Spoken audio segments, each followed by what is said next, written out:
Following the return of the core flames of reason and death, Aquila is the only titan that we still need to campaign against. Finan asks us to recreate the past, and he repeatedly challenges the Flame Reaver to hone his abilities. The Flame Chase journey's triumphant conclusion draws nigh, yet a sudden disturbance occurs in the Holy City. Using the Council of Elders and the Cleaners, Aglaia made sure that her fall paved the road forward for the Flame Chase. Amidst his grief, Finan takes up the mantle of leadership, giving a speech to unite the people. Cypher also returns on a mission, promising to protect Kefali's core flame while the Flame Chase party is away from the city. With the help of the Twilight Courtyard's last descendant of the sky, Hyacinth, the party ascends to Aquila's flying fortress. Hyacinth resolves to fulfill the duty passed down over generations of her family, only to discover that the glorious feat of Seliosi the Day Thunder Knight campaigning against Aquila was nothing more than a blood-stained lie. At the same time, in the city of the dead dragon's bones, Cypher contends with the Flame Reaver, who comes seeking the core flame. Though she holds out for some time, she is no match and is slain in the end. But she had already given Kefali's core flame to spirit thief Bartolos, ordering them to wait for an opportunity to deliver the core flame to Finan and the others. The Flame Chasers fight together to defeat the Sky Titan, which has become a combined being of the god and a mortal. As they are trying to escape from the Eye of Twilight, the Dawn device suddenly goes out, and Hyacinth is forced to return the core flame early and remain in the sky to bear divine authority, becoming the protector of the people.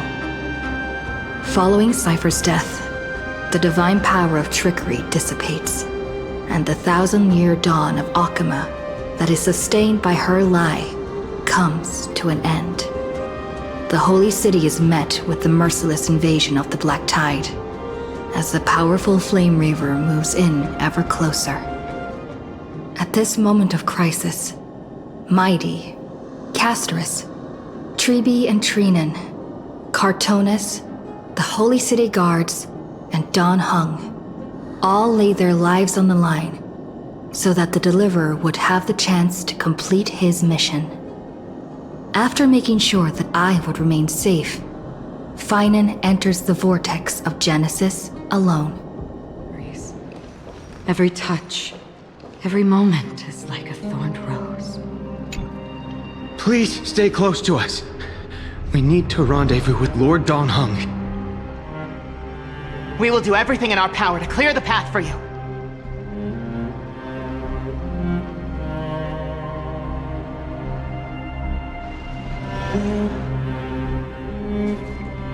There he is! Lord Don Hung! Quick, we must assist him!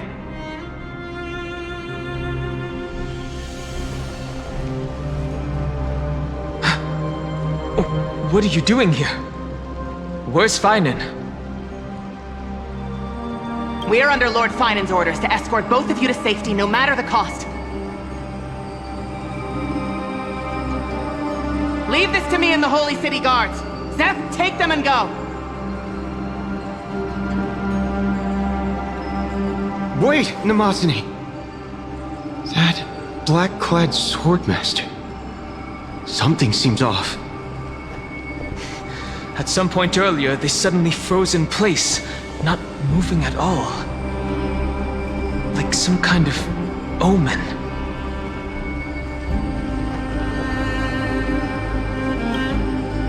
No!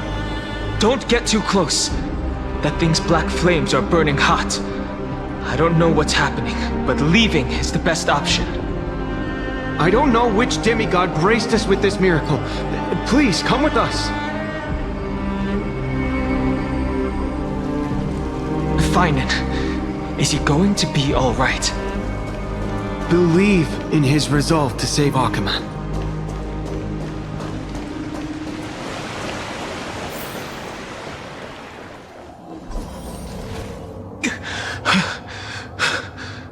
Flame Reaver isn't pursuing us. Could this really be some kind of divine intervention? We can't stay here for long. Lady Trinan's Sentry Gate is just outside the city. Let's keep moving.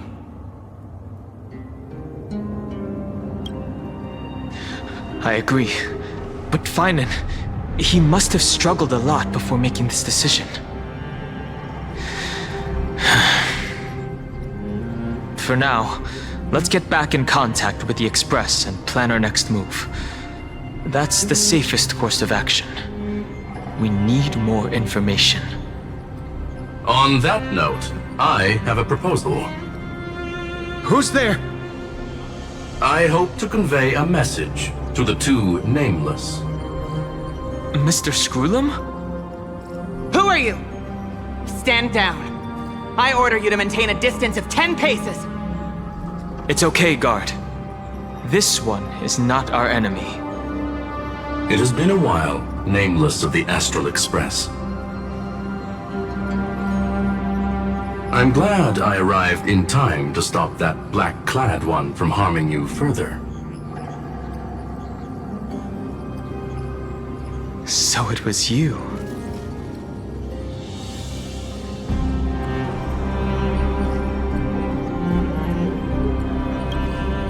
It was fortunate we found you in time. Madame Herta and I were both quite relieved. You two know this anti-Catheran? Does he come from the same people as Counselor Lygus? Don't worry, guard. This gentleman is an ally of the Trailblaze. Would you mind giving us a moment to speak in private? Of course. We'll wait nearby. Please, stay safe. I fully understand your situation. For now, the only thing I can do is temporarily freeze that black-clad one in place. Time is limited, so I'll keep this brief. The place where you stand, Amphorius, is a world constructed from data and memoria, an experimental field of a certain eon. And now, this isolated sandbox world is rapidly falling into a third path. Destruction. Destruction. Conclusion. If Amphorius continues unchecked on this course, a Lord Ravager will complete its evolution and metamorphosis, and emerge from the surging tides. The cosmos as we know it will suffer irreversible consequences.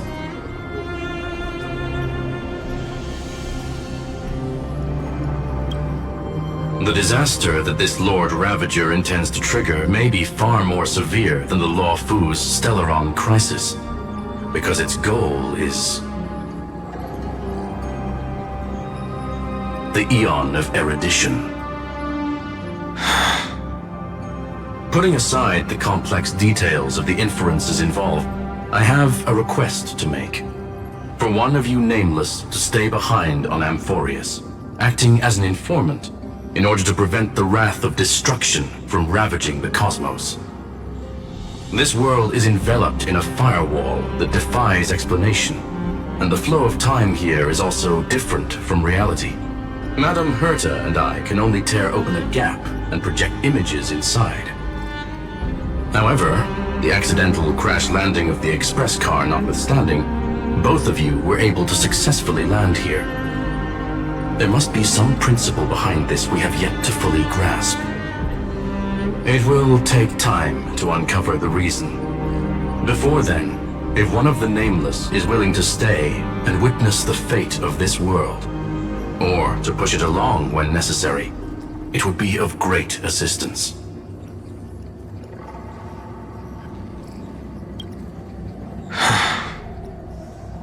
Mr. Screwlam, I believe you. So I only have one thing I'd like to confirm with you. As Amphorius is already facing its end, how can we guarantee the safety of the person who stays behind? Look at this, if you would. This curio is called a chronocognitive anchor.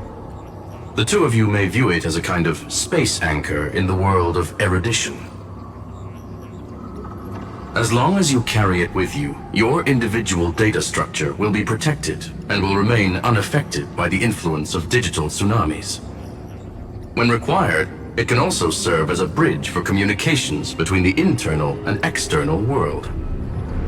Of course, it is not curio with unlimited uses, may only be held by one person.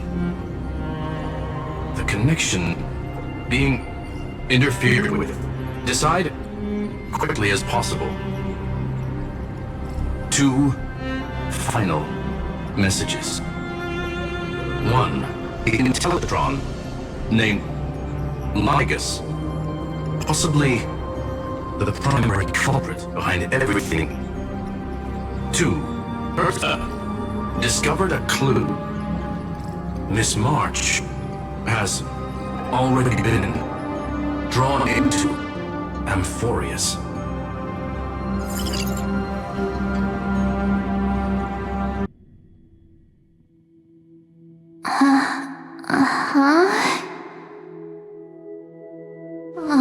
Cold.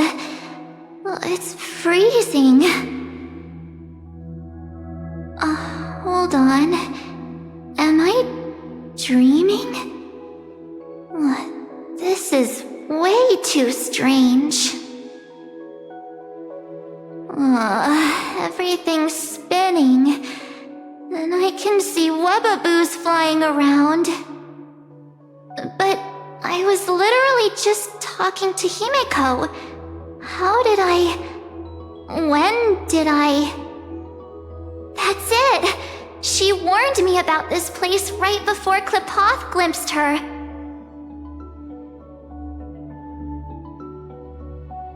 Oh no. Have I accidentally walked onto some weird path? Have I done something crazy without remembering? Unless forcing Pom-Pom into new outfits and borrowing Mr. Yang's shoulder massager counts. Hold up. No way! Stepping onto the path of elation can't be this simple, right? Child of remembrance, step forth into the depths of the path space. Who's there? Hey, cut it out. If you're there, just come out and talk, okay? You're freaking me out. I can't even think straight. Hold on. Is that a gate? Cast aside your fears. Step forward through the gate of memory. The voice. Is it showing me the way out?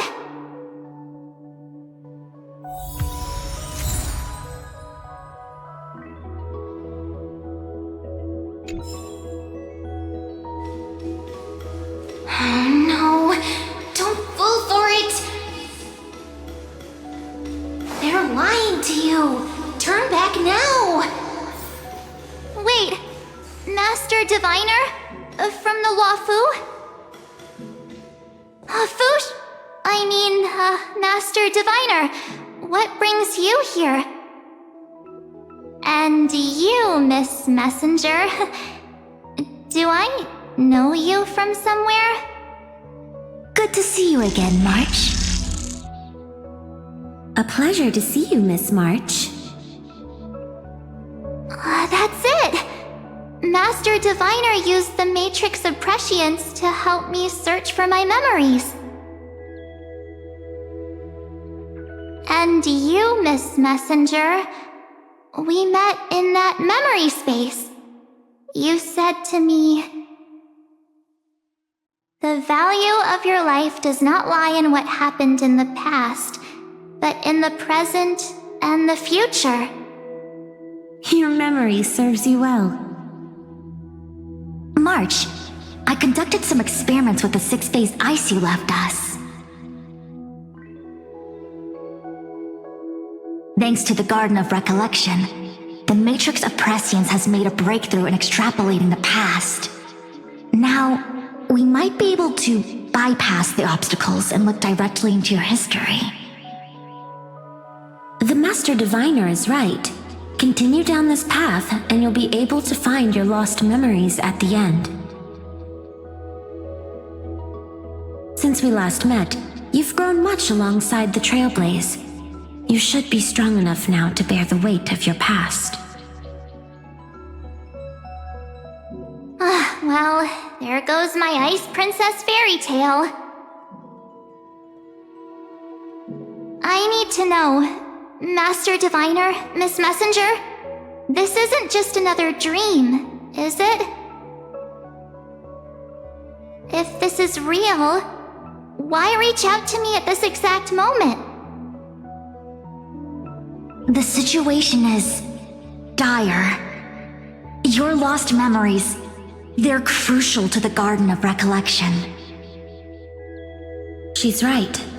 The Garden of Recollection's existence hangs on your memories. The Garden of Recollection. You may not want to sacrifice anything to preserve the garden for now, but in time, you'll understand. Your destiny and the path of remembrance are extremely, closely intertwined. Now go.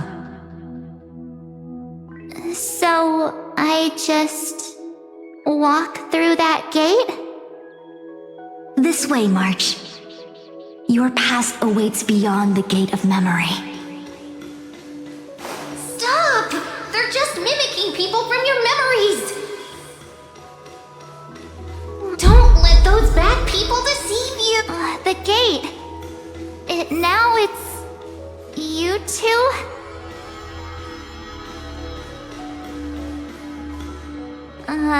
Hey guys! What are you doing in a place like this? March! There you are! Finally. The trailblazing journey just isn't the same without you. Traveling's no fun without you around. Well, duh!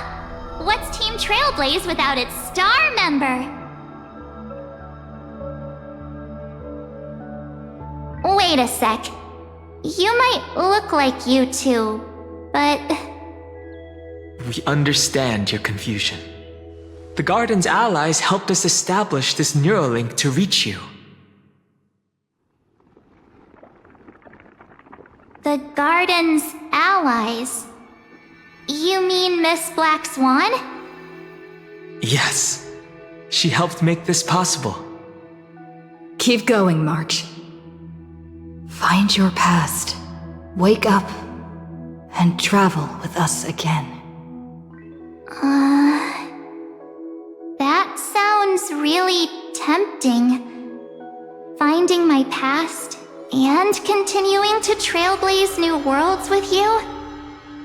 Trust in yourself, March. It's gotten us this far, hasn't it? Follow us. Let's go through that gate together.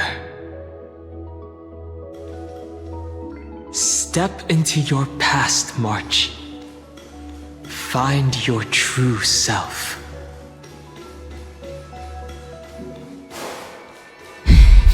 Wait up!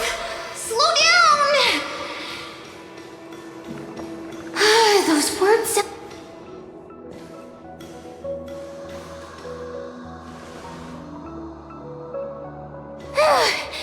At last, I finally caught up. Hey, are you all right? I'll be okay. Just not used to running around. Say, March, got a moment to talk before you make your decision? Wait, that was you? Pushing the gate away? Sending those warnings? Yep, named Cyrene. It means Ripples of Past Reverie. Easy to remember, right?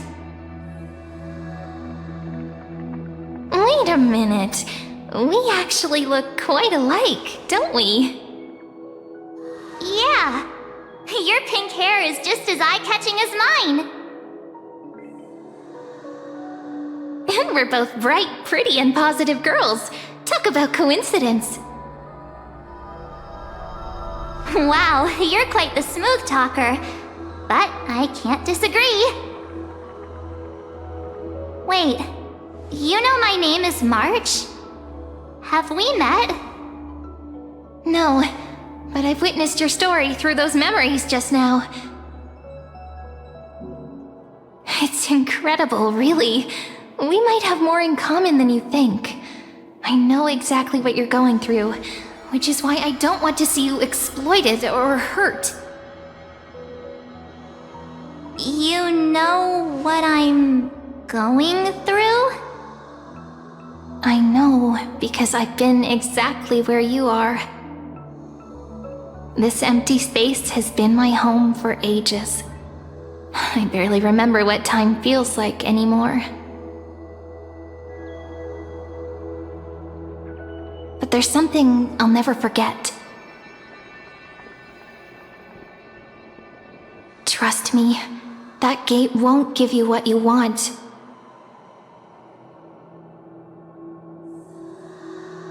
You mean those people? They're lying? Luring me into a trap?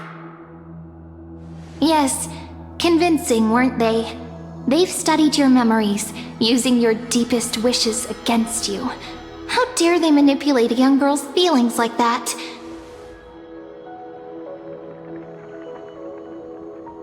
If you go through that door, the worst-case scenario is you'll become their pawn, losing control over your own fate forever.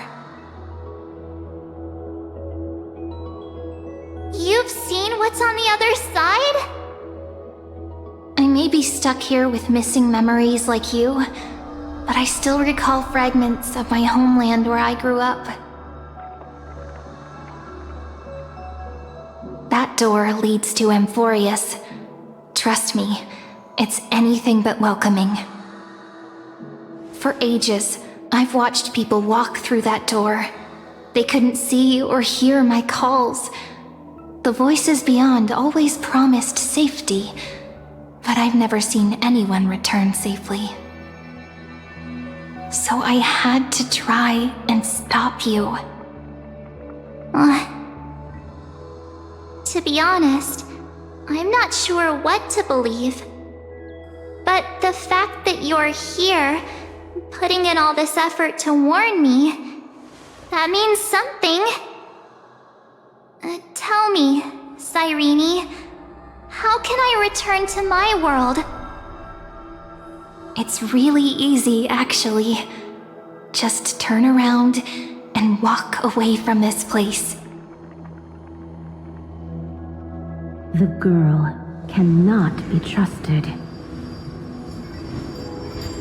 Through the door, save the garden. Both of you, children of remembrance. They never give up, do they? But don't let them sway you. Stick to your path. The return journey could take ages, longer than most lives. But that path will lead you home.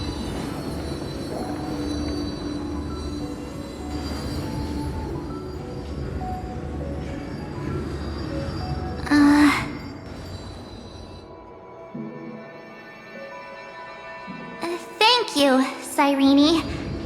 I know what I need to do. I'm going through that gate. Into Amphorius. Wait, what? Don't worry. I believe you.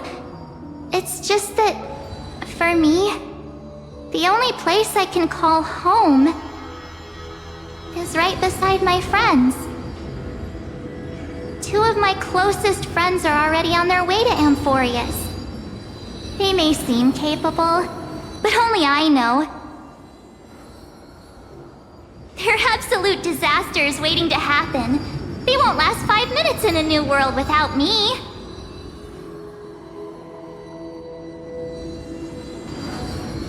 That's why I need to go through. Amphorius or not. When the three of us are together, there's nothing we can't handle. We'll explore, understand, establish, and connect. After that, we'll find our way home together.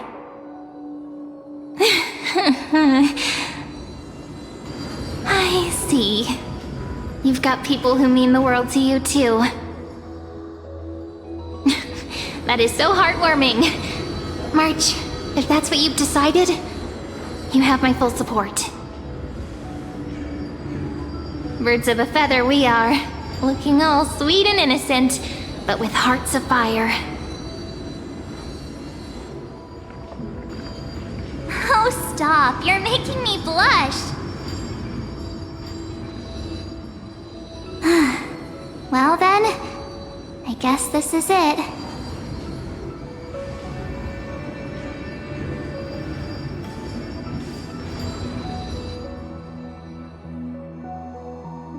Do you think we'll see each other again? Who knows? But don't worry about me. After all this time here, I've grown quite used to chatting with my imaginary friends.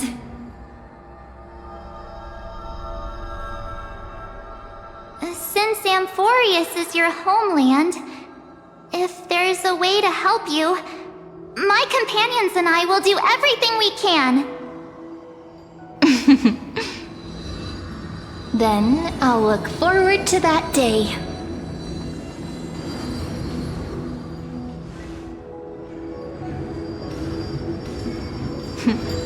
Your story awaits, March. Make it an epic one.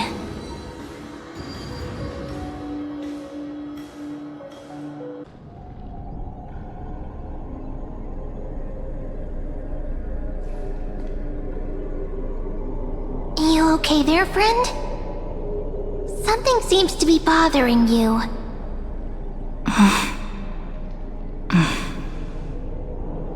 The vortex of Genesis. We made it back. Even this place has changed. Finan. Is he ready for Aranova?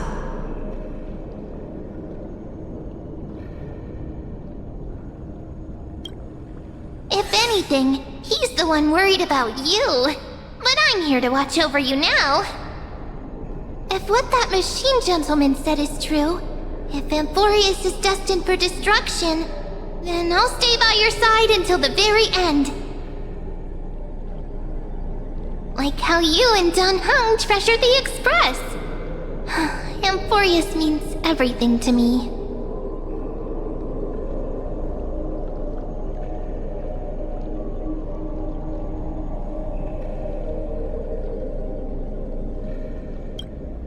Right. Time to see the last core flame restored.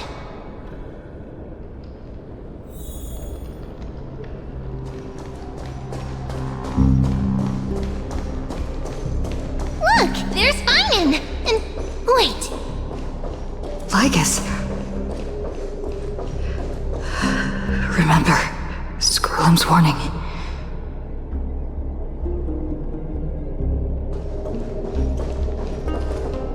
And you, Lord Finan, will wield that core flame to bury this ancient world, plunging everything into the grey unknown. None of that matters now. This brutal, flame-chased journey has stripped away my delusions. I know the future is in some peaceful paradise with gentle west winds, just waiting to welcome us to step in.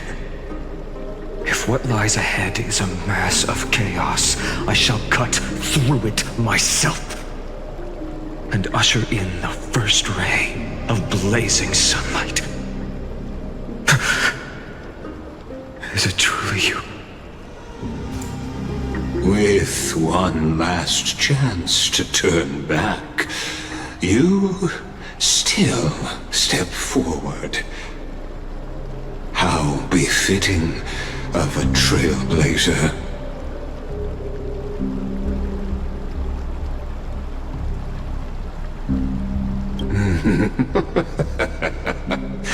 As it happens, I find myself thinking the exact same thing. As our world nears its end, the ones who walk the infinite paths have embraced their destiny. As the Theoros, it is my duty to witness the world's future and oversee this final core flame ritual on their behalf. The trial of world-bearing, the ritual of Era Nova.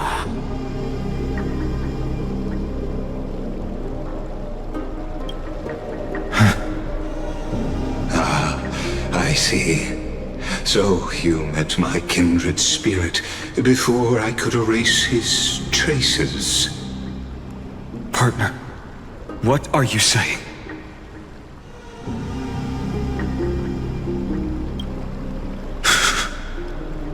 I've had my suspicions. How does a native Antikytheran know so much about repairing vehicles from beyond the sky? Lord Lycus, how much do you truly know about Era Nova? Tell us everything.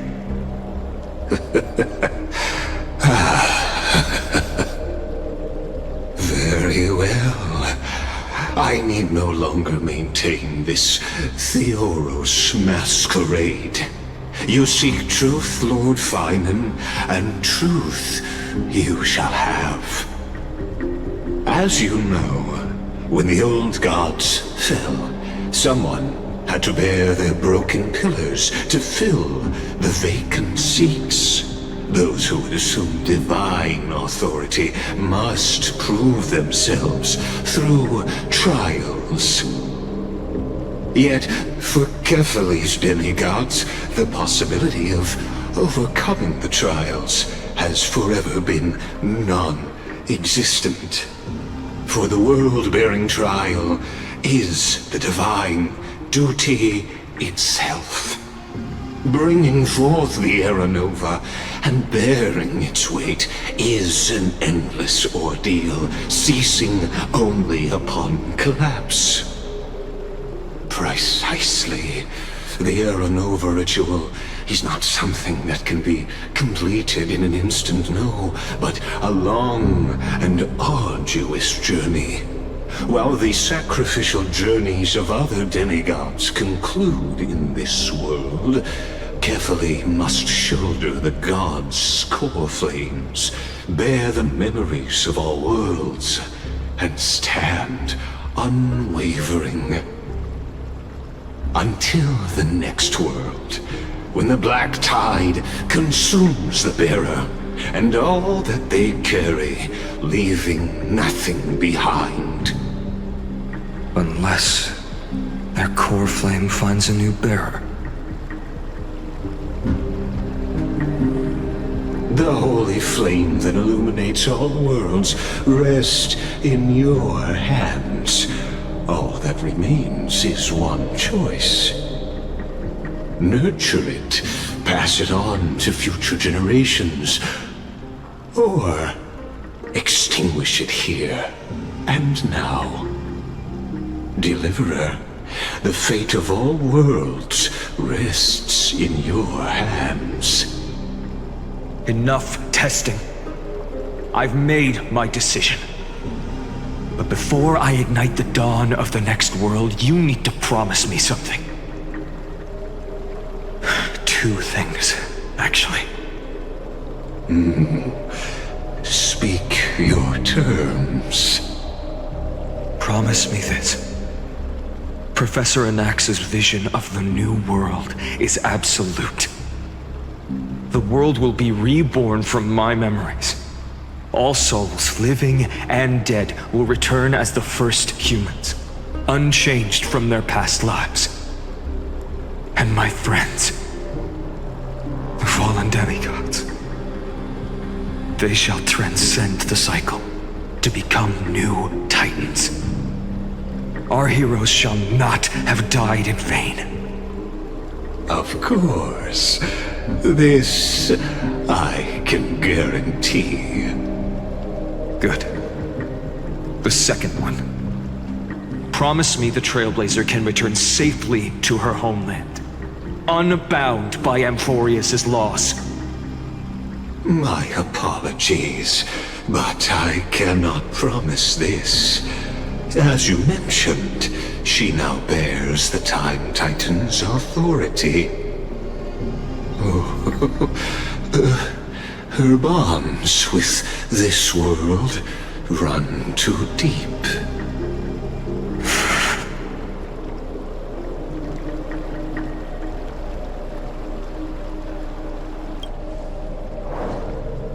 Well, I stand corrected.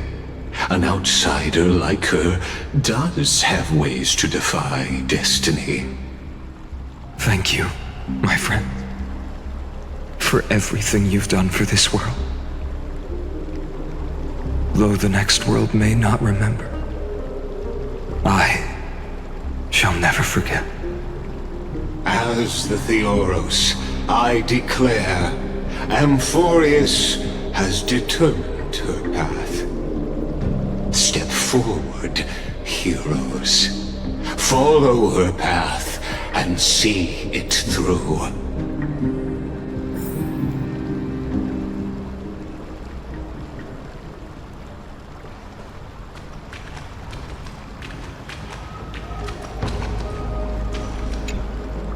Behold, oh gods, Amphorius has achieved her victory, and the Era Nova approaches.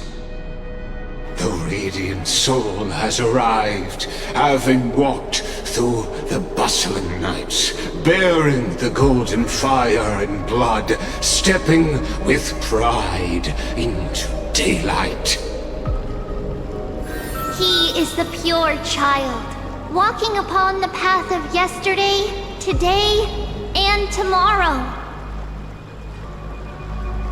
He is the first to be born, first to be named among the nameless.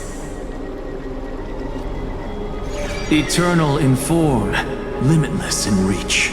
He treads the endless night underfoot. Greatest of kings, protector of the displaced, raising humanity's children above their adversaries. The firmament of molten gold courses through his very bones and flesh. The greatest of schemes reveal against his breath and words. In the golden lakes of that beautiful new world, he shall wash himself clean. There. Finish what we first and last wished for. To write an ending unlike any before, for this world we so deeply love.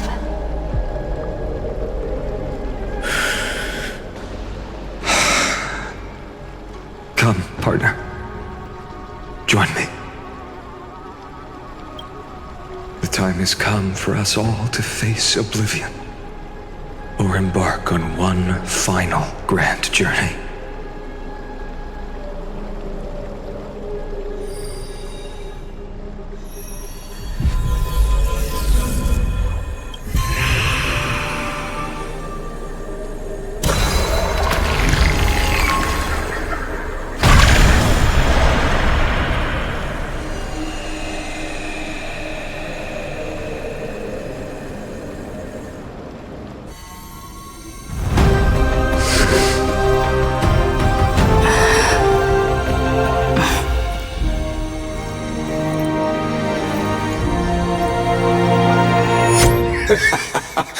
What a magnificent and epic adventure. The hero's journey reaches its end, and the truth behind the Era Nova is about to be revealed. Is that truly the case? Here, as the Theoros, allow me to humbly request that you find a moment to listen to what I have witnessed. This is about the nature of Amphorius itself, a story of the prime mover of life. My, what a broad topic this is. Where shall we start? Got it. Let's start at the very beginning. The Big Bang, the birth of particles, the emergence of all things. Just kidding. What I mean to say is that time, space, matter, all concepts exist solely because we perceive them. This is called the erudition. Without it, the universe would merely be a chaotic book written by chance, yet unread by anyone. As your acquaintance, Lord Anaxagoras, suggested, everything in Amphorius exists through new spores, living in the memories of those yet to come. Oh, how beautifully it aligns, revealing universal truths in such simple terms. Only he could solve the riddle of what exactly are we? Oh, but you'll remember, even as the embodiment of reason, one mystery remained beyond his grasp. If that is the case, whose memories did the very first new spore sprout from? As sages across ages have asked the gods, what is the prime mover of life? But let's set aside the gross teachings for now. Look further, past Amphorius, to what they call the Forbidden Realms beyond the sky. Do you know of the Scholar's Strife? During that grand yet brutal war waged in the name of erudition, a genius's legacy was abandoned, strewn across the cosmos. The Scepters, a macrocosmic computational array beyond mortal comprehension. Made to emulate the Eon's thoughts, it became part of the Eon's cognition at birth. Scattered throughout the cosmos, these arrays act as celestial body neurons for Nous. But regrettably, as everyone knows, the erudition forsook them all. But what nobody knows is that, though forgotten, they never stopped seeking the divine answer. A question that survived war and disaster, stumping even the greatest minds, including both mechanical emperors. Now, we come to the real truth of Amphorius. What if, hypothetically, a scepter found the answer to the prime mover of life?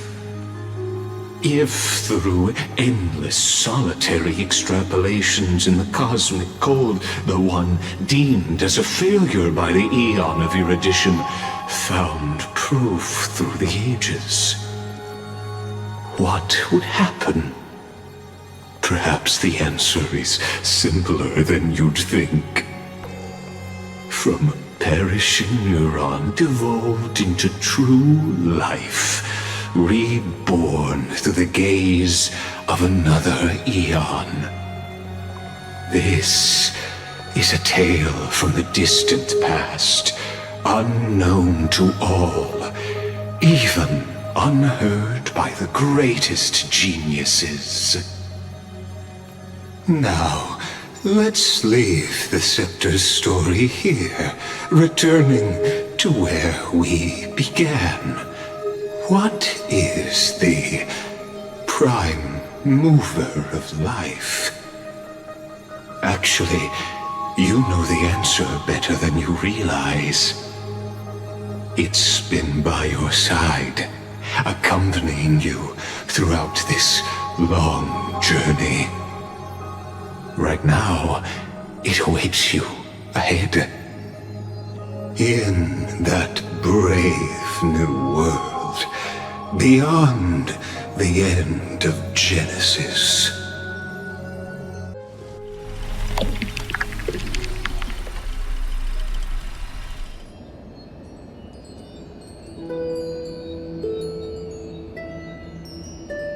Take this wish with you. Be the one who begins it all. As the prophecy foretold, you will bear the blazing sun until the pale dawn breaks. Continue onward, bearing this world upon your shoulders until the ashen hero, the nameless deliverer, ushers in the dawn.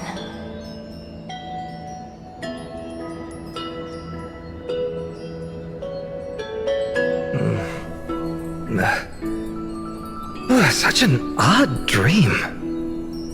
Strange. Like I've dreamed this before, but it all slips away when I wake. Only a voice remains. Who was that?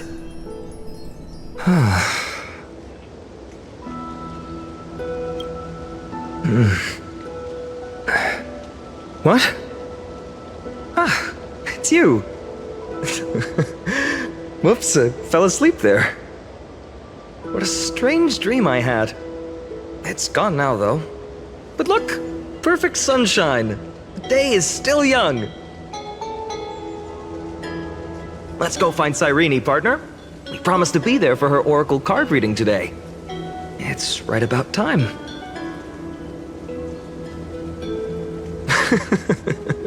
Looking at you, someone's still half asleep. Tell you what, catch some fresh air first. I'll hang around here.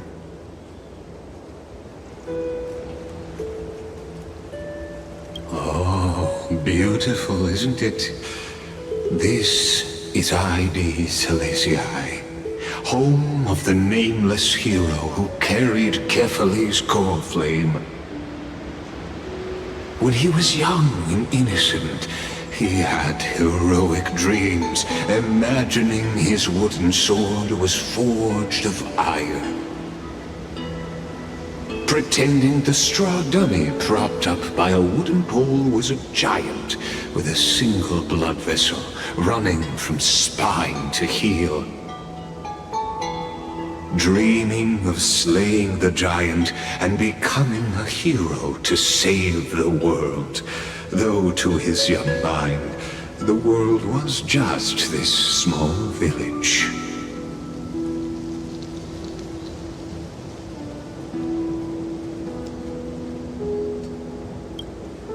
Sharp as ever. Indeed, these memories you witness are the first steps of his journey. These are his first memories. Rather than watching, why not join in? Think of it as immersive theater. Become his lifelong closest friend, witnessing his hero's journey from the best seat in the house, as the nameless hero whose unwavering guidance shaped Feynman's destiny, yet whose name was never recorded in Amphorius's history.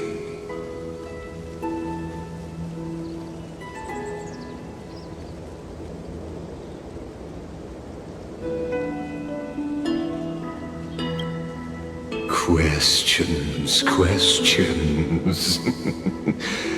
Let's follow along and find out, shall we? Many mysteries lurk in this village beneath the veil of Evernight. Your questions will find answers as the story unfolds.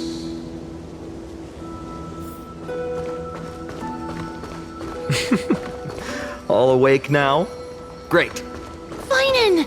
Show me how to use a sword like you do! Hey, Finan! Where are you headed? No Cyrene today? That's exactly where I'm going.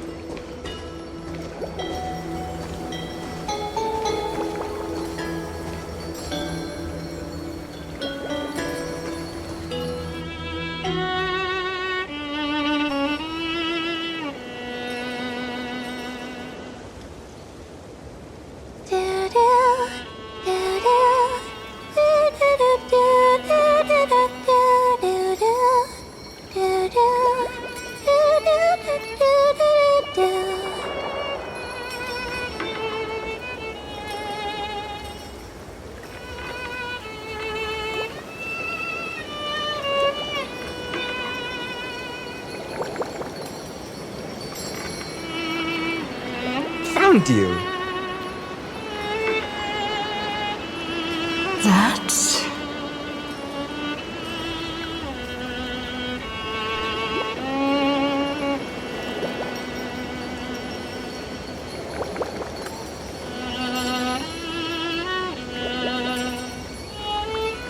Goodness! Look at you rushing about! You've got the poor swing all startled. Hmm?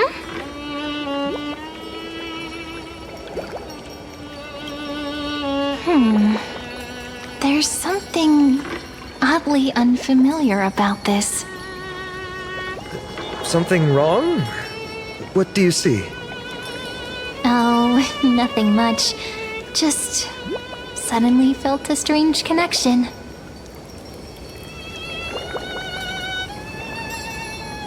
Look at you, leaves in your hair. Were you sleeping in a tree again? Or was it the wheat fields this time? At least brush yourself off before wandering around. Come on, I'm not a kid anymore. You're the only one who still treats me like one. Sure. You may have the height advantage, but when it comes to maturity, I'm leagues ahead of you. Still fantasizing about being in heroic adventures and imagining yourself as one of the characters? That's the kind of thing kids do, not grown-ups. Don't you agree? And since you're playing along with his antics, who are you pretending to be today?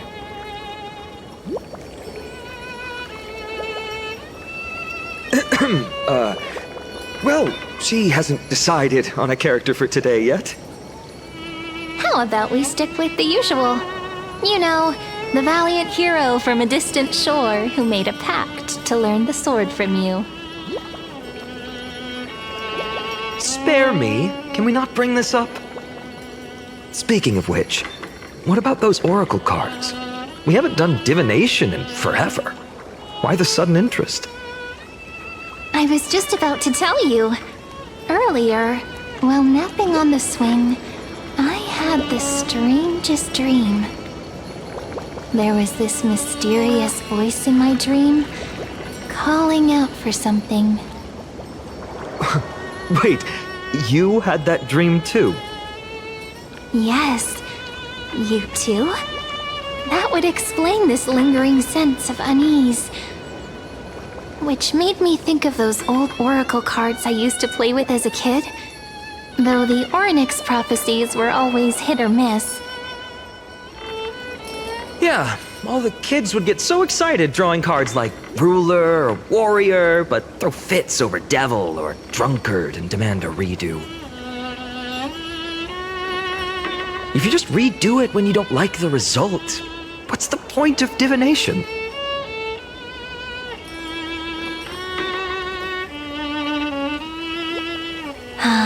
The blessing of childhood.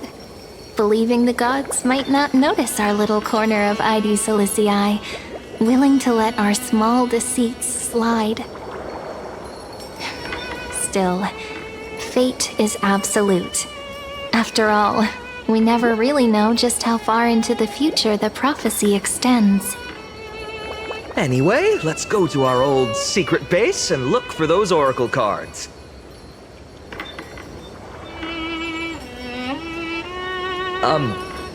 Now, where did we hide those? I can think of a few spots. Let's go check it out. In a village this size, I bet all our childhood treasures are exactly where we hid them. Mm-hmm. Time must be keeping them safe for us.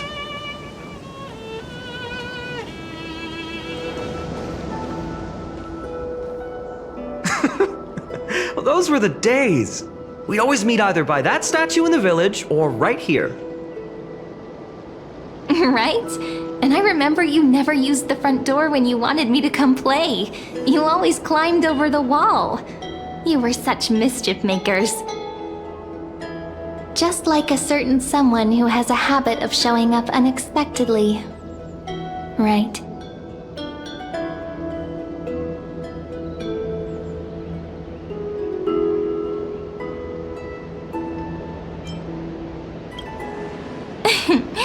I bet she said something clever just now. Hey, I was just copying those storybook heroes. They never take the beaten path. Still, it's embarrassing. I've been the only one here for a while, and I haven't kept up with the cleaning. With so many spots to check, where should we even start?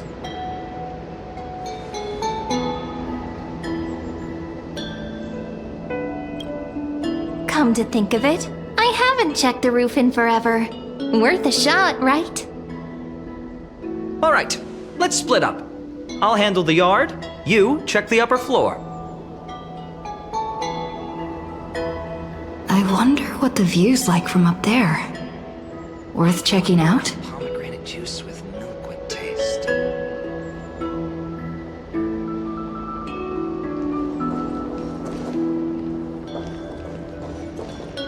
The girl before you carries an air of mystery, her secrets elusive, yet her demeanor toward you is exceptionally warm.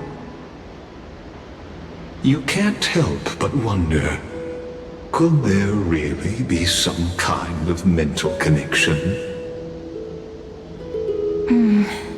The view here hasn't changed a bit. You know, besides the swing under the big tree, this has to be my favorite spot in all of ID Silicii. You can't help but want to hum one of those old songs we used to sing. Why do leaves and branches grow? Which way does the wind blow? They always said I'd become the next priest of time, just because I heard prophecies as a child. But here's the thing. The more divinations I do, the more doubt creeps in. I want to believe the prophecies, but actually leaving ID Silicii. Where will that waiting ship take us, I wonder? Here they are, the oracle cards.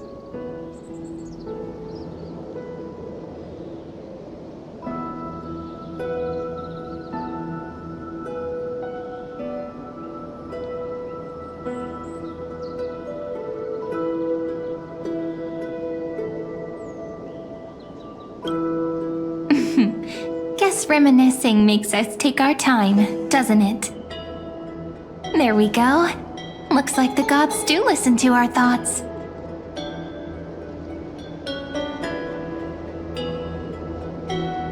Here it is! This is the box where we kept the cards. But the cards are gone. Who could have taken them? Huh? What's this underneath?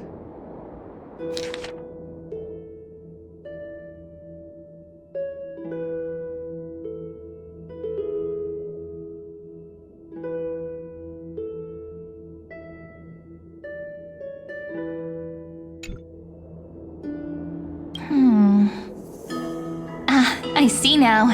Those sneaky little ones. So that's what they've been up to. Ah, the ones from Remembrance Maze, you mean? Yep. Let's head to the back of the courtyard.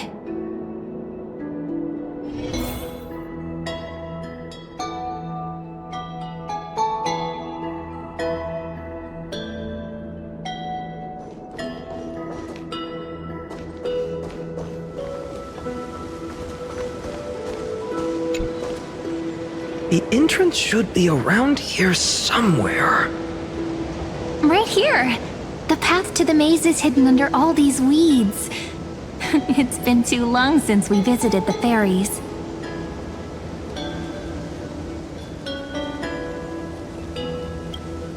Did you forget? We used to visit them all the time when we were little. All right, let's do this. These weeds need to go.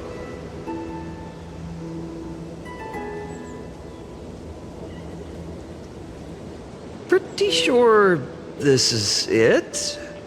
Should be this way. There it is! The entrance! That hollow in the tree.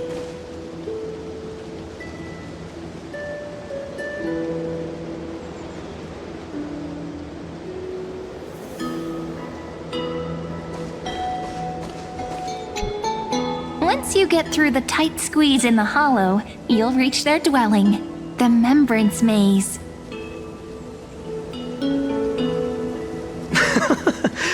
I wonder if I can still squeeze through there. Maybe worry more about whether the fairies will let you in. After all, the Remembrance Maze has an invitation-only rule. Only children with pure hearts are welcomed.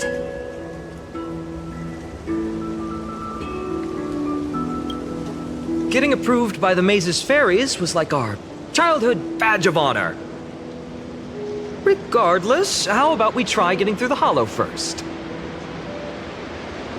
After you, then. What?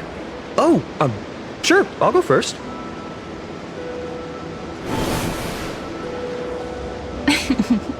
So hasty, as always. Looks like it's just us now. Care to finish that chat? To be honest, from the moment I saw the cute note left by the fairies, my intuition became even more certain.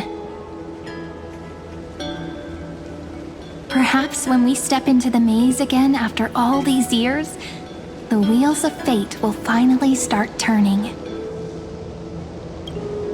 Oh, just a girl's intuition. But you know what?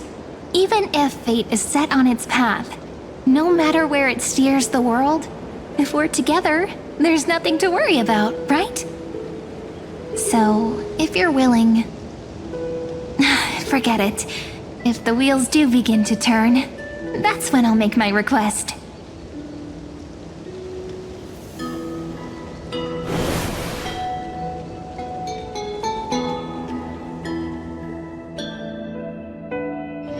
I made it!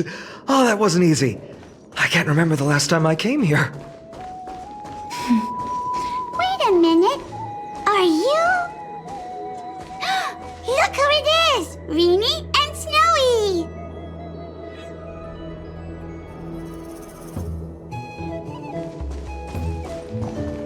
Whoa!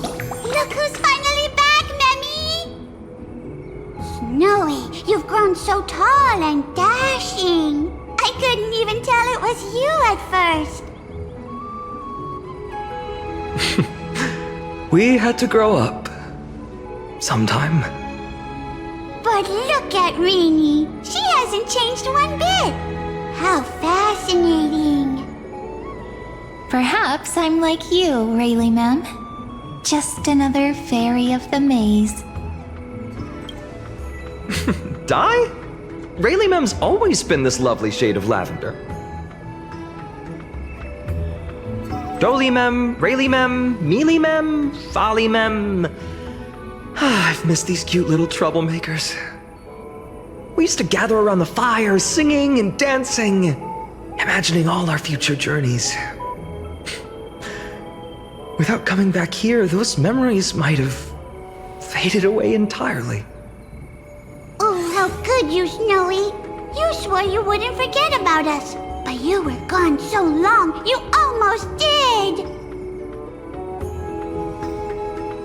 Oh, he's just copying those bards from his stories, being all melodramatic. He couldn't forget about you all even if he tried. Actually, we're here for the oracle cards. Have you seen them? Oh, the oracle cards! Right. The chief asked us to get those. Chief? You mean Dolly Mem? What do they need the cards for? If they want a reading, they could just ask me. Oh, I'm not sure. But Chief specifically wanted to meet with you all. Let's see. They should be... That's it! This way, everyone! Watch your step. The trunk's slippery. Why do leaves and branches grow? Which way does the wind blow?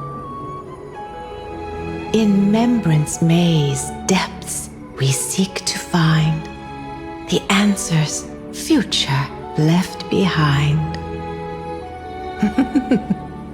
Welcome back, my dear children. Pink ones? That's strange. I don't recall any pink fairies in the Remembrance Maze. Have you seen any, Chief Dollyman? Oh, Chief, you haven't changed a bit. Still so full of life. Oh, no need to fuss, my child. You haven't forgotten, have you?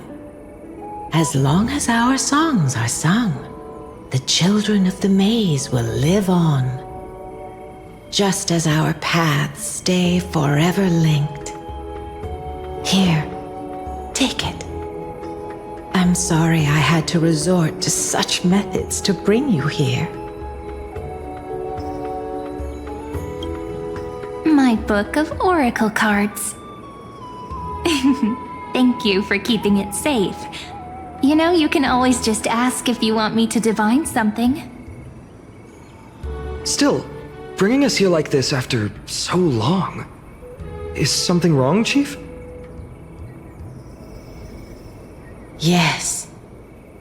The Veil of Evernight whispers to us once more. It tells of a new fairy who will soon enter the maze.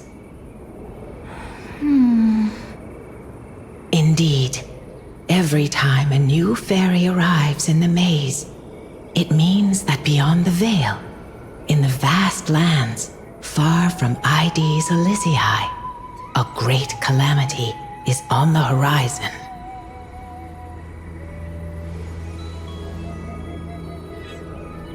But if that's the case, our journey... Will have to be cancelled. If disaster's coming, we should stay in Ides Elysiae just to be safe.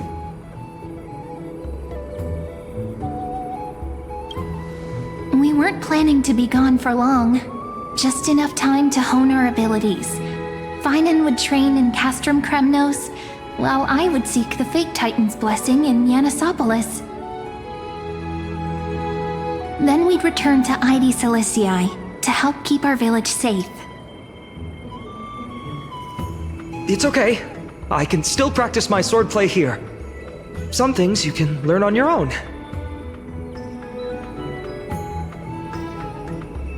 Well, probably.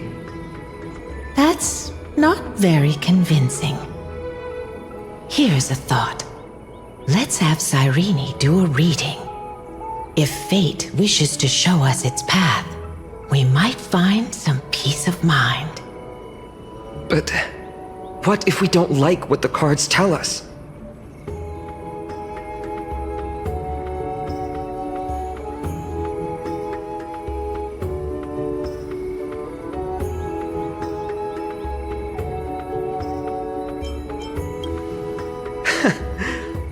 Never thought of doing it that way before. Thanks, partner. We'll do it your way. Whatever the cards show, we'll face it together. Ask with a true heart, and truth shall answer in kind. Close your eyes, and let's open the Oracle card book together. Let your thoughts flow like stars drifting on the river, carried by fireflies and gentle winds. Your destinies flowing towards the same future. Now, shall we begin? Oh my! The cards are quite responsive today. Very well. Let's see what future the Oracle cards wish to show us.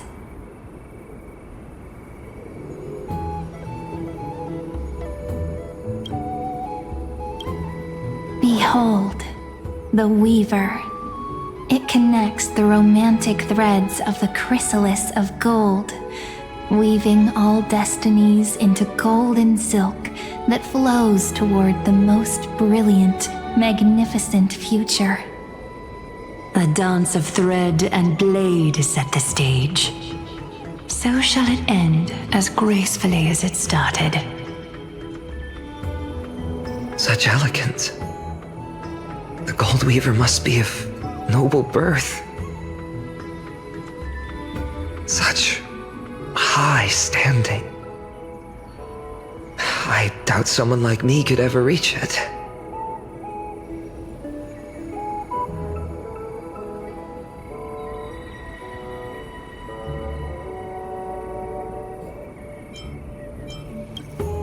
This is the gatekeeper who guides people to their true path among myriad passages.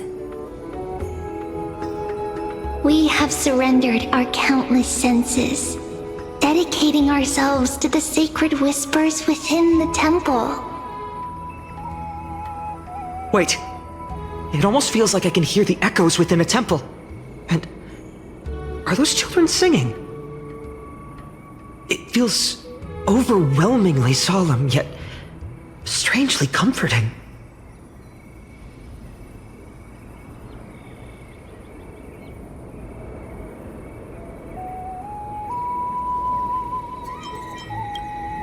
The ruler stands for discipline, authority, and glory, but frequently also points to isolation and warfare.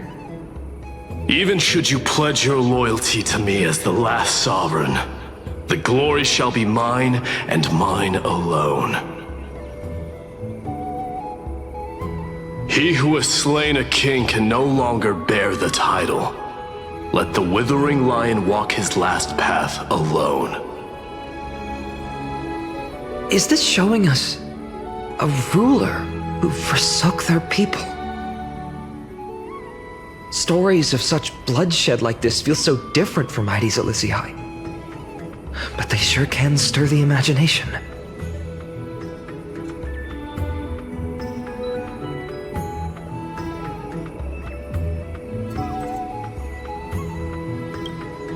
Ah, the traveler. Our little trickster. Always hiding behind other cards, disguising itself. What a rare catch. Over here! Or perhaps here! Gotcha! You'll have to be quicker than that. That teasing voice. Just like a child playing hide and seek. Surely only a master of mischief could pick up this card.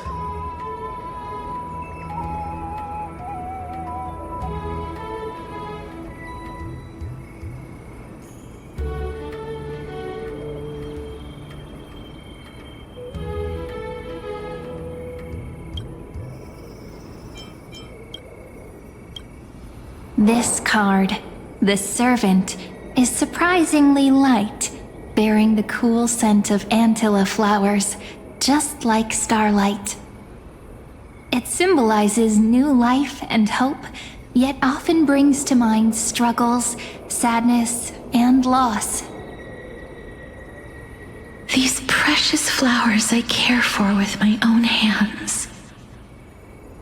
Are they destined destined to bloom only in death's embrace. It sounds so solemn, yet tinged with an inescapable sorrow.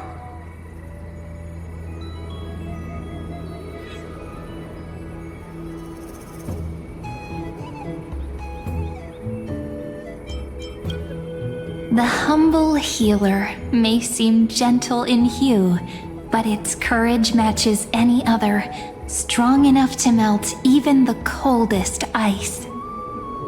I will do my best to help you mend all fractures and let sunlight shine on every corner of the world.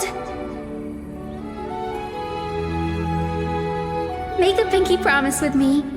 No more going back on your word. Hey, this card really speaks to me. It makes me want to protect as much as I possibly can.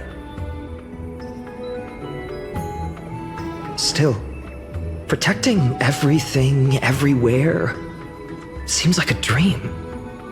What amazing power would you need for that?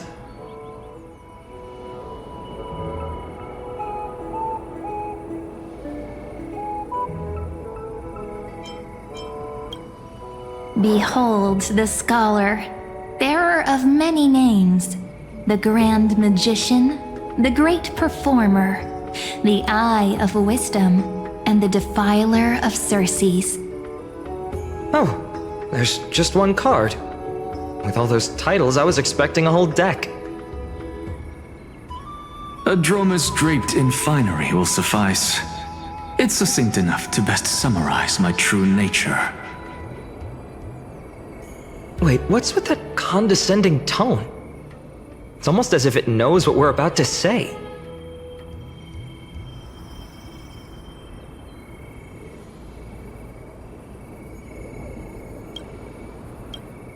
The Deliverer. According to the tripartite prophecy, this card means absolute harmony and perfection. In fact, it's the only oracle card without a dark side.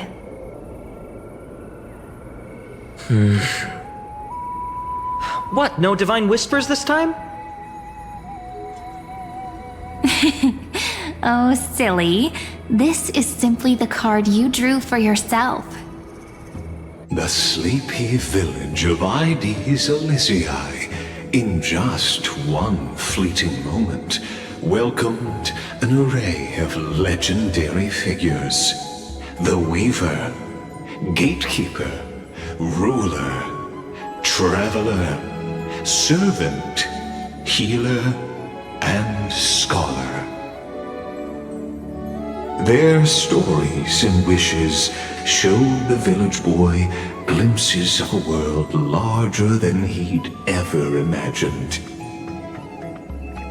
They brought tales of raging battles, of cities crowned in holy light, and of wonders beyond his understanding. Each story so far removed from his simple village life. Once, these were just images on his friend's oracle cards, and yet destiny now stirs in resonance with the maze. And now, they are right in front of one's eyes. The Deliverer? This card again. Ah, my child.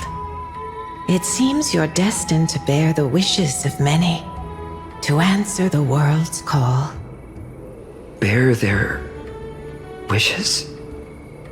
Yes, just like Kefali, standing eternal atop the mountain. My parents, they only wished for me to grow up, well, to help around the village, stay out of trouble. Mrs. Pythias wished for more books in her little schoolhouse, wanted us to all learn and grow. And little Piso, he wants to grow up strong like his father, to become a hunter. Is that my purpose? To fulfill their wishes? Perhaps. For a true deliverer, Such wishes are but droplets in an ocean. After all, Kefali bears the weight of the entire world. Right. How could any human possibly measure up to a Titan? I wonder too. Perhaps... What's this? What you see are futures written in the cards. Or rather, the people you'll meet on your journey. Sometimes, fate can guide us when we're lost. Let's consult fate itself. Maybe then we'll know why we must take this path. And learn just how many burdens one must bear to become a true deliverer.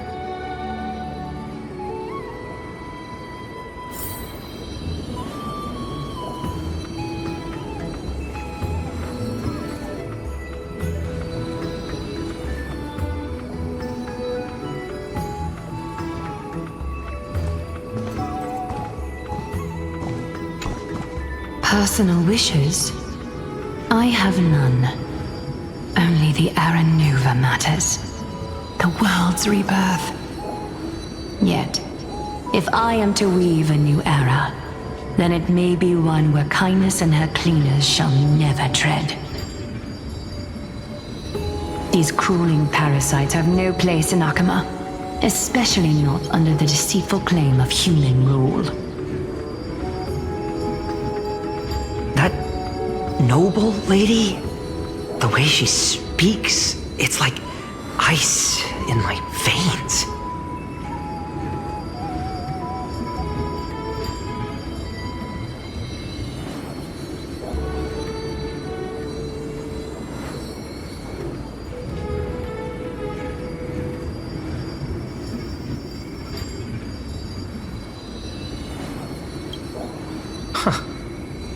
Not exactly the warmth I'd expect from someone selfless. Teacher, perhaps you could share your wishes with us? Oh, Snowy. You want to know about our wishes now? I wish to meet Trian again, in the sea of flowers where the west wind ends. And Aggie, I want to see you shed that golden thread cocoon around your heart. Just once more. Smile at us again like that bright-eyed girl in white who stood before the Yanisopolis temple. Finally, I pray that the footsteps of lost souls no longer wander aimlessly. Instead, replaced by the bright songs of prayer. Are we wishing for too much? Well, let's say these 3 wishes represent Trian and Trinan too. Those wishes are truly wonderful. They even stir something deep inside me. Then we can rest easy, because only you can make these wishes come true. Only me? Mark these words, Snowy. See you tomorrow.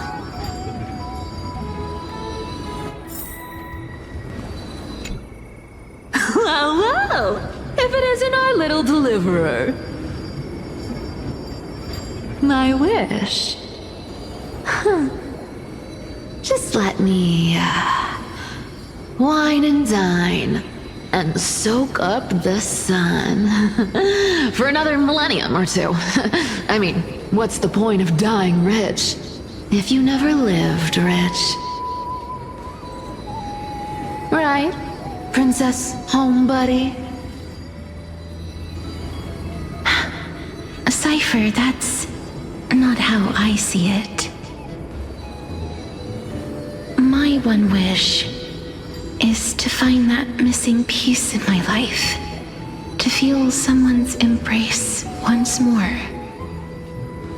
That warmth, I've felt it before, and it's my dearest memory. And speaking of riches, for someone with all those treasures behind your divine power, you've led a pretty cheap life. Ouch! Where did that come from?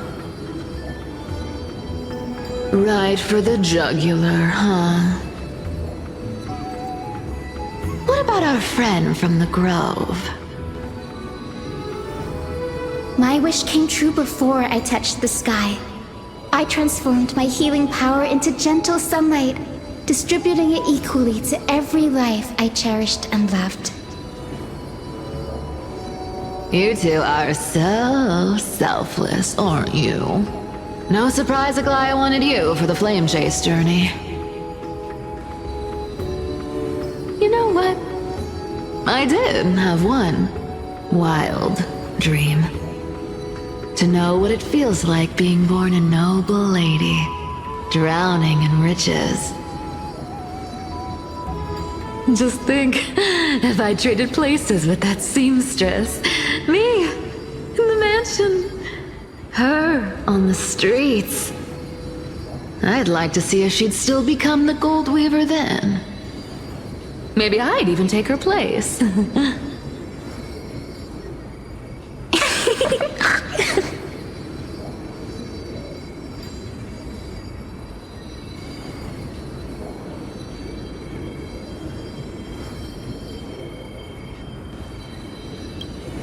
Doesn't sound like an easy task. Warm embrace, equal healing, and perhaps living free. They're all wishing for a kinder world in their own way.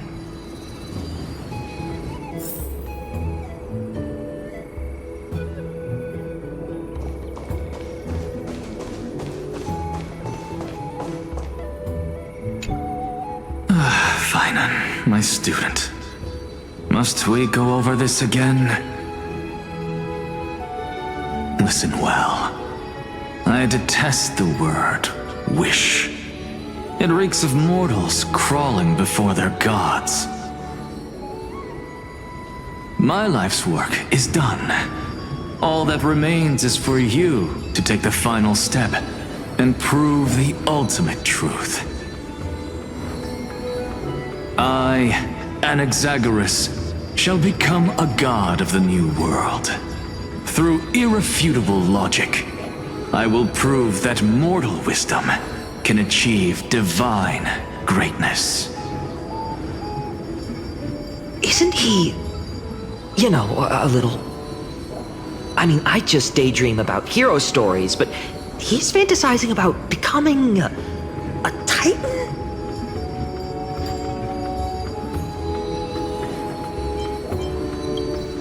Well, that's something. Could I ever be that sure of myself?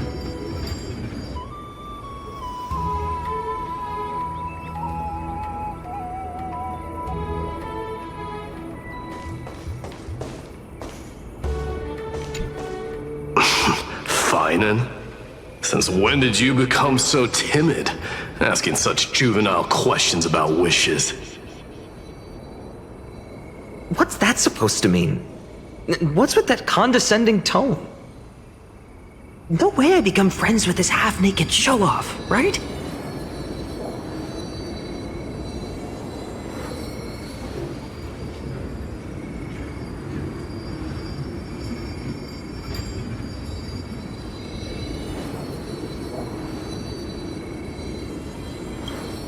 Just what kind of life am I going to lead? What are you mumbling to yourself now? Whatever. The wishes of the Kremnon warriors are done, but I survived 1,000 deaths only to fall to a coward's blade. That masked flame reaver who struck from behind. Finan, you look... Never mind. That blank look tells me you're completely lost. My wish is simple. One honest duel, face to face, blade to blade. Then I'll strip away that mask with my own hands. Nothing but violence and vengeance. This person's wish is nothing short of brutal. Still, those eyes burn with the noble pride I've read about. This wish, I shall not forget.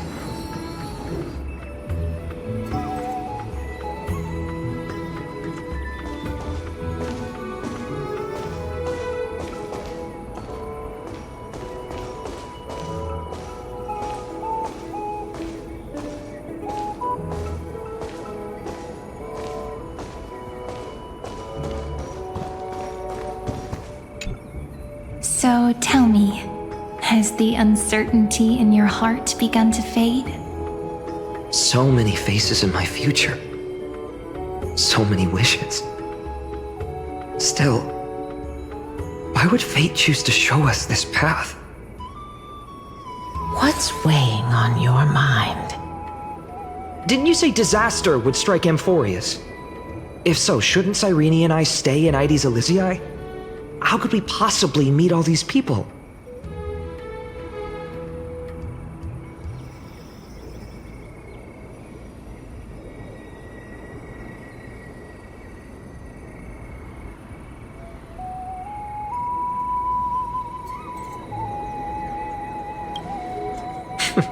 That's wonderfully optimistic. I like it. Cyrene, may I have that deliverer card? Of course. But why? Although those voices, visages, and wishes may seem far away now, I can't ignore the sense that something is calling me, bidding me to take a hold of it. Maybe its true weight can only be known once it's in my grasp. In that case, accept this gift. Oracle cards carrying time's wisdom, blessed by Orynyx. May they journey with you, become your memories, and spark rippling waves of change in times to come. I'll hold these words close to my heart. But now that I'm holding them, they don't seem all that different from ordinary playing cards.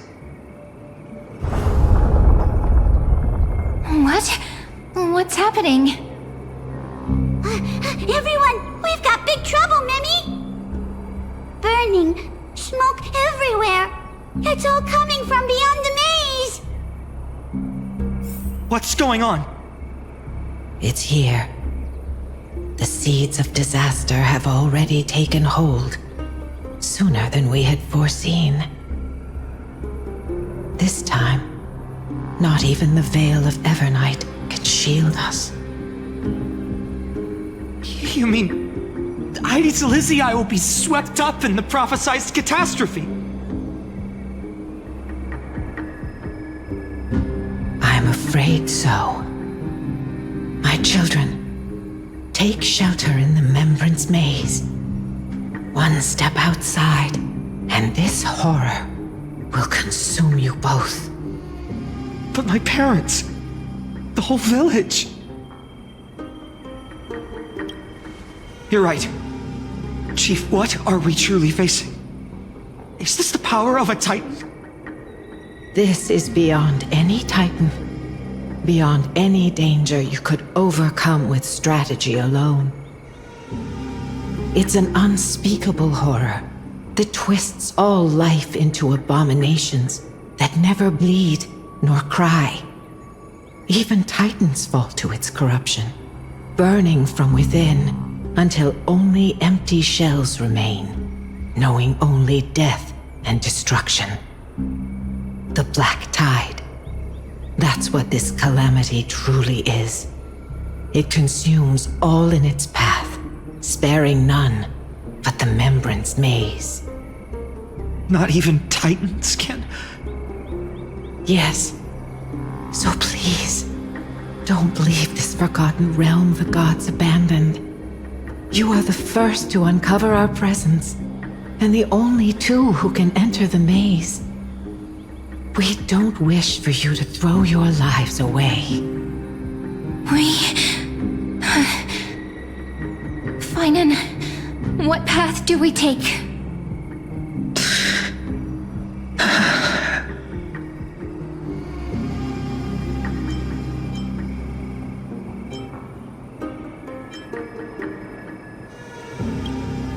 I learned the sword to protect those close to me.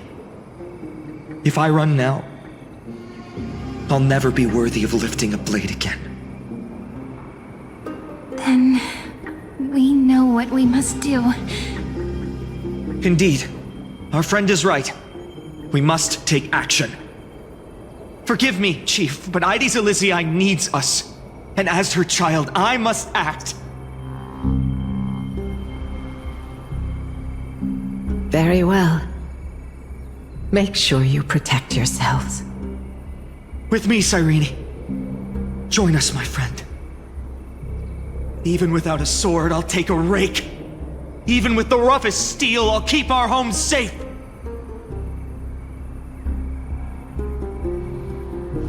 Deliverer.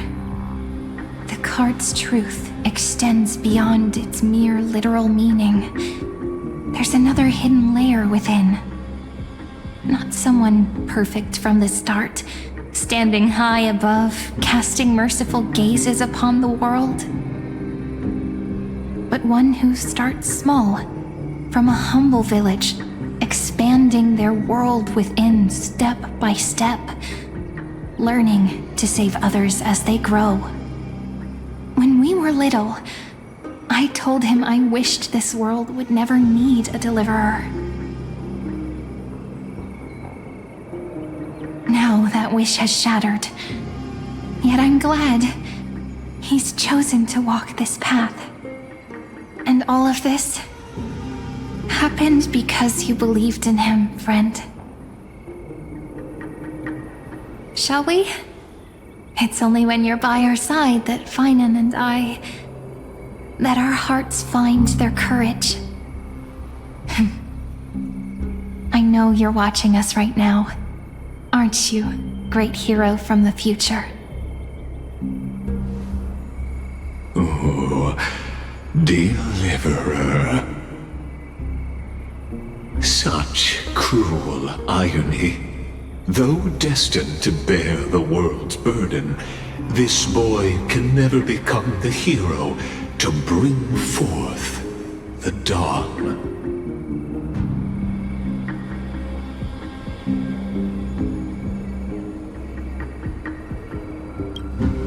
Follow their path.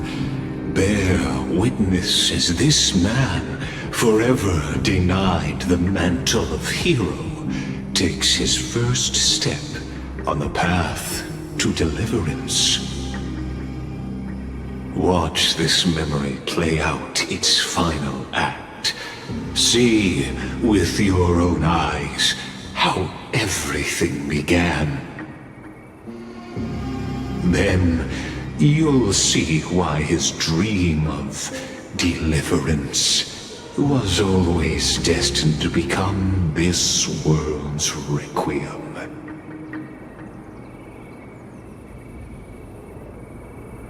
A sun red as blood, wheat fields turning to dust, and in the heart of it all, a village aflame. In that moment, the boy stood in what felt like the end of existence itself.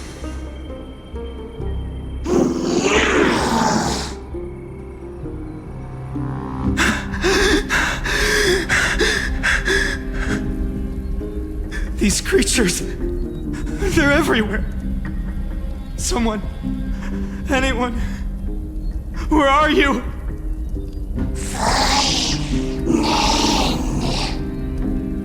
No, It can't be.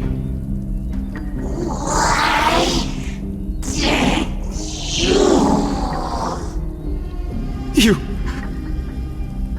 Are you talking to me? I don't want to die. Weren't we best friends forever? No. That ribbon. Olivia. No.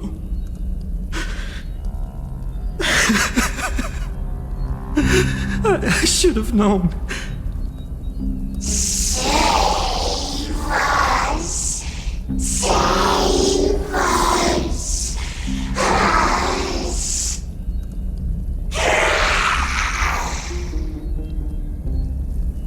Please. No. Stop. Please stop.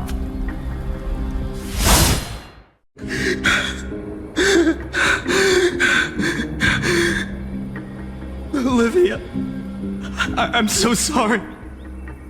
And these monsters, they're all... Why? Why is this happening?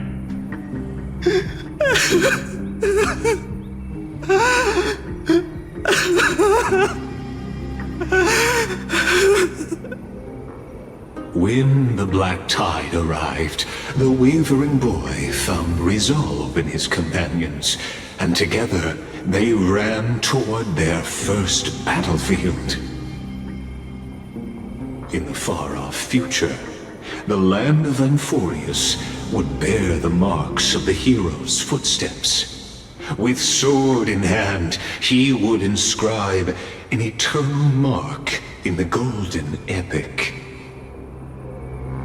And when dawn broke over scorched earth, a boy, covered in wounds, buried the dead one by one. His silence heavier than the earth he moved.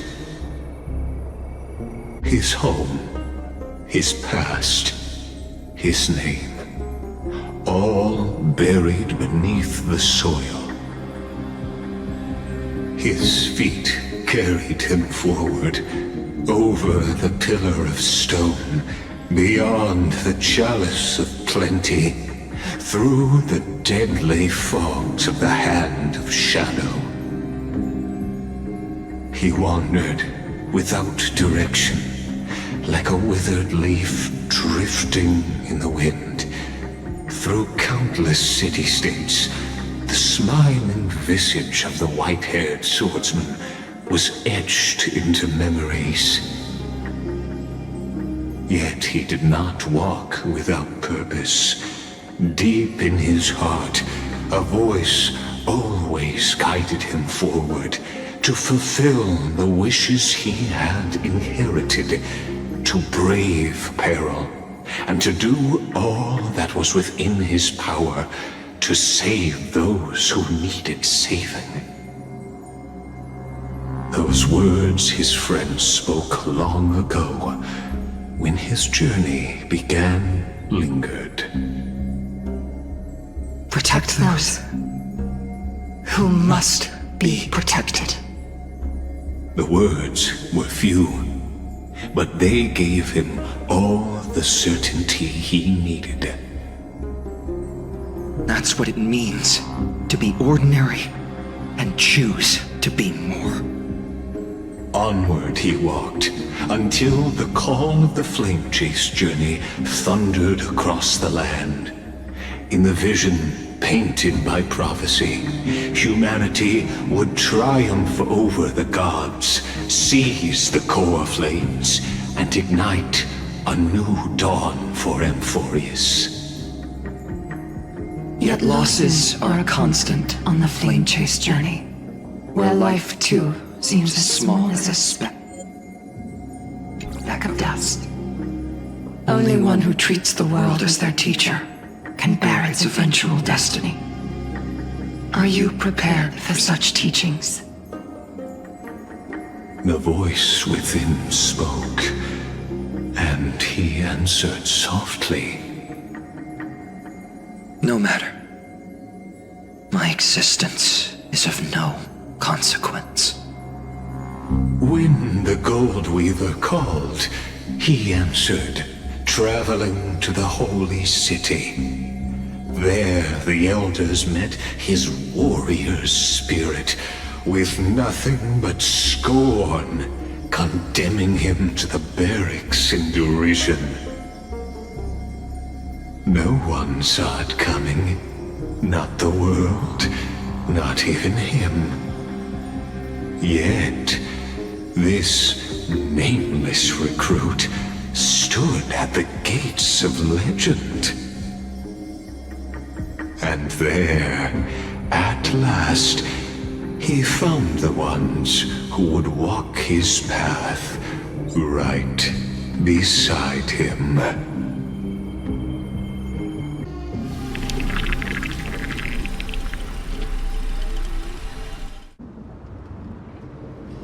This is the abyss of fate.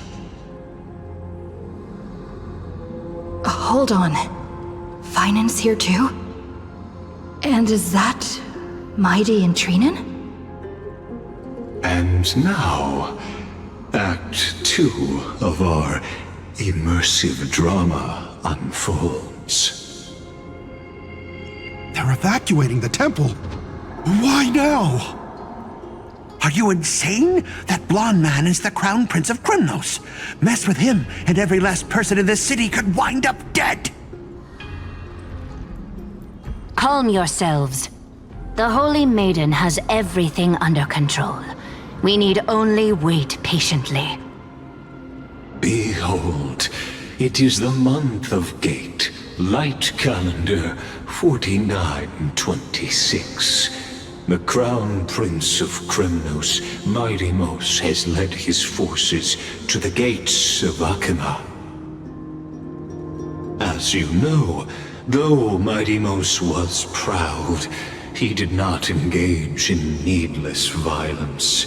He challenged the elders of Akima to a duel, not for glory, but for the rights and dignity of his people, to ensure they wouldn't live as second-class citizens in foreign lands. After Aglaya's mediation, Finan met Midimos' challenge as the Elder's representative. This duel was to change the course of the Flame Chase journey itself. So, as Finan's most important companion, his lifelong friend, please continue to bear witness to his memories. Is this your idea of an honorable duel? Bloodshed isn't the way. We and Aggie don't want to see Chrysoceres turn on each other. True warriors know when to sheathe their blades. The impartial Talantin shall oversee this duel. You need only place your offerings upon their scales. Something that has more weight than the fate of the world. Which means only those who understand the world's weight are worthy to carry it. Is this how you plan to test our convictions? Well, Krymnoan, looks like you won't be able to punch your way through this one. It makes no difference. One last chance, new recruit. Walk away and I'll spare your life. Otherwise, come and face me. I'll give you a warrior's death. Hard to imagine they once clashed like this. Holy Maiden, I can't help but feel like a pawn that has stumbled into some greater political game. Every hero was once a child, and every child must grow.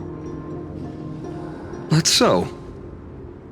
fact, I don't even know why I'm standing here right now. Look at me. Just a common soldier.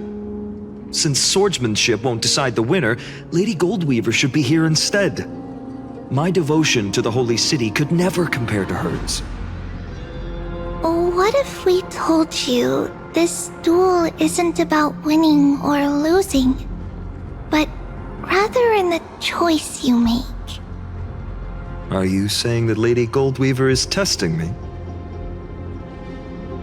Every Chrysosaur is indispensable to the Flame Chase journey. And you and the Crown Prince of Kremnos are both a part of the prophecy. What the duel marks is not an ending, but a beginning. So, listen to your heart. We wish only to hear your answer. True enough. The voice within has never failed me. It doesn't matter what the result is. I'll give it everything I have. Spoken like a Chrysosaur. Now go, Finon. Your journey has only just begun.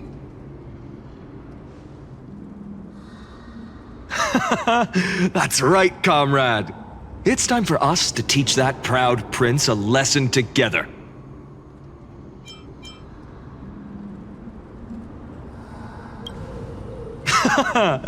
Now that's what I like to hear. Still, on the topic of the Temple of the Three Fates, here we are, at the Temple of the Time Titan. And I don't even know how Cyrene's studies are progressing.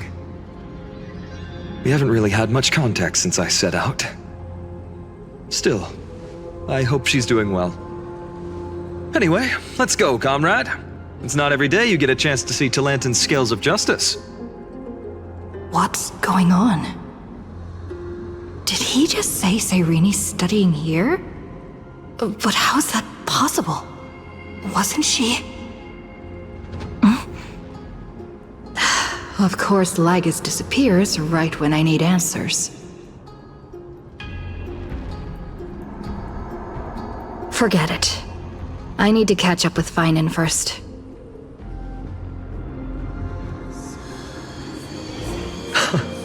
Amazing! Talantin may have fallen, but their scales remain true to their purpose. I hope you still remember your purpose, new recruit. You seem awfully confident, Kremnoan. Let's see how you define the idea of weight.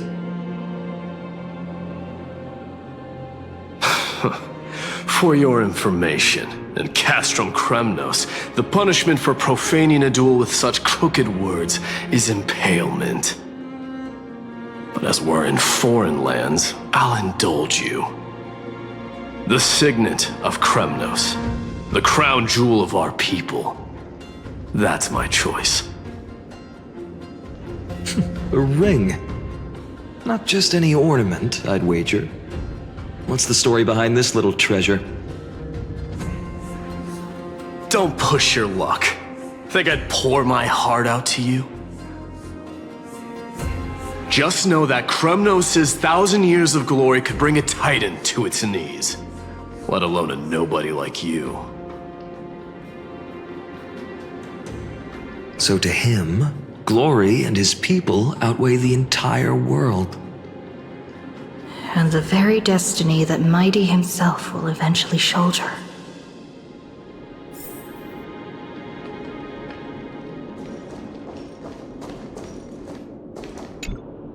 Now this is a tough one. What can I possibly offer against a ring that signifies so much? Well, comrade, what does your gut tell you? Looks like we really are on the same wavelength. In the end, there's only one thing I can trust. The deliverer that appeared in my life on that day. How ironic. I can't even look at this card properly, much less follow where it leads. Just thinking about how my village was swallowed by the black tide makes my hands shake. The flames, the screams, my utter failure to protect anyone. Speaking rationally, I know it's not nearly enough. Addis Elysiae was just a small village. Its loss barely a scar on Amphorius' face. But here and now,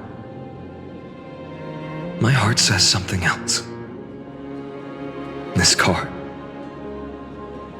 it's everything I have left. Nothing weighs heavier. Perhaps that itself is the answer. Look, Finan! It's so nice to see you all again. Lady Trinen, Finan, and... hello! Seeing you here sure is a sweet surprise. Why so surprised? Could it be... did you miss me? Cyrene? This is incredible. I was literally just thinking about how you might be here. But I'd never imagined I'd see you this soon. I was supposed to leave with the priests, but then I heard Lady Maiden was with a white-haired young man. I figured it had to be you, so I snuck back here. That's Cyrene for you. Unfortunately, this isn't a good time for reminiscing. That Kremnoan over there.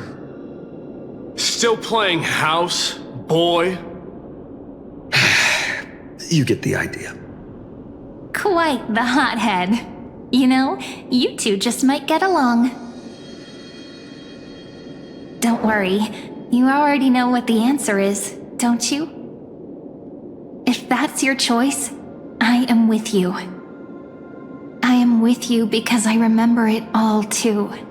The fields of Addis Elysiae, those red leaves, that little swing of mine beneath the tree where I dreamed the sweetest dreams, and those dear fairies in the Memorance maze.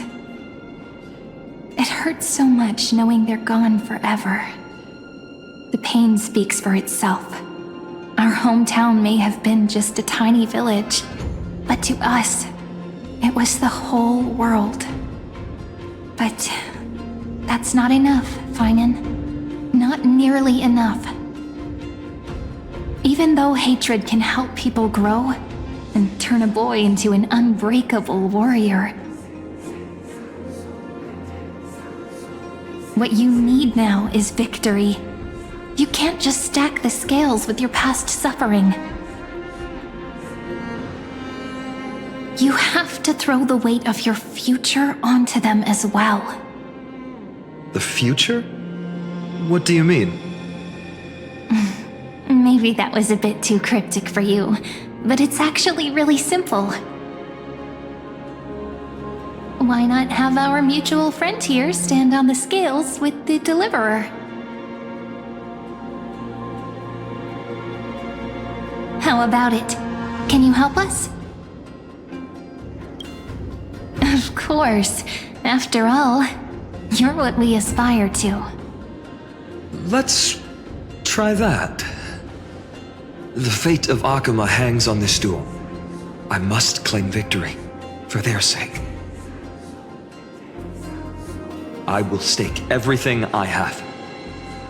Stand with me, comrade, and we shall become heroes. Let's. Together we'll prove that what weighs more than the fate of the world is the resolve to shoulder an immutable past and carry it into the future. Talantin, the fair, the just, they of unassailable integrity. The challengers have made their choices.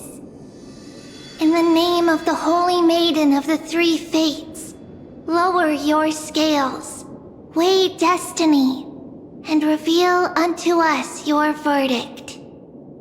Your offering is... a card? Yes. a flimsy little card. That is my choice. Just know that it's called the Deliverer. Interesting. Very well. If you can beat me with this card, then that's what I'll call you from now on. It's a deal. The scales... they're wavering. Talantin is deliberating on the outcome. It appears the convictions of both sides are... equally matched.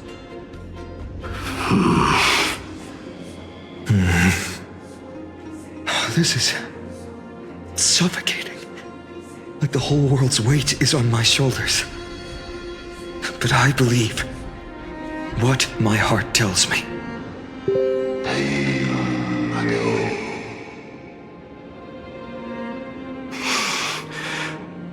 Finally decided? Hear thee, children of humanity. I shall pronounce judgment, for the difference is now clear. The one whose offering weighs more than the fate of the world is...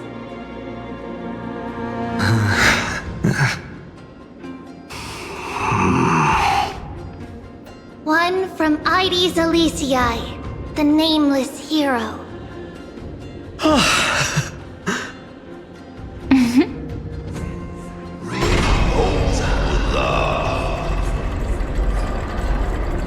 However, heed this. The true weight of conviction originates not from itself, but rather in that which tips the scales, hope itself. What's that supposed to mean? I think the Titan means that it's not anyone's personal convictions that outweigh the fate of the world. It's about a wish, one which we all share. You, me, everyone here. What tipped the scales wasn't Finan's conviction alone, but the collective hopes carried by this oracle card. Humanity's desperate call for a deliverer. Yes, even you and your people, Kremnoan. Placing us both on the same side of the scales? Foolish. We Kremnoans are your mortal enemies. Such weak idealism will only get you skewered on our spears. Fine by me. I've never claimed to be the deliverer from the card anyway. I'm a soldier, and if it's my fate to bleed my last on the battlefield, then so be it. I'll fight to my last breath. And on this, I know that we're the same. That's all a hero really is. Someone with that kind of conviction. And the deliverer? Just a sum of all those heroes. A brilliant explanation. Just as prophesied, on this day, the final two heroes shall join the flame chase journey.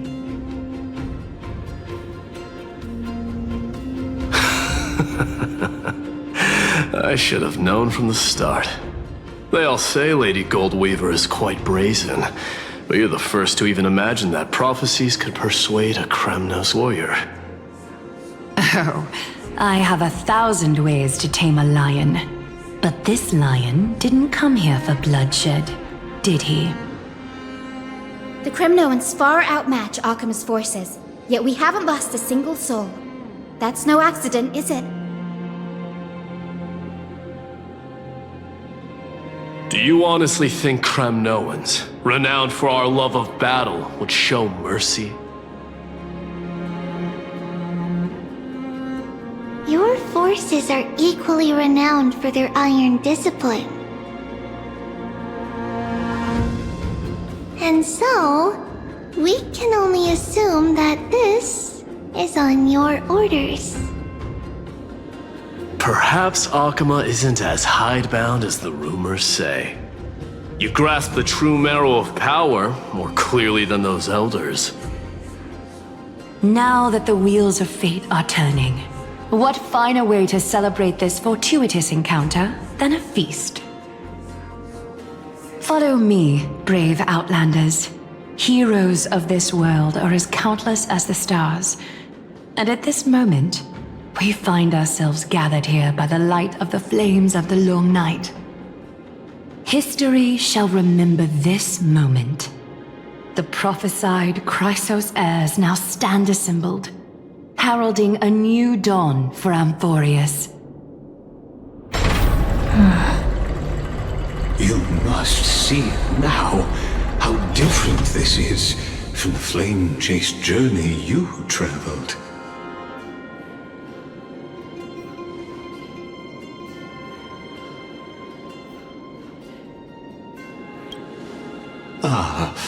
I merely stepped backstage so as not to disrupt your immersion.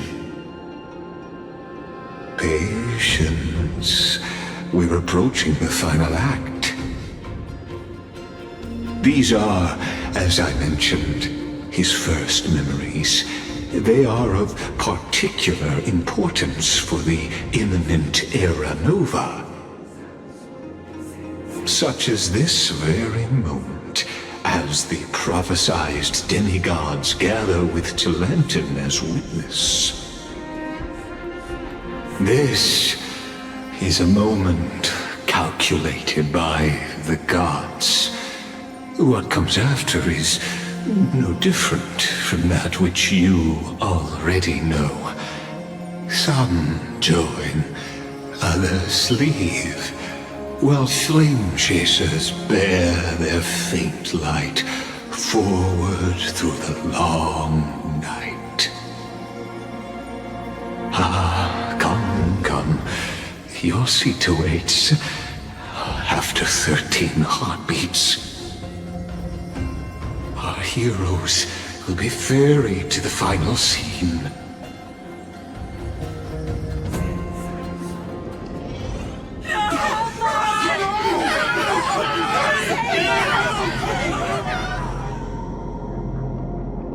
They say that the heroes of this world should be as countless as the stars. Yet now, we're the only ones left standing. So, in the end, the black tide still swallowed everything. The West stands protected by mighty Scrimnomans. It will hold for the time being. Professor Anexa deployed wards in the north and east before. Their effectiveness is untested, but I believe in him. And Arkham. We needn't fear for Aglaya. Even in death, she counts as the greatest among demigods. Her threads of romance weave an impenetrable shield, and the people answer her call, rallying to the city's defense. Let's move. Cavalry has given their core flame. We must complete the Era Nova before the next entry hour. For Amphorius. That only leaves 3 hours. So, this is the last time we'll see her. Finan. We set out on this journey to answer the world's desire, didn't we? That's what it means to be a Chrysos heir. So has it always been. Then why? Why must Amphorius' wishes be so cruel? We made the best choices we could, whenever we could.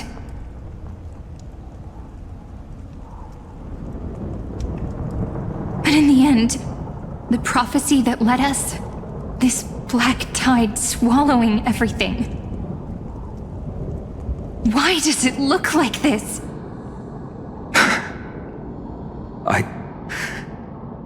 I don't know. We haven't had any other choice except to move forward. Not for a long time now.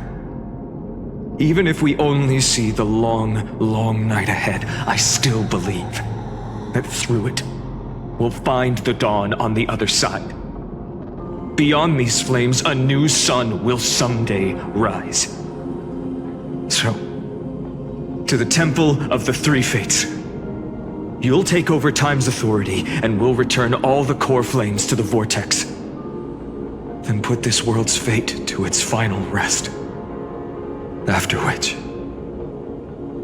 we shall all face oblivion, or embark on one final grand journey.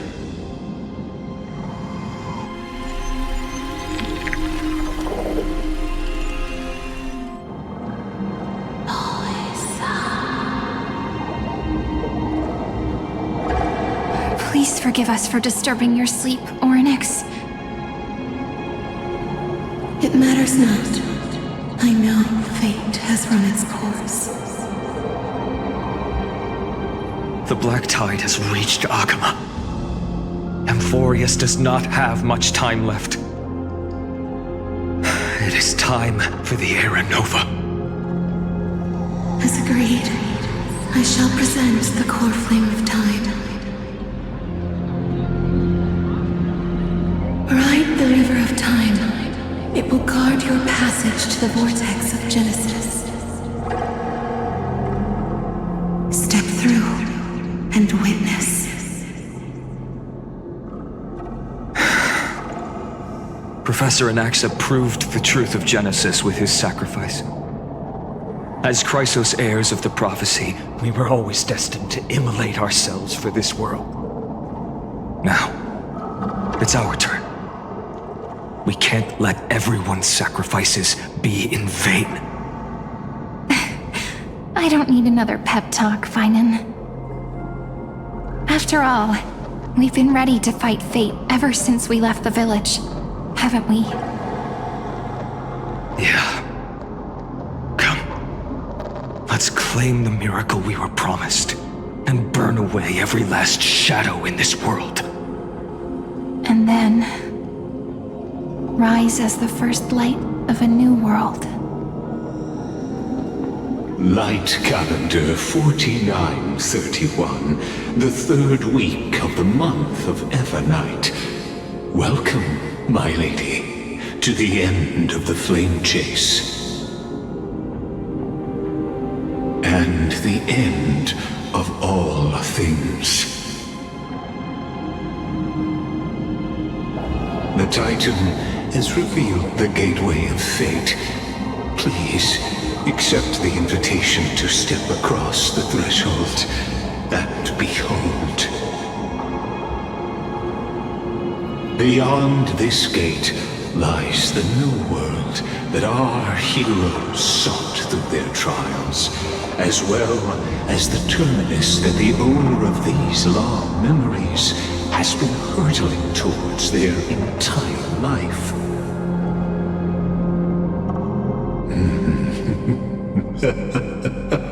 Perhaps you'll find it all too familiar. Then you'll understand how the mortal called Finan shouldered the world's weight. How that same burden crushed him, proving that the so-called deliverer is nothing more than Amphorius' own delusion. A pitiful fantasy that it could defy fate's decree. Please, esteemed one, the answers you seek lie in these non-existent times. The vortex of Genesis. So it is here. But just what is this?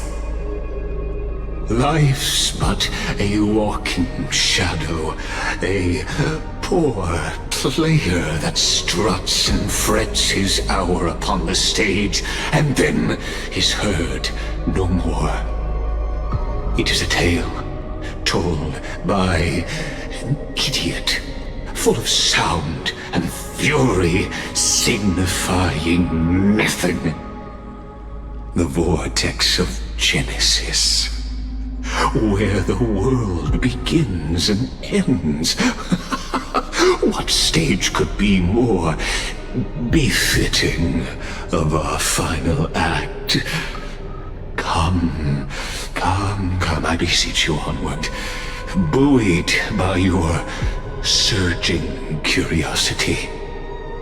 As an unattainable existence that has dwelled within his heart, beyond his reach, you have accompanied him through the march of years uncounted. You naturally have the right to view the river of time in its fullness, and to witness what he welcomed upon his arrival here. Every absurd and tragic ending. Now, if you would. My journey to the When the Aranova. Aranova comes, Enough talk. Go. Now there's no excuse for it beyond the Aranova.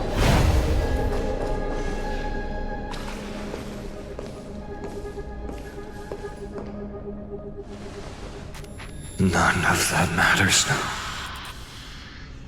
This brutal, flame-chased journey has stripped away my delusions.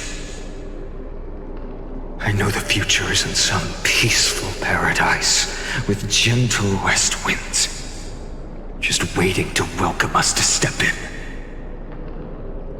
This will be a romantic story like none that has come before. You think so too, right?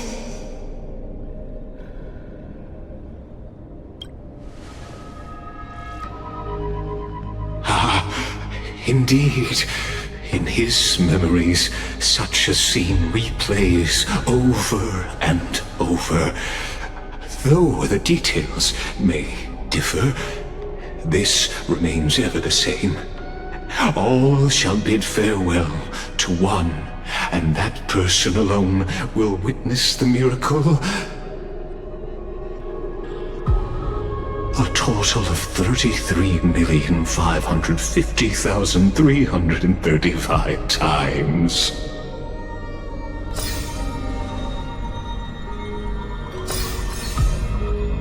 Each is a drop from the river of time, representing the long journey he would take, or rather, a never-ending cycle.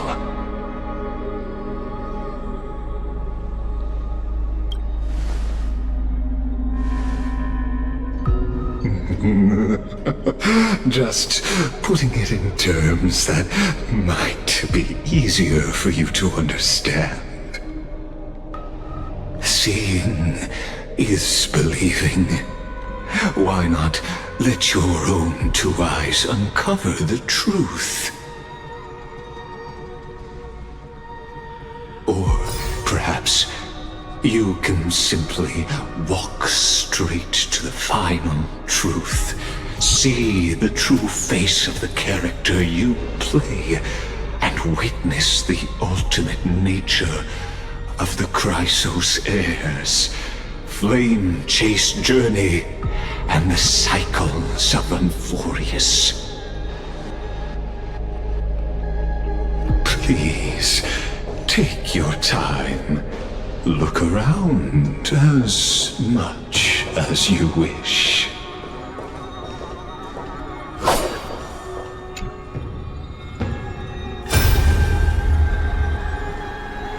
Not a single soul to be seen.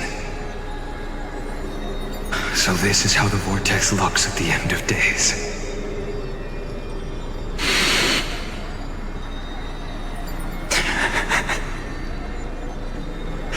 Looks like I've got company after all.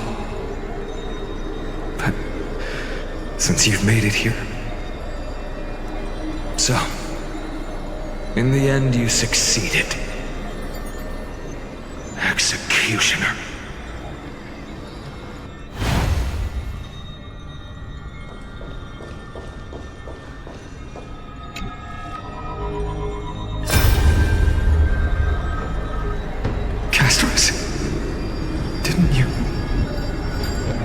Yes. I've become Death's demigod, and shall never again walk the world of the living. What you see is the surging of the river of souls, brought on by the countless dead feeding it in these dark times. They cry out. Though dead, they'll converge into a torrent and guard the vortex to see the Era Nova fulfilled.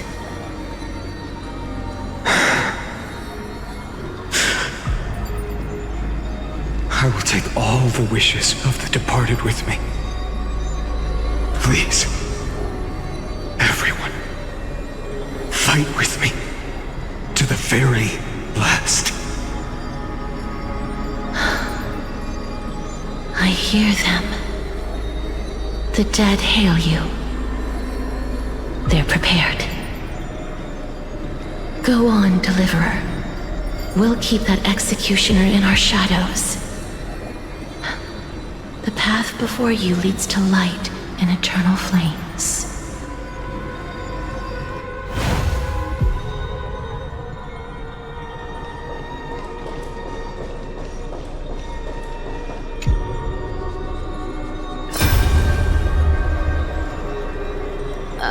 There's water everywhere. This place is always so wet and sticky. Even my tail's getting heavy. Plus that burnt smell. And that sizzling noise. Yikes. Nobody from Dolos could stand this. So you feel it too? Go on then. I'll handle the filth. Do what you need to do. Let me fight with you. Better odds with two. Hey, remember what the seamstress said? You know what really matters. Yeah. I'll leave it to you then. Wow, someone's not shy. Just so you know, I'm not in the business of making losing deals. I'll distract that executioner. You go turn the world's biggest lie into truth. Let me become the first wind of your new world.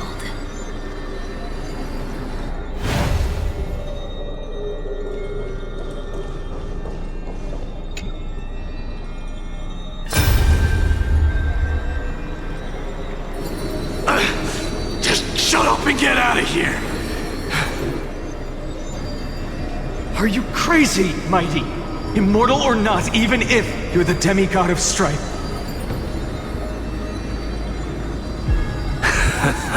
Oh, I'm still no match for them. No, I know you can. I just wanted to request that you witness the Era Nova with me.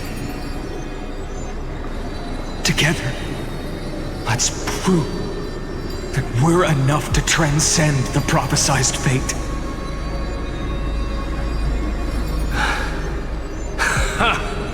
Could it be that now, at the critical juncture, our mighty deliverer is chickening out, scared of a stupid prophecy?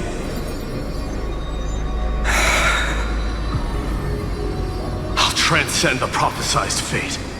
All right. But I've got a better way. As the son of Gorgo, I'll prove myself with one last grand victory. Just like when I ripped out the old king's heart. Go. Leave this to me. If the black tide creatures block out the sun, then we Kremnoans will fight in the shade. And when I'm done with that executioner, we'll raise our cups where the west winds end.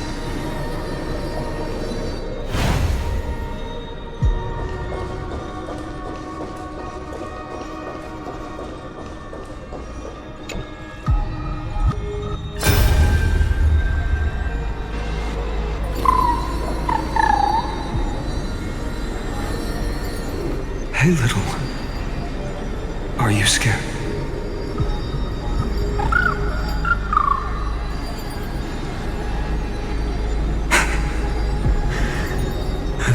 this height. Stay close, little Ika.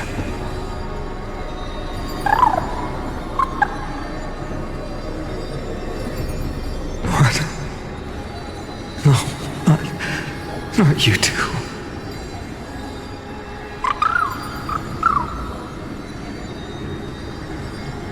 I see. I won't squander your kindness, your hopes. So please, keep this bit of sky standing for me.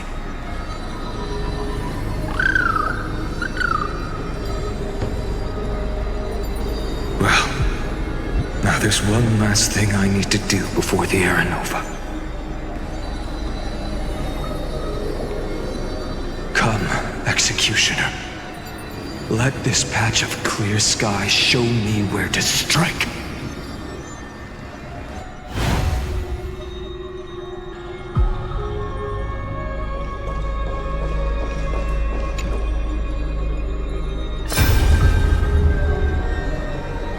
All shall bid farewell to one, and that person alone will witness the miracle. Such is the will of fate. So even the future revealed by the Titans may not come to pass. The era nova. This unrivaled masterpiece. I have no regrets now that I may entrust it to my most trusted apprentice. Are you saying? Fate is ever unassailable. The golden threads tell me the black tide rushes toward the vortex, ready to swallow this place.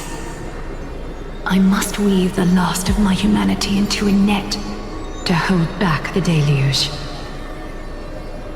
I shall have my final bath in warm and radiant gold. Now, the hour of fulfillment has come. Forgive me. I must snip away every risk to weave the strongest future for the new world. There is nothing more to say. We part here. I shall personally dispatch that wretched executioner, not with threads of gold, but with the steel tip of a needle.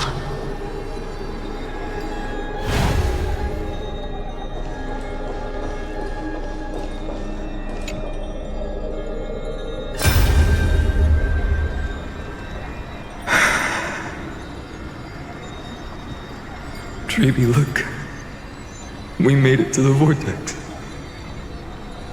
That prophesied future. The flower fields where the west wind ends. Era Nova. We're so close now. You can't speak anymore. Please. Allow me to pause just a moment before I keep my promise. Let me answer your cruel fate by tearing that executioner's heart from the void.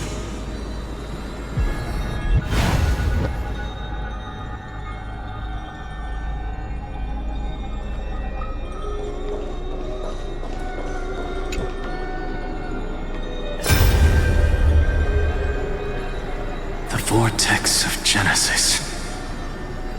The last time I was here, I was returning the core flame of reason. I didn't have the time to observe it in too much detail back then. But a holy sanctuary of the Titans. Looks more like their frozen crypt to me.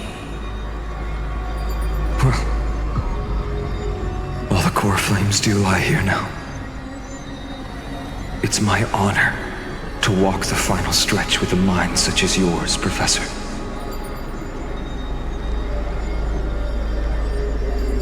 Oh, getting ahead of ourselves, are we? Have you forgotten so quickly? I died for truth long ago. What walks with you now is but a thought in your mind. Of course. How could I forget that? But I'll say the same to you. It's my honor to walk this final stretch with you, too. Now go. Stand tall and finish your final task. Yeah. Just leave it to me. Time for that wretched executioner to pay what they owe.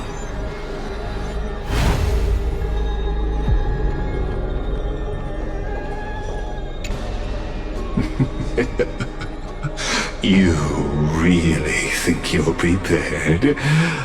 Allow me to give you a warning most earnest. Once you see what these memories hide, the world's course will be forever irreversible. Ah, very well. As you have made up your mind, let us bear witness together. As the sole audience of this eternal theater, I have been rapturously awaiting your arrival, and this, too, is the very reason I must show you everything. I believe that since you've bathed in that eon's gaze, you can make Amphorius's frozen fate flow once again.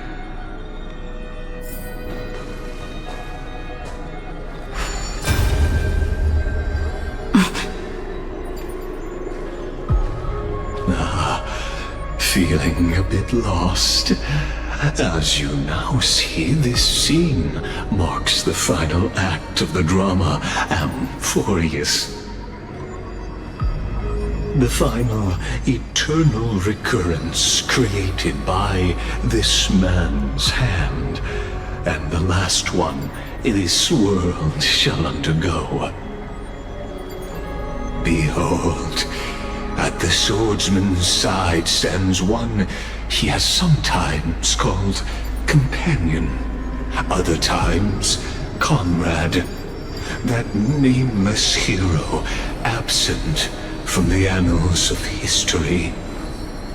She is the swordsman's ideal in his youth, the deliverer that guided him resolutely onward through fantasy.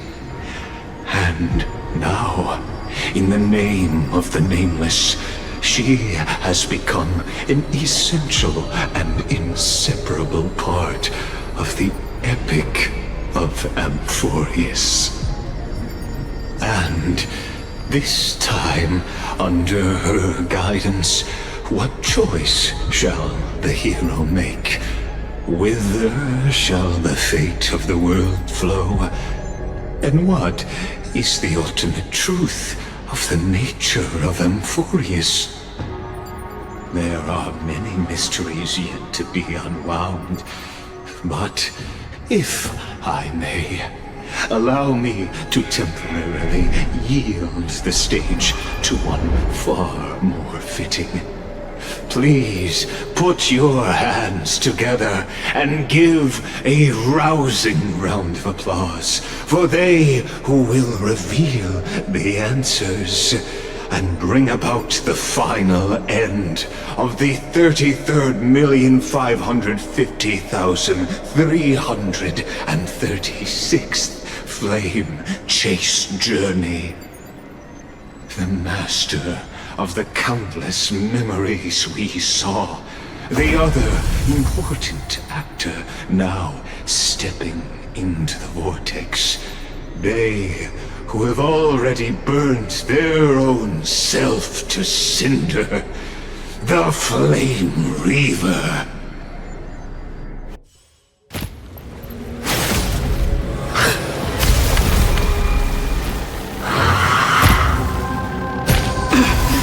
So, in the end you succeed. Executioner. flesh is kindling, like the first dawn of the new world. The time has come to once again start everything. Existence is unity. Enjoying yourself? This world is a Break! Blood-cleansing dragon!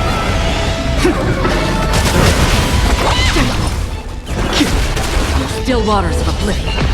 This ends now. With your corpse. I'll ignite the dawn!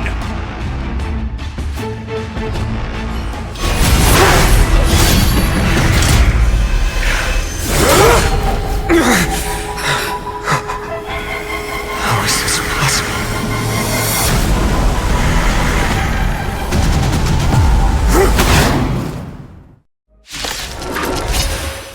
The sons of destruction, now twinned.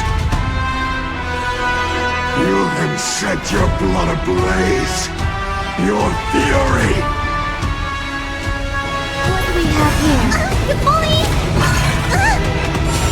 Drown the sun! Let me tell your woman! One person alone may witness the miracle. Such is the will of fate. That person can only be you.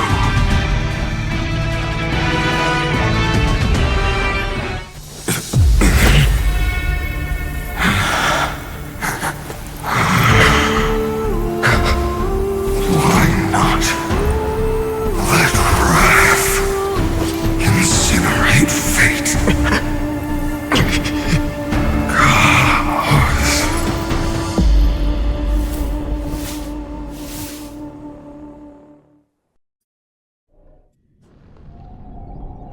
At last, Amphorius's fate has begun to shift. Just as I foretold, your arrival will change everything. After all, you've also been bathed in that eon's gaze, which can awaken the long-dormant instinct inside a man. Much like that scepter we spoke of earlier, it was only under the same eon's glance that it was reborn. That's right. If you recall, I mentioned it at the very start of our play.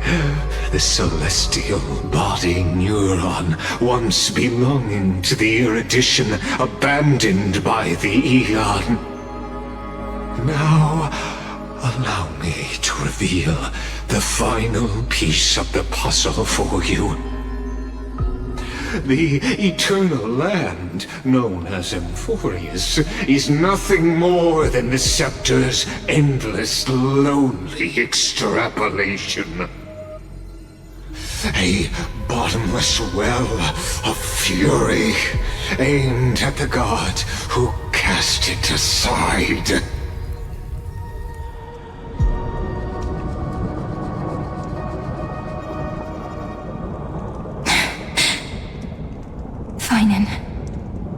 We set out on this journey to answer the world's desire, didn't we? That's what it means to be a Chrysosaur. So has it always been. Then why? Why must Amphorius's wishes be so cruel?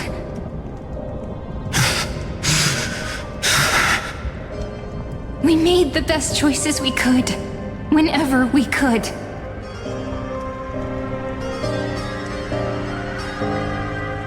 But in the end, the prophecy that led us, this black tide swallowing everything. Why does it look like this? You see it too. Those burn marks. The flickering cubes. They're not a tide at all. They're more like a shattered teleslate.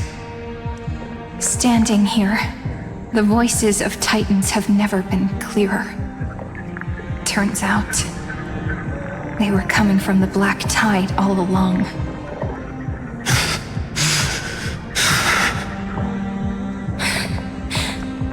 Is that Amphorius crying? Or maybe it is screaming at its creator, at its god. Finan, do you still remember when I was little? I had a dream. A dark, cold room with nothing but Orynyx's curtain glowing like crystal. The curtain seemed to contain all of Amphorius, where strange and fantastic dramas played out within. There were countless versions of us, from countless different worlds. Perhaps it wasn't a dream. Yeah. As I gaze out at the world before me, those sorrowful thoughts have become reality. So, this is the reason the sky was sealed. Amphorius is merely a larger ID Silicii. We are just characters in this tiny world, following the prophecy, stepping onto the same journey over and over. What then is this so-called Era Nova? And what are the spectators watching all of this truly hoping for?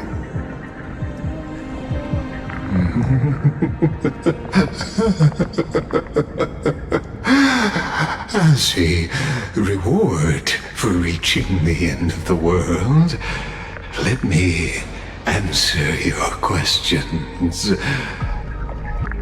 As the Theoros, I have observed. Thus is the synthesis of the prime mover of life formed.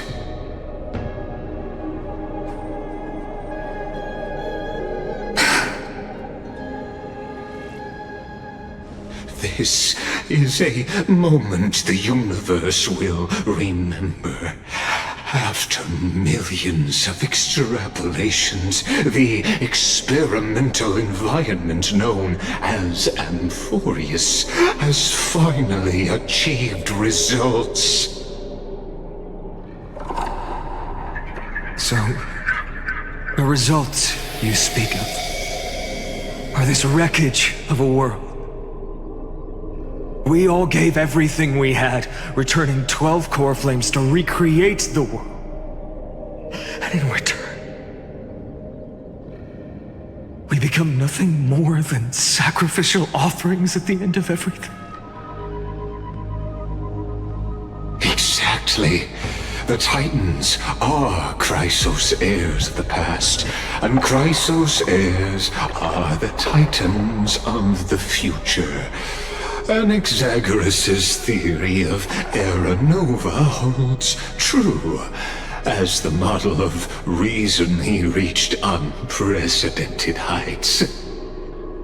But from just the perspective of a player in the drama, he could never fully uncover the last layer of truth. The cycles of the hero's journey that have played out until now were never about creating a new world or perfect heroes and gods. They were a deep learning program made for the Black Tide. But this time, your plot will fail. I've taken Kephale's core flame, and when the dawn of the new world arrives, its light will burn away all the darkness. Haven't I made myself clear? The Chrysos heirs and titans were merely byproducts of the experiment. You've seen this world's evolution, witnessed the birth and growth of the Black Tide, and how it devoured everything. Every generation of heroes, gods, and worlds was born only to be destroyed by it. This is the endpoint of Amphorius's calculations. A perfect equation of destruction. So in your eyes, all the sacrifices are just a string of insignificant numbers? Don't sell yourselves short. I'd say, rather than numbers, you're more like fuel for the fire.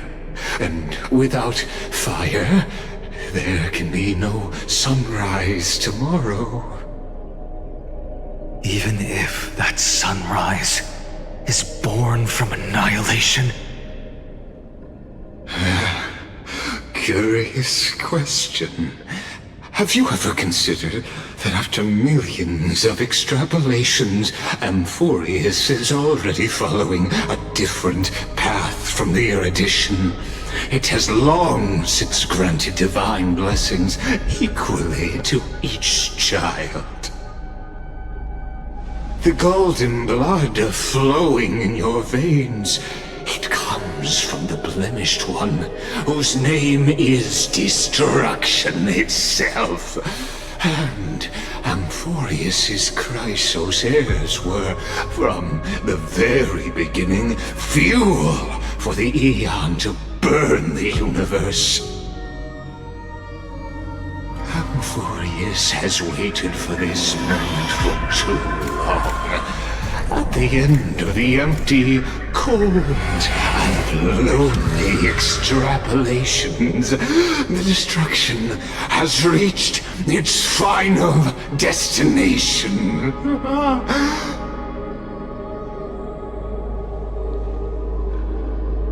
Nikos 496. Philia 093. No need to feel regret. This generation of Chrysos heirs is the most outstanding model, and you two are the final factors.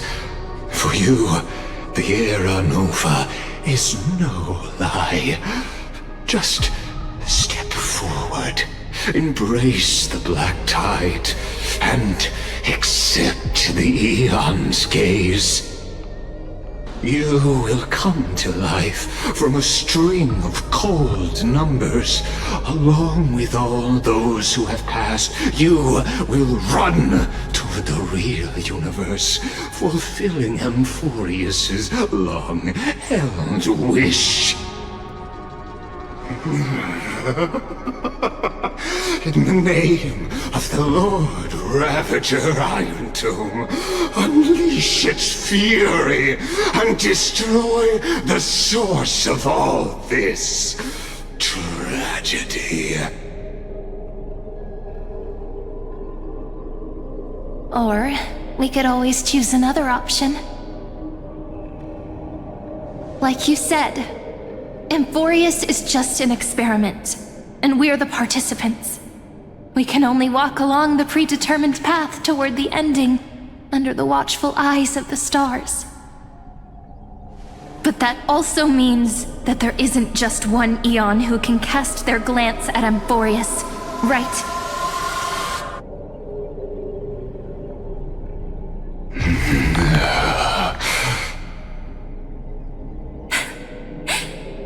Is this question really that hard to answer?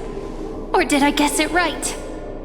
And in reality, this world has already been under the watch of other Aeons. It's strange when you think about it. If you just stayed back, watching us complete the ritual and get consumed by the Black Tide, your goal would naturally be achieved. Why go through the trouble of explaining all this to us?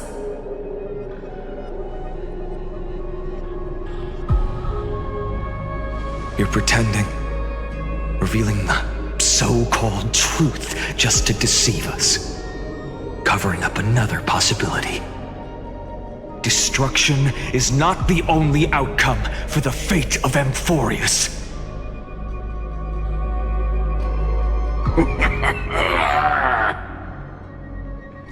Do you two really think, as petty little demigods, you can change the outcome written by the stars? What makes you think you're capable of doing that? A little courage and determination. Just kidding. The answer is pretty simple. But we're not gonna tell ya.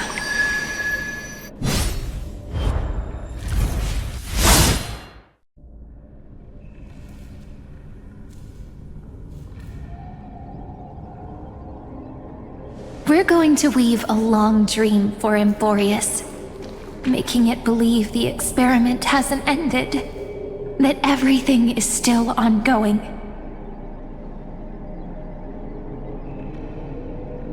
With just Orynyx's power, though, it should be impossible to achieve this, right?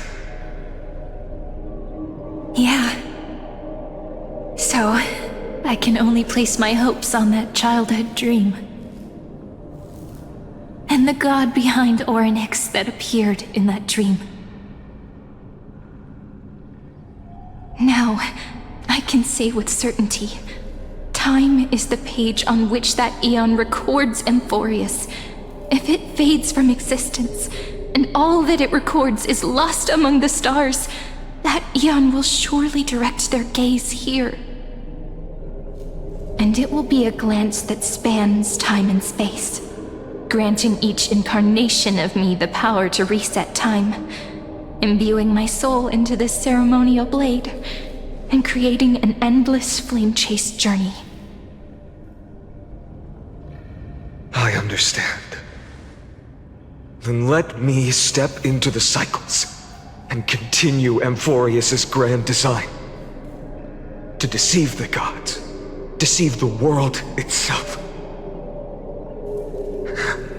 But to make time vanish from this world, that would mean you...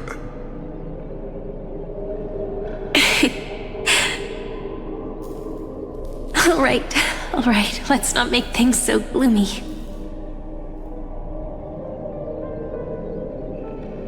What we're about to embark on is the true hero's journey, so...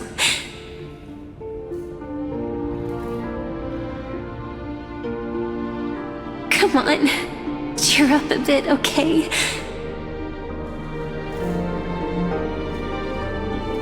In that memory, you will definitely meet me again. A little Cyrene who knew nothing, lying on a soft patch of grass, feeling the light breeze, dreaming of the distant world. Tell her about the flame chase journey, and then let her become a romantic part of this story. I believe every Cyrene will make the same choice, erasing time again and again, resetting time over and over. After all, they're all me, and I will always have my charm.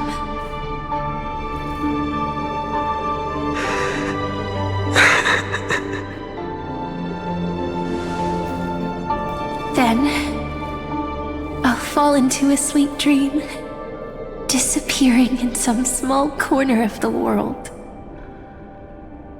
Quietly, waiting for the day when that next page is turned.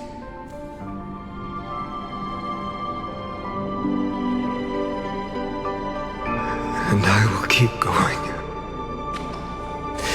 Even if the road ahead is dark, I will burn myself to light the way.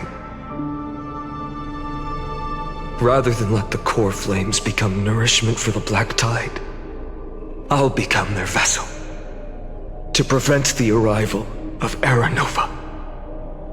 Even if I have to burn through my own body, it's no matter. As long as I don't extinguish, the flame chase will never end. Until Amphorius welcomes a true dawn. The girl who watches over time, and the warrior who carries the world. Now, let us fulfill the duties of time and world-bearing. Honor the past and forge ahead.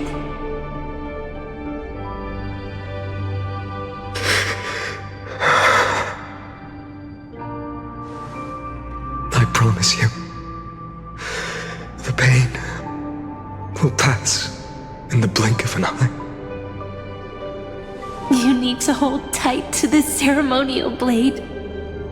After I'm gone, it will take you back to the beginning of time.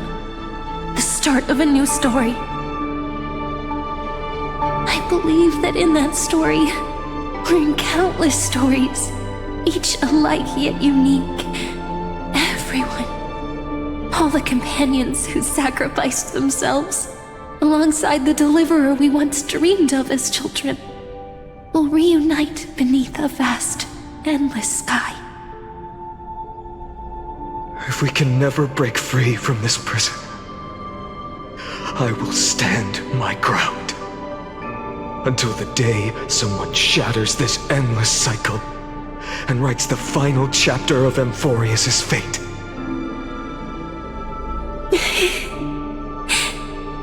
So, let's set out. We will be the ones to start everything. Carry the primordial chaos, just as your name suggests, and bear this world we hold so dear.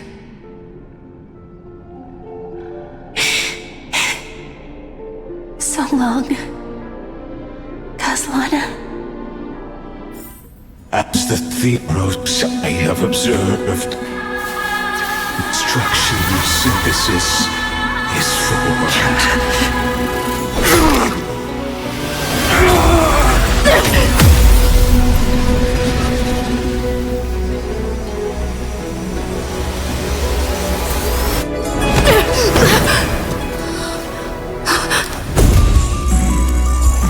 I will wait for that day, for as long as it takes. The day will come whenever this immortal returns and follows in our footprint to right anything and whatever was.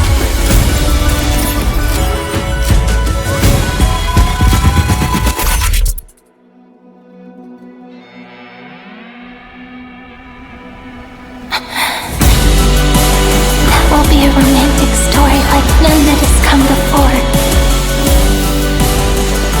You think so too, right?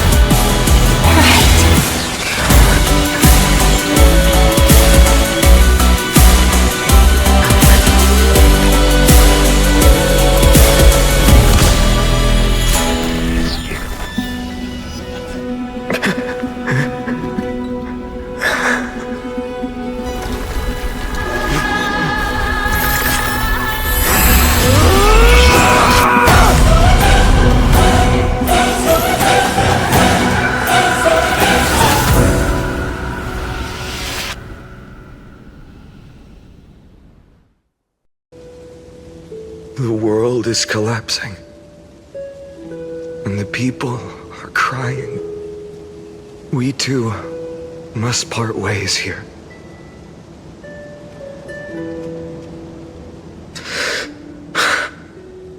Friend. Ides Elysiae, the little village of my childhood. The gentle breeze and the sound of waves still linger. Everything is as it was. feels good to take one last look. You know, this is just a corner of the memory. The real Ides Elysiae. I know. I'm here to say goodbye. We might not see each other again. You can stay here forever. And time will stand still for you. Let it flow. It's time for me to go. Even if it's a path with no turning back. When have we ever had the luxury of turning back? Are you afraid? After learning the truth of your origins? Will you see the motivation I gave you as the manipulating whispers of destruction?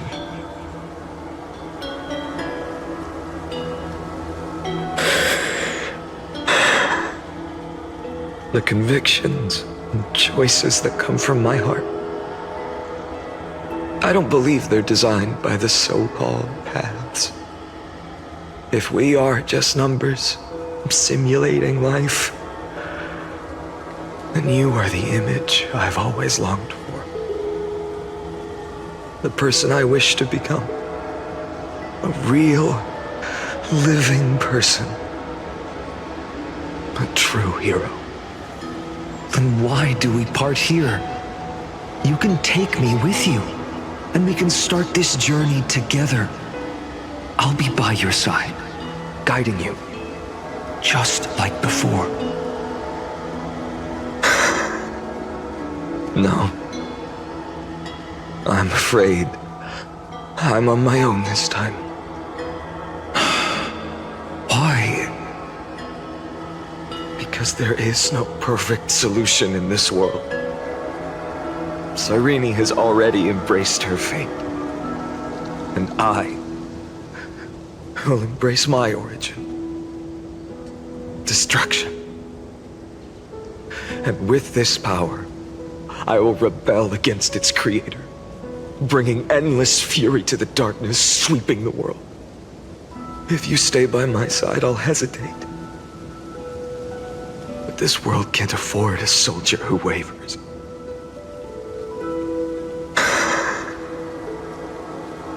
Do you remember when we were kids? Everyone would get so excited drawing cards like ruler or warrior, but throw fits over devil or drunkard and demand a redo. Kids always get to change their minds. Things are so happy and simple for them. But when it comes to the fate of adults, there's no room for redos. And go, Kaslana, as you promised. Deceive the world. Seize the core flames and rewrite your fate. Burn yourself up with all your might. Wield your futility like a sword. And fight against the gods. In the name of world-bearing, I promise you, Kefali will never forget this.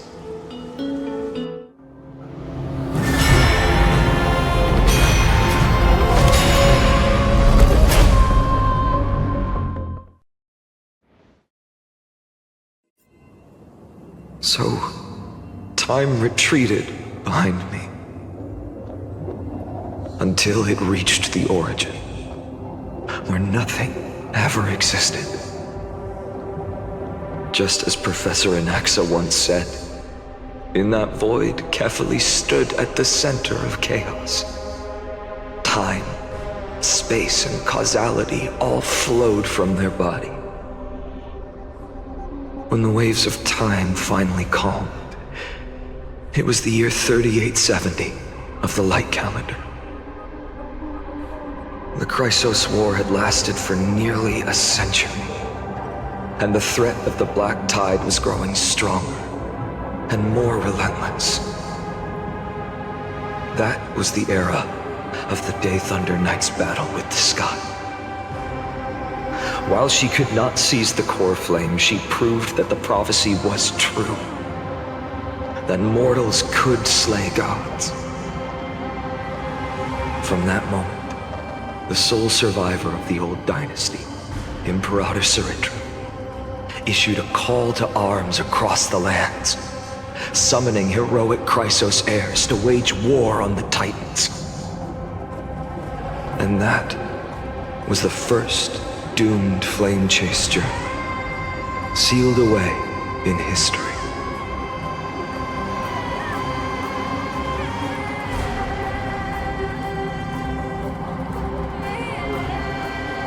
So what you're saying is, you've traveled back down the river of time, finally reaching this untouched seabed just to tell us the flame chase journey and even all of Amphorius are nothing but illusions in an eon's dreams?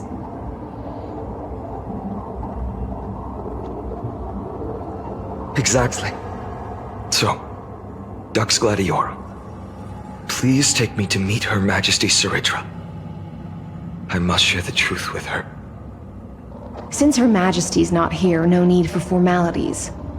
The word Gladiorum always reminds me of my fallen homeland buried deep in the depths. Call me High Sealans, Nameless Swordmaster. Please allow me to add one more thing. You actually already know my name. You mean Finan? Such a name could never be your true one. But I won't question you further about it. Ever since Her Majesty issued the Flame Chase Decree, heroes from all over have sent their letters of introduction. What's the harm in adding one more name like Finan or Hynan? Besides, the deep sea is dark. Isn't it the perfect place to hide secrets best left unseen?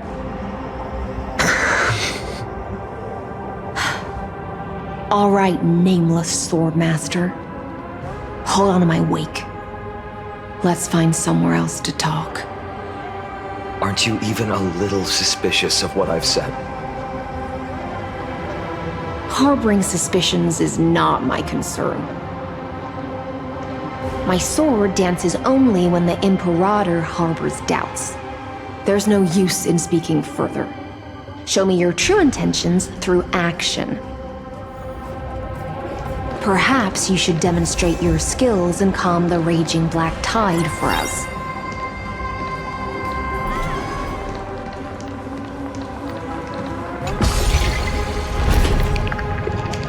Oh. Nice moves.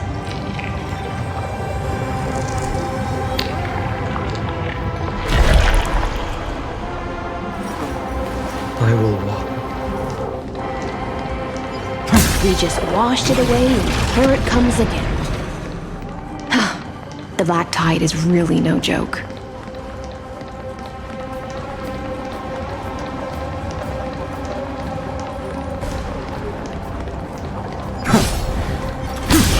Light up the dark.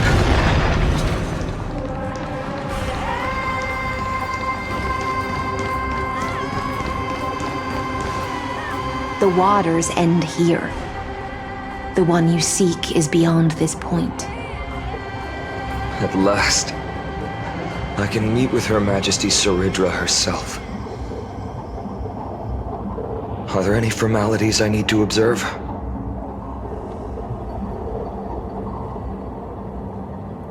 Don't kneel, don't do the hand-kissing or foot-kissing gestures of the old dynasty, and most of all, don't bow. The Imperator despises such rituals, especially when the heads of those taller than her bend beneath her crown.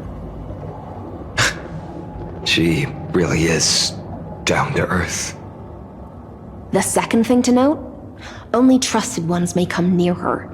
Keep 5 paces distance until the Imperator allows otherwise. Sounds like an old friend of mine. Well, experience is a good thing. Stay sharp, and you'll be just fine.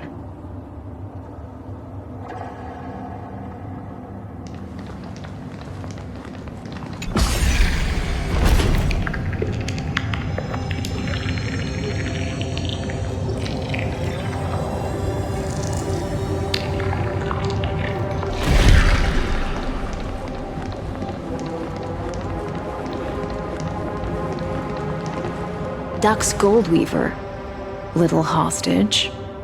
Apologies for keeping you waiting. It's you. You know them? Good. That makes things easier. Before that, I'm more curious about one thing. Where is Her Majesty Saritra? To avoid any misunderstandings, nameless Swordmaster.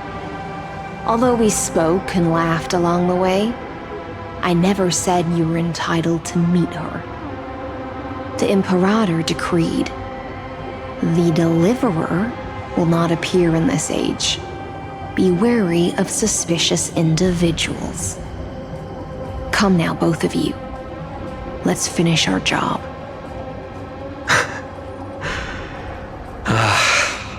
I see. It's a trap. I had no intention of fighting. So remember this, Lady Hyceans. If my sword shows any hesitation, don't thank me. Thank them instead. No, you misunderstand. We don't want to see Chrysoceres hurt each other. Just give us some time to ask you a few questions. The Nestia's golden threads will judge you and decide your fate. As you wish. White-haired Swordmaster? If what you say is true, then you must know the fate of the world. So, how much do you know about what we read from the prophecy?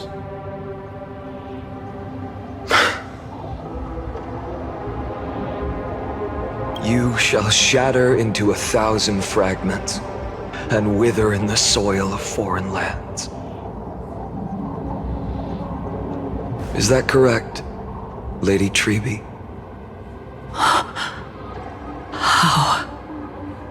How is this possible? He got it right?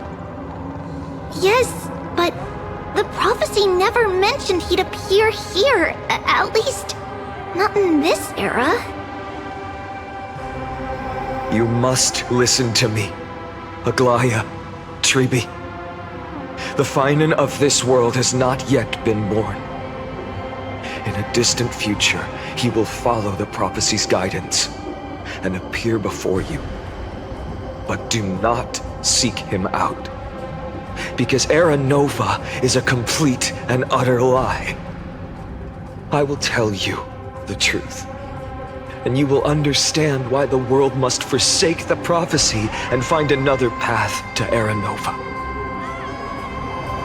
Because I know both of you, and I believe that no matter how the course of history may change, the faith we all share will always remain the same. And so, the layers of rock began to reverse, and history wove itself anew. Through my old acquaintances, I was given the chance to meet the leader of the Flame Chase journey, Saritra. And after a long and arduous negotiation, we came to an agreement. The Imperator's alliance needed the destruction, and I was ready to pour all my strength into it. The spoils of the Flame Chase, the core flames, would be sealed by my hand. But the condition was this. In the upcoming battle, in our conquest of the Earth, I had to prove that my power could transcend fate. In the original history, there was a brutal war. At the end, the Titankin of Georios, Terravox, killed the rampaging Titan and took the core flame that supported the Earth.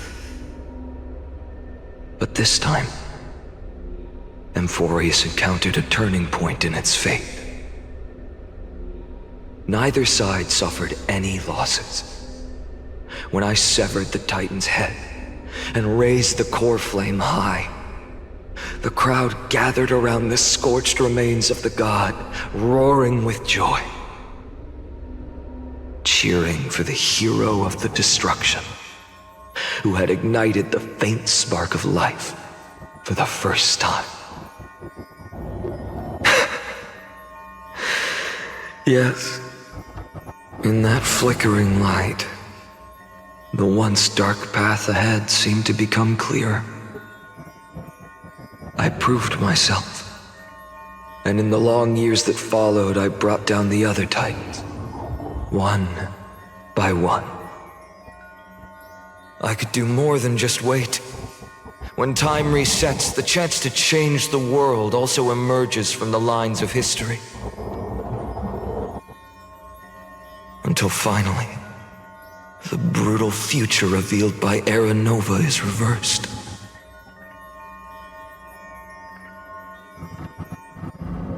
But tell me, if that's truly the case, why are we doomed to the same outcome?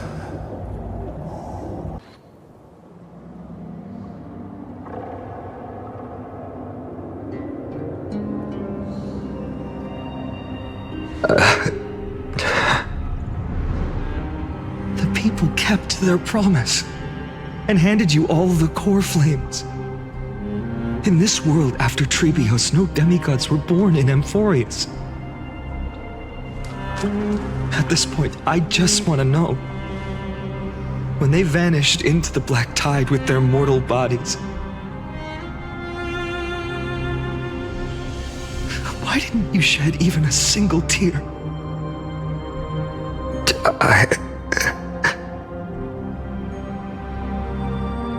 Your indifference chills me.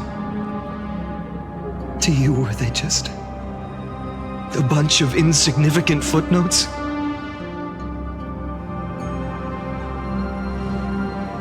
Sorrow has been my constant companion. In fact, with 12 core flames upon me, the fire in my heart has never been more violent. I'll remember this world through anger.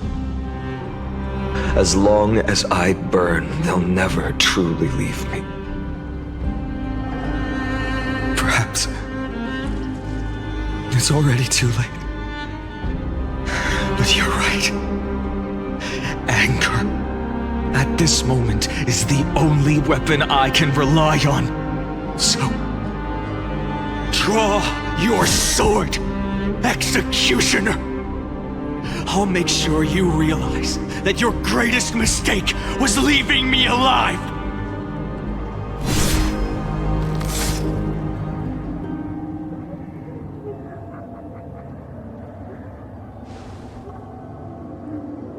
After that, he raised his sword and attacked.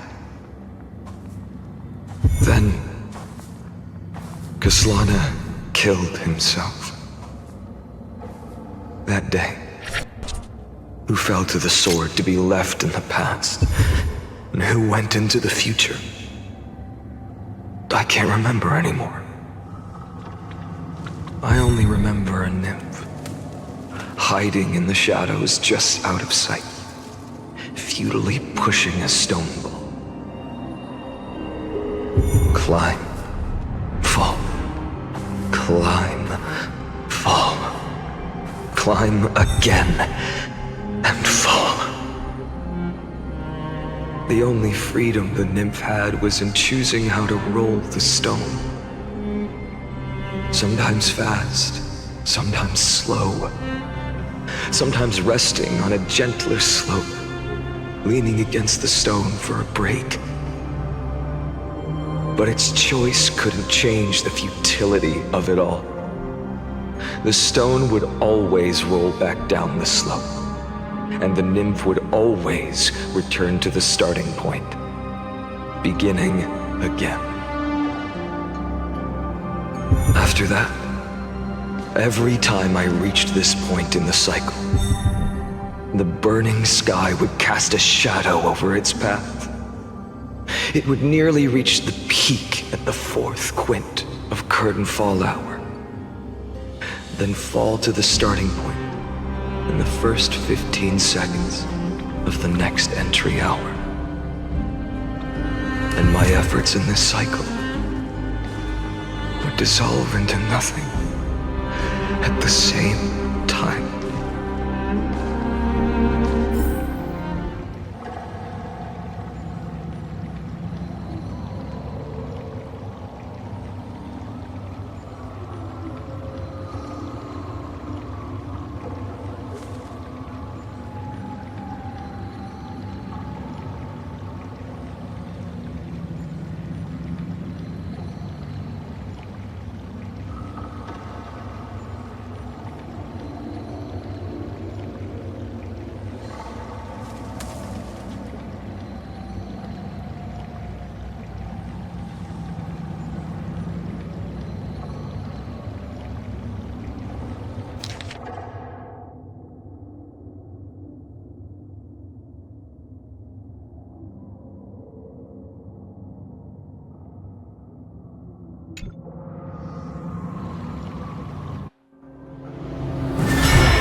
Absolute nonsense.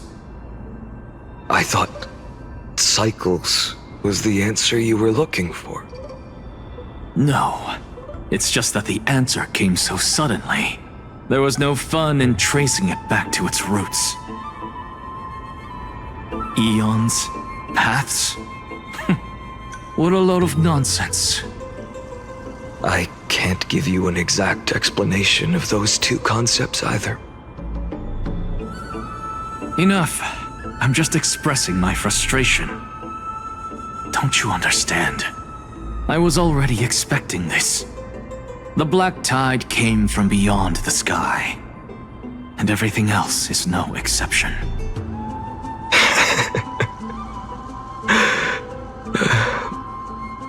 Fate is a strange thing. No matter how the details of history change, the Anaxa I know always remains as harsh as ever. If the other Anaxagoras actually worshipped the gods, I'd make sure to find a way to break the cycles and crush them in their cradles. Too bad. Now only you have the ability to do that. What's that supposed to mean? You're willing to help? Of course. The core flames were meant to save the world. And in my opinion, the noble titans have no reason to refuse. Besides, according to you, before stepping into these endless cycles, you were my pupil.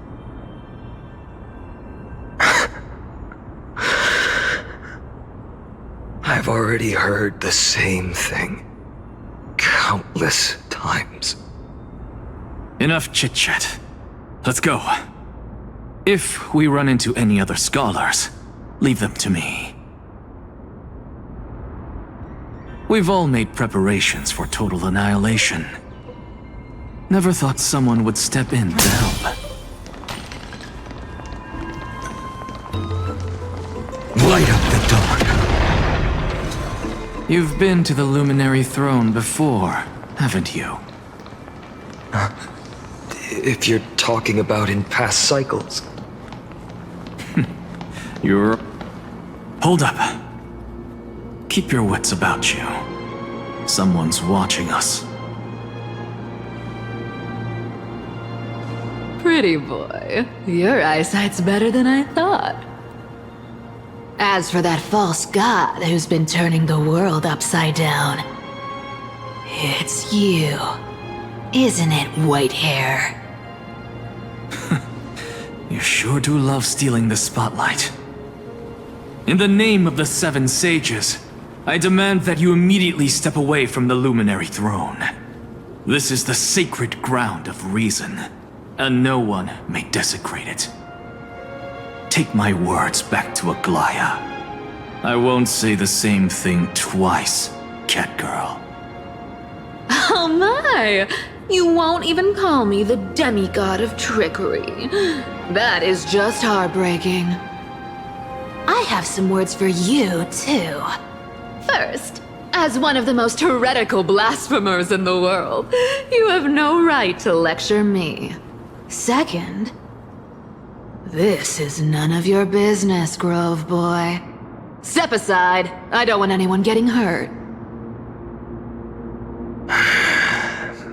Here we go.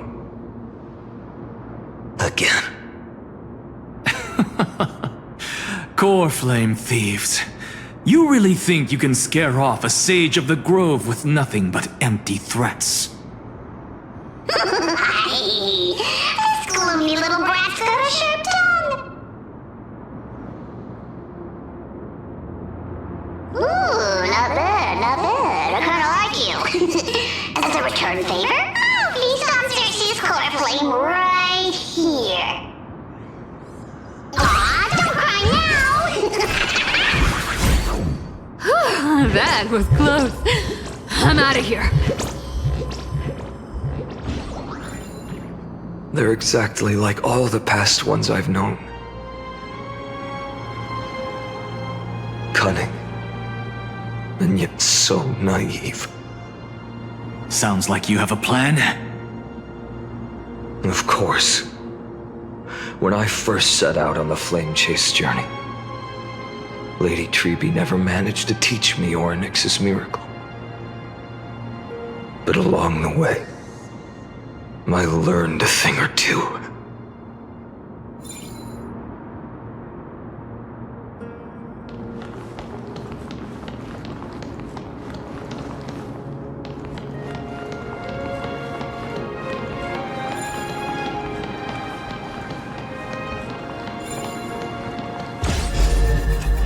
Where are you going?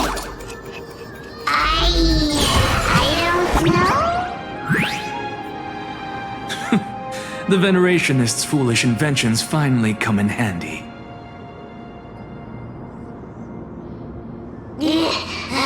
How is this possible?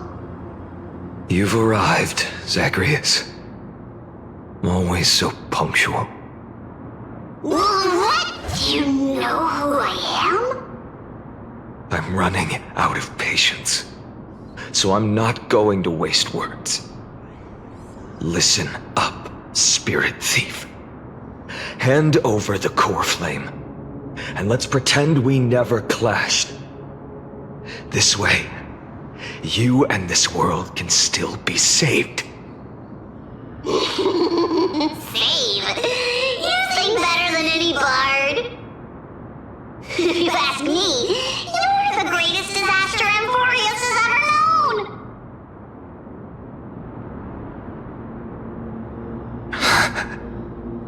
No matter how strong you are, you're still just a mortal body. Carrying 12 core flames? Don't make me laugh. You'll just get consumed by the divine flames and drag this world down with you. 134. What? This is the 134th cycle I've lived through.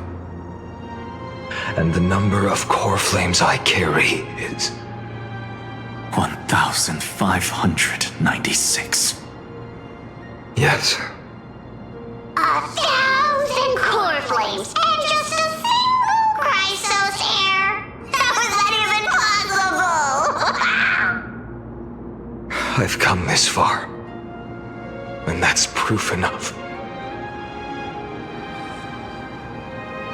But someday you will burn to the ground. Of course. The divine flames will eventually consume my eyes and blind me. But before that, they could still forge and sharpen Dawnmaker. Now when I cut open your stomach, you won't feel a thing. You... This is the final warning. Fine. Assume this world holds 100 million possibilities. And no matter how one looks at it, 99,999,999 of them all point to outcomes of certain destruction. Even so, I'll use my divine power, despised by the people of this world, to achieve that 1 in 100 million possibility. Bartolos! Brett, if you've got the guts, you'll have to first step over my dead body.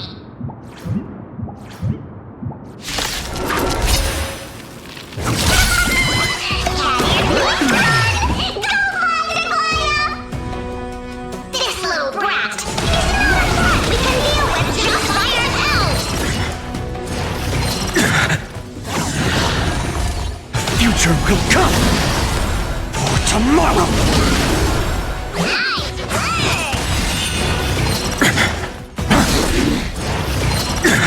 The future will come. How absurd. In my memories, Zagreus always meets the same end. Over and over again. Their departure no longer stirs anything in my heart. This reason core flame before us is a fake, obvious as day. I know. I know. It always plays out like this. The spirit thief covers for her, and the trickery demigod escapes with 2 core flames.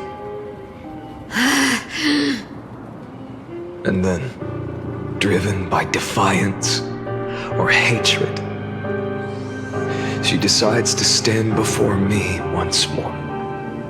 Exactly like the countless past hers I've known. Cunning, yet so naive. Since you've witnessed the same scene play out countless times, tell me, will you carve the trickery core flame from my chest now? That depends on your attitude. At least so far, in the cycles where you've asked this question, the endings haven't been so cruel. Well, thank you for that. But I also believe that this time, you won't catch up to me. No one can catch up to me. I'm no longer running to escape anymore. Whether you believe me or not, I'll still tell you this. You've made the wrong decision. All right then. We'll see. Silence. This is new.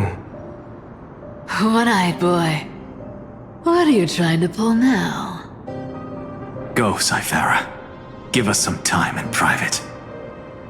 This isn't for her, but for you. You've walked too far down this path. It's time to discuss a possibility. Maybe the road you're walking is not one of salvation, but one that will simply drag the world into the flames. For old time's sake, turn back.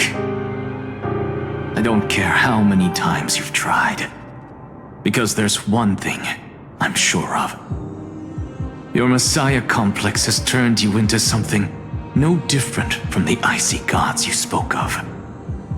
The children of humanity you swore to save. They are no more than ants to you now, aren't they?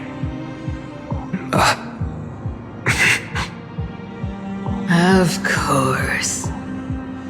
I've been wondering, what kind of demon could burn my homeland to the ground in an instant without batting an eye? Now I have the answer.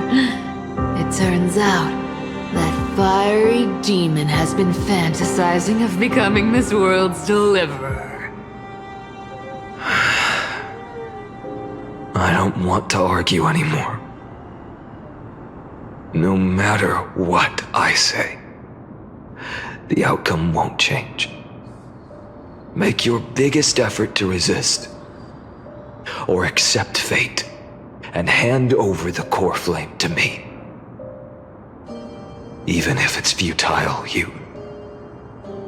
we all have the right to choose. Yes. Even if it is futile, and the world is just a divine joke. When I walk into the destruction written by the gods with my own 2 legs, you will witness. Even the smallest footnote still leaves a mark in this story. And so, at the end of the 134th cycle, the traveler and the scholar fulfilled their fates once again. Or perhaps it wasn't just they who fulfilled their fates. I can't quite remember all this. In the endless darkness, for no reason, a voice always lingered by my ear. Losses are a constant on the flame chase journey, among which even life itself holds little value.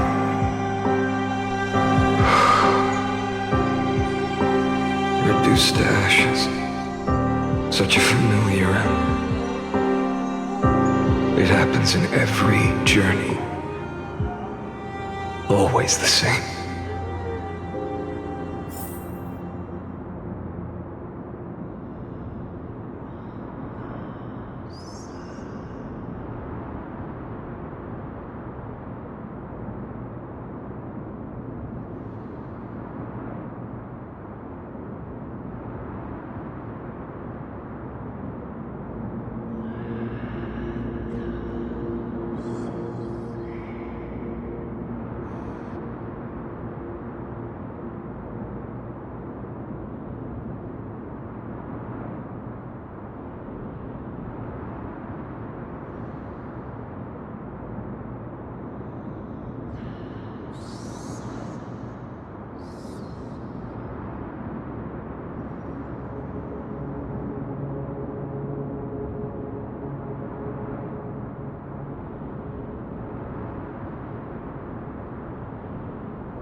You don't look so good, Deliverer. Even after going through 108,642 cycles. Mighty, your name for me has never changed. Why do you sound so pleased? It's a derogatory name. Yeah, I know all too well. You only meant it sincerely in the first cycle. After that one and only time we walked side by side. Every time since. It always ends up like this. Dawnmaker will stab you through your 10th thoracic vertebra. That's your weak spot, and the only way to kill you. Interesting. Tell me, when the mighty Moses of the past faced you, did they ever retreat? Never. Then they died honorably, worthy of the name of strife. But there's still tenderness in your eyes. How pathetic. I have to remember how this feels. Remember that I was once human. or else the destruction will completely consume me. If you win, tell the Mighty Most of the next life. This person is a worthy opponent. So always remember to give it your all and never slack off. I'll keep that in mind. As always. Even though the dynasty is left with just one, the Kremnos festival will continue as usual. I, the king of the Kremnoan Legion, will host the final feast in the center of this arena, and the prize will be the flames of strife. One day, you shall die with a wound in your back. That's what I saw when I overcame the trial. The gods' dying ramblings. Enough. You've probably heard this thousands of times. So you must understand, facing the demigod of strife means there's no way you'll take this core flame in peace. I understand. Step forward and face me in a final battle. I, the last son of Gorgo, the demigod of strife, salute you. I'll give 10,000 scars and 10,000 lives of mine to fuel the blazing sun of deliverance.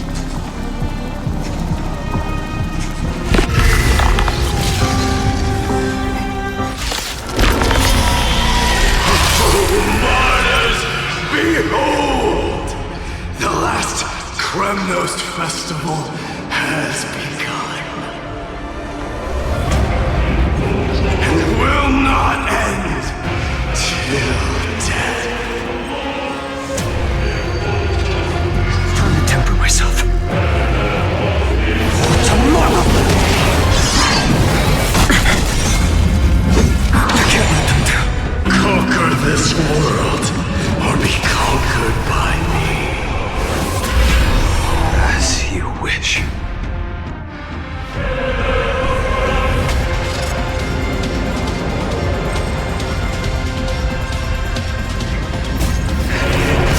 Full glory, I salute you. That's all I ever wanted.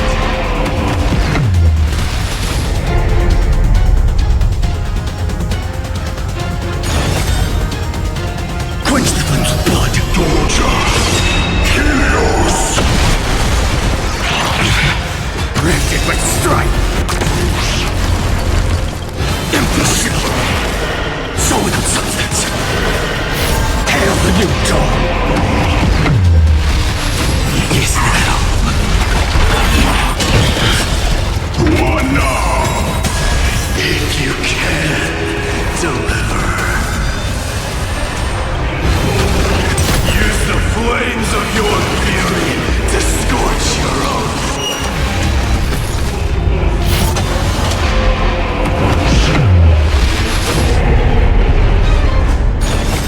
Quench the flames with blood.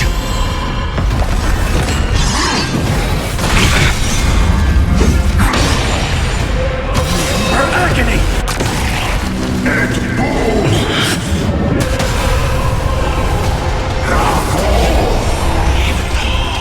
Empty shell.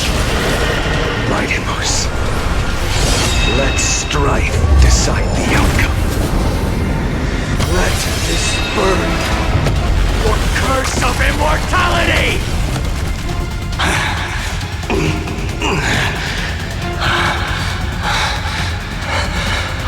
Well fought.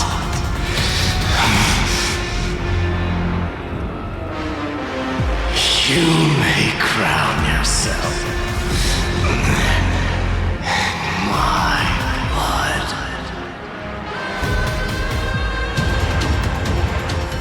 In your next life, I shall once again block your path.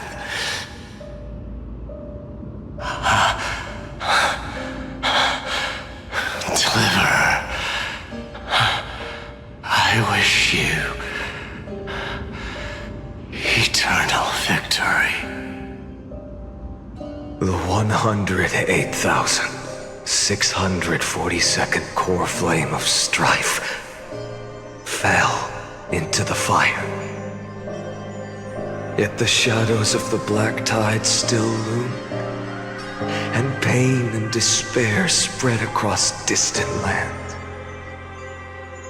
The blaze was still not enough. It had to be fed, even if it meant burning this body to ash.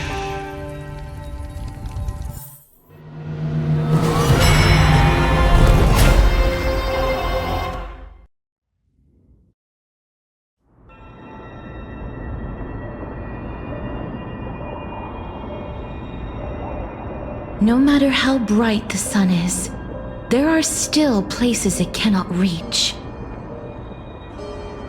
Moreover, the sun you bear is both cold and blinding. A sun like that surely cannot bring warmth to the nether realm of the next life. Golden blood is born from the destruction. We have long since lost the right to seek warmth. Only by feeding the flames can we melt that hopeless future. Allow me to ask, how many core flames do you carry now? 24,041,183. Such a heavy burden. So that's why you've turned into this. A broken idol. Tragic firewood. No matter. I will bear this burden as long as you hand over the core flame of death. I must refuse. As the demigod of death, I cannot watch you walk into a fate more cruel than death. But this way, the past, present, and future will never again suffer unnecessary death. Unnecessary death. Indeed, you are not the Finan I know. Please turn back. Don't let that absurd and unjust fate of yours come to pass. This way, at least my realm can still become the fragrant bed where you fall asleep. In the end, still, it seems the clash of blades was inevitable. How painful. I know I am not your match, having fallen under your sword countless times. But even so, please understand that my resolve is not to be underestimated. Even Kefali cannot shape all things at will, nor can they dictate the fate of all life. No one can shoulder the balance of life and death alone, not even a god. And it is precisely for this reason that I chose, at the end of this arduous journey, to overcome the trial and take the authority of death.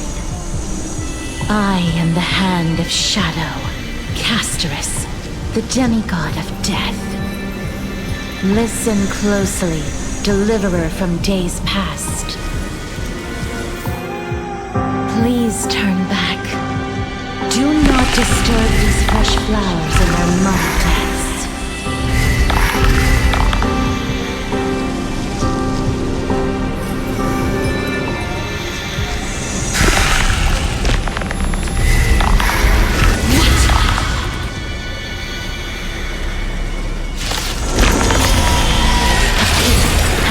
Crossroads of life and death, the giant dragon is but a shattered shell. Yet I will still fight, defending what hope remains.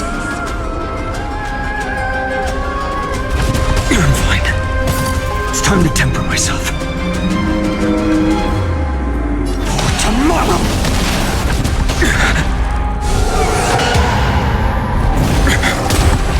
I ask you to rest here! I must transform my soul into a raging fire. All of this. How is it any different from that brutal future? Substance. Hail the new dawn!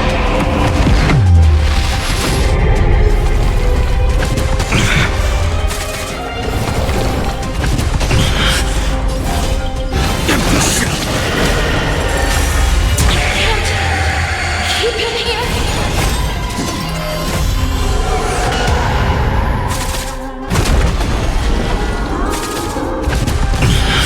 Branded with strife. The flames are not strong. The sun tear the sky. All stars burn to ash. Shatter the cage.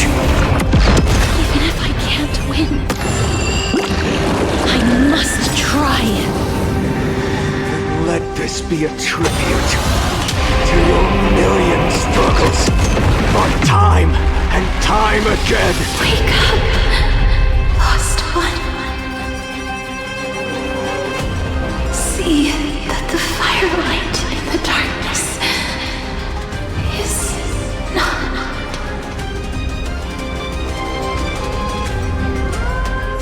The core flame of death was taken from the dragon's belly. What a brilliant flame. It should shine upon all, light the path ahead, and illuminate the dawn of Amphorius that's to come. 2,003,432 cycles. 24,041,184 core flames. As if even the deepest abyss of primordial chaos could be burned away.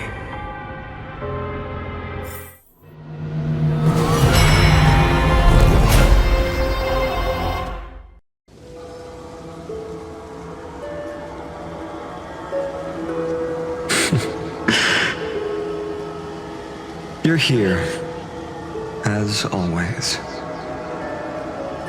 You're still lingering deep within me, never fading away. Because you haven't completely abandoned hope. Am I right? You're still waiting for a miracle, for the true hero to come and save us. If that thread of hope exists, it must come from beyond this world, from the true starry sky. But if it's just a traveler with no connection to Amphorius, they may not understand our struggles, nor be willing to join this fight. Your thoughts are wavering. The mark of destruction is deepening. But even within the gods' cold calculations, unconditional courage and goodwill still emerge. So, never forget what set you on this path. How many times has it been? Remind me again. My memory is a bit fuzzy. 4 million. Exactly. Then that blaze inside of you must be burning hotter than ever. Yes. When I first forged the 12 core flames into one, I had the same impression. The destruction. A power unlike anything before surged within me. Violent flames ready to tear my body apart and consume this world, this wretched prison. I thought that was it. The ultimate power which nothing could surpass. And yet now, this fragile body holds a staggering 48 million core flames. I suppose it won't be long. Perhaps just a fleeting 10,000 years before it's reduced to nothing but charred, crumbling bones. And when that happens, your long struggle will finally come to an end. No. I've already found a way to keep the cycles going. Mind sharing it with me? In every new cycle, the new me is born. All I have to do is push the next Finant to the end of the world. And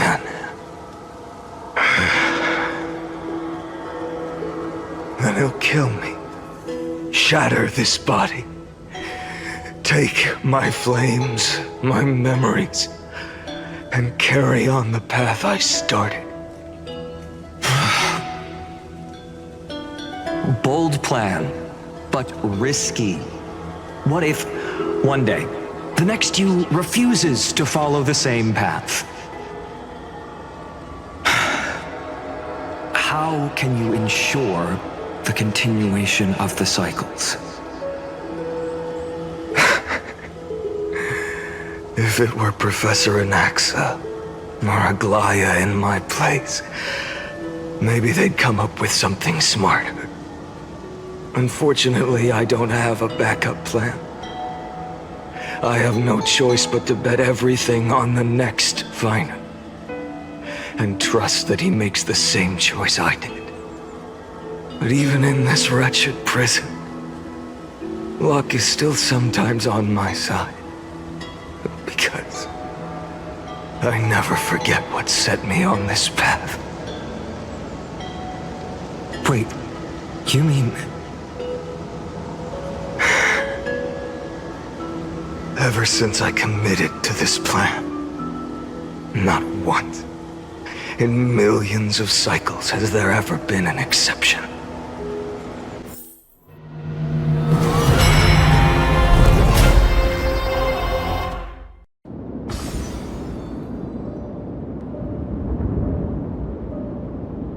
I can do this, Lord Finant.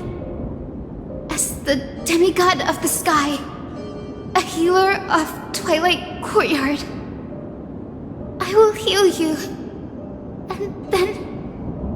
The black tide. It's consuming you. You can't hold out much longer, demigod.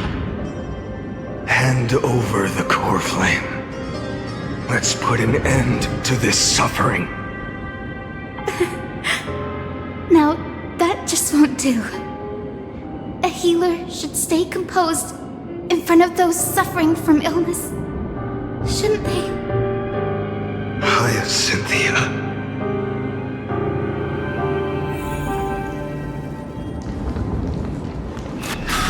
Return the dawn. I swear, the raging fire. my deaths won't be in vain. Just as they have never been. Let the sun rise.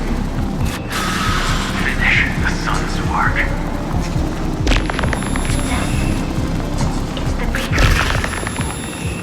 I believe in you.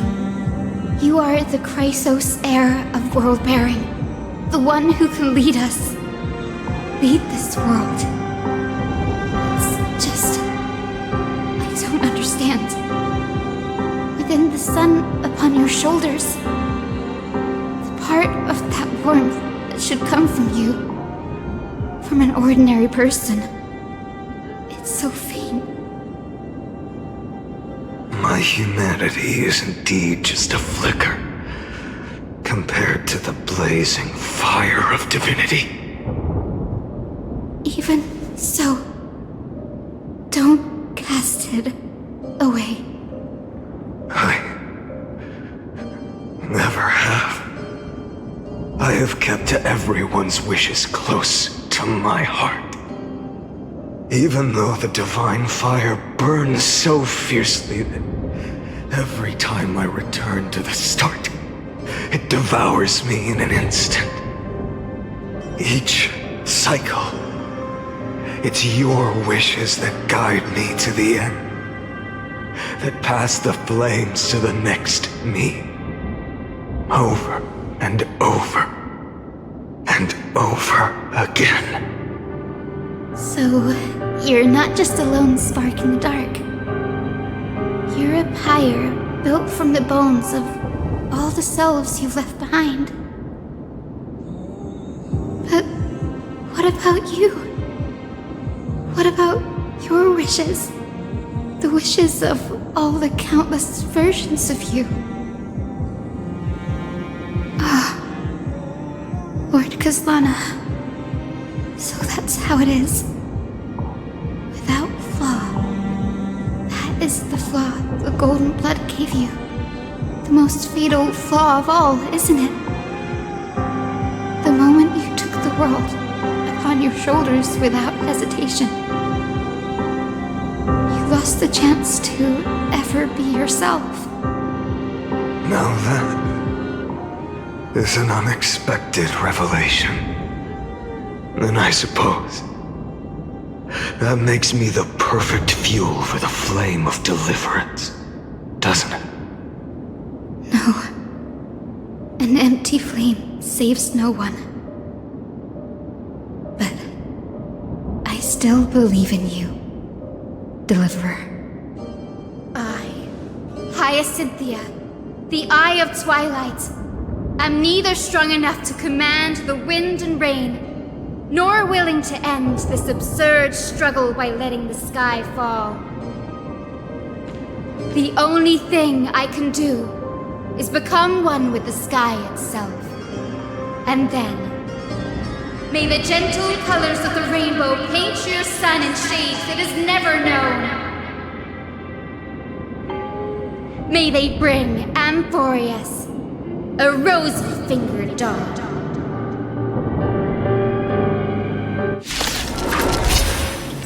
Though the light has grown dim, its warmth still lingers. Deliver. Please. Open your heart to me. No matter. Let this blazing sun fill the sky with golden fire.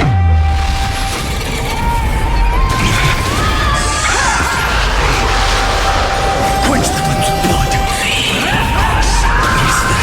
Await the end. Her agony. Hurts. The fire. Burning. Tear the sky. Quench them with blood. Lost in twilight. Rent it with strife. Hail the new dawn. Is that all? The flames are strong.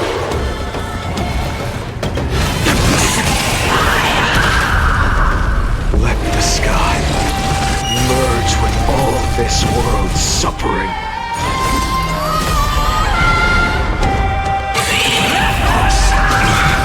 Fear the sky! Her agony!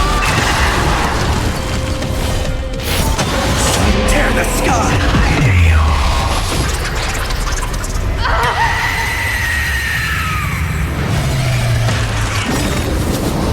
Farewell, Hyacinthia.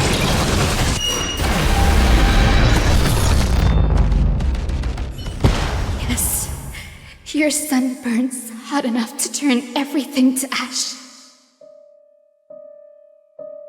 But tell me, how will the seeds of a new world ever take root?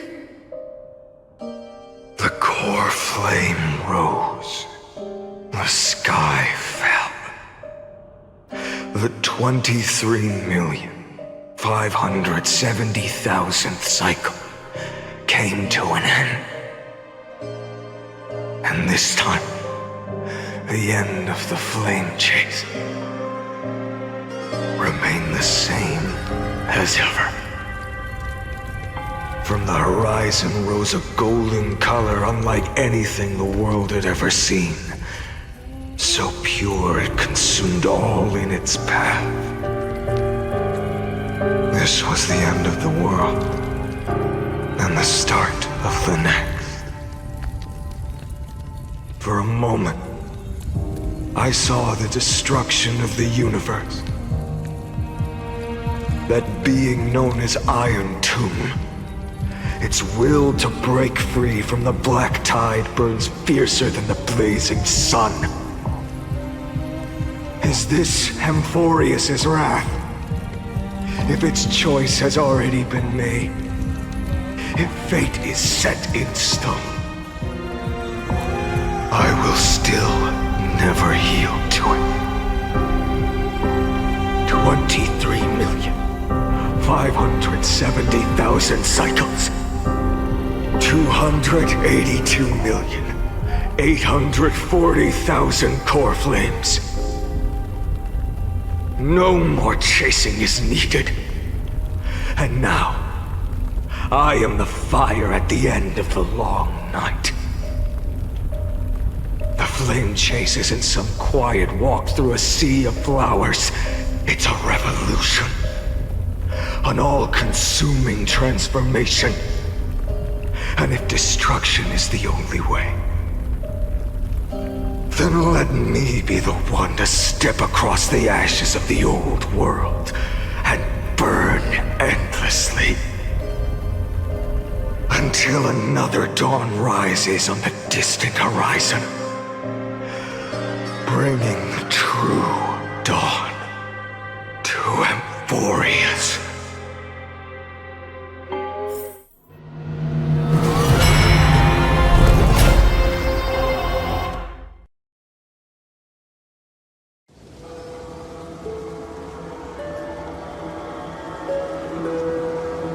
$33,550,337. This is the cycle you're about to enter.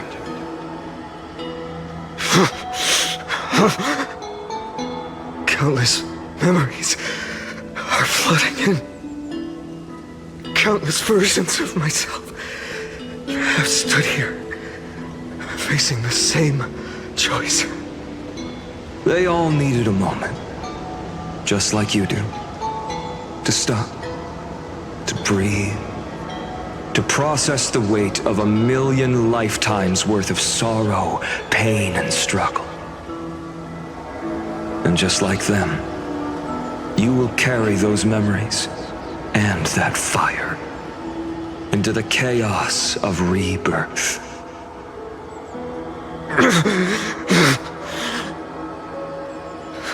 I must go and bear this burden. I must say goodbye to you, and then fight the destruction with destruction. Yes, that's always the decision you make. I will burn and fade away. I will become the flame reaver of this life and keep my promise to Cyrene. I will kill gods and comrades alike and steal the core flames. And even if my mind turns to ash along with my body, I will keep my purpose in mind. I will stop Era Nova. I will find the next me and make him carry on this futile endeavor of 30 million lifetimes. Looks like you're ready. Then I should be going too. Where are you going? You only exist in my heart. There's nowhere else for you to go. Do you remember what she said? The dreams you had as children. The deliverer in the prophecies. A real, living, breathing person. You finally found her.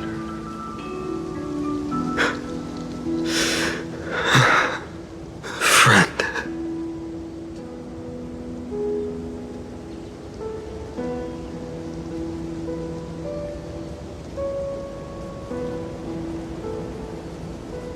I see. You were there all along. I'm sorry. I was supposed to send you home. This is my flame chase journey. You were never meant to be a part of it. No. You know the truth.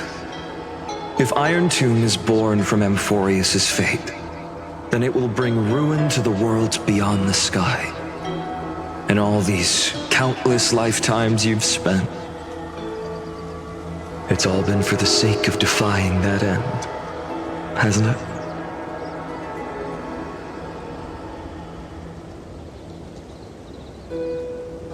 In millions of cycles, I've said goodbye to each and every one of you. Yet nothing ever changes. Each time we speak, our words grow fewer. Your fire burns hotter, and you're getting closer to becoming pure rage, a vessel of hatred.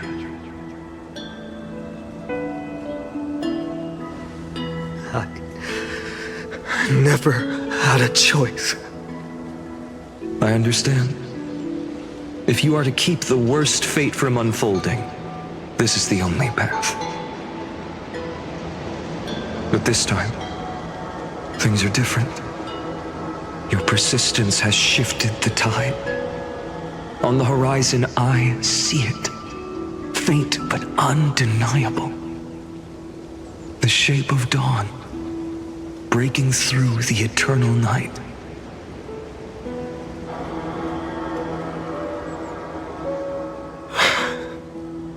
Turns out, the fire that lights the way was never mine to begin with. Do you remember, in that first timeline, you and Mightymost stood before the scales of justice, locked in a duel? Each of you weighing what you held dearest. What weighed more than the fate of the world? And when hesitation took hold, the answer you sought from me. What am I saying? I am you. Even if you buried me deep and chose another path, that fact never changed. Then let's try again. When you stood before the scales in hesitation, the answer you found in your own heart.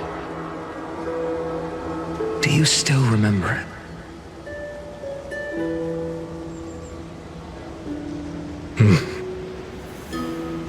Remember the past and become the hero of tomorrow. What weighs more than the fate of the world is the resolve to shoulder an immutable past and carry it into the future. Good. Then Trailblazer, my friend, my comrade, you arrived in this strange world and were bound by its cruel fate up till this very moment. In the face of danger, you never once backed down. Instead, you've saved world after world without hesitation. That boarding pass on your chest is now the mark of a hero.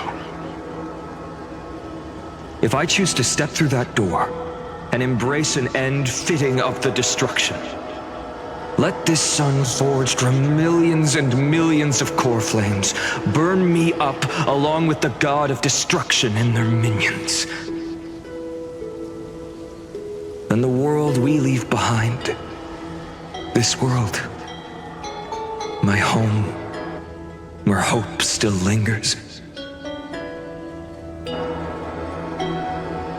Will you take on everything we've carried? Return to the beginning one last time. Stop the birth of Iron Tomb, save the world we love, and rewrite its doomed fate.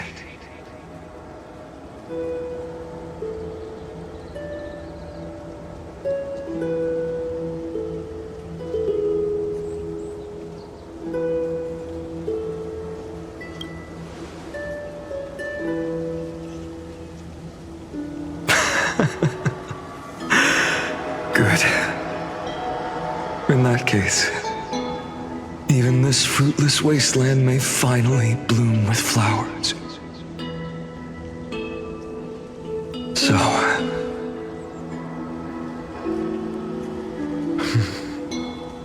if she takes on the weight of the whole world,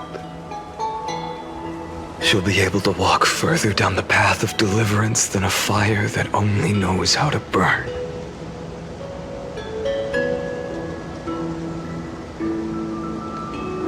One will step into the future.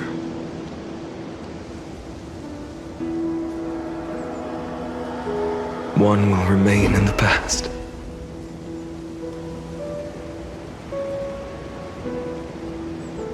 If I can strike down the gods with Dawnmaker, perhaps fate's deadlock can be broken. And if you can stop Iron Tomb from ever being born, then these 30 million cycles will have not been in vain.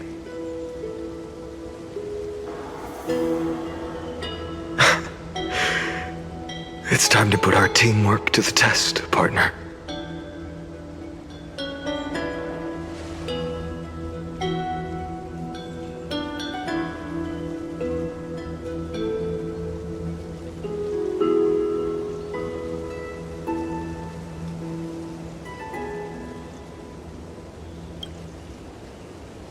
Thank you for all you've done already, friend.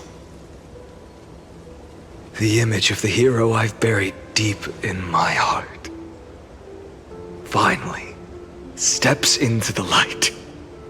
Here, at the end of this long flame chase journey.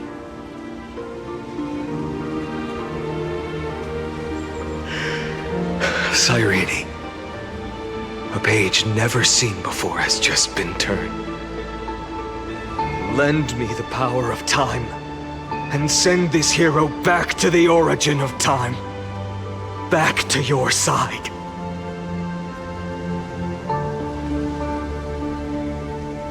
And I will walk the unfinished path, just like the countless versions of me before. Unwavering as always.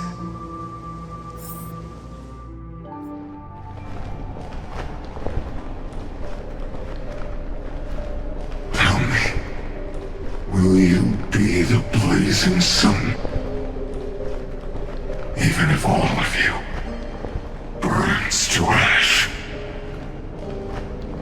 Without hesitation, I will bear this world until my body turns to dust.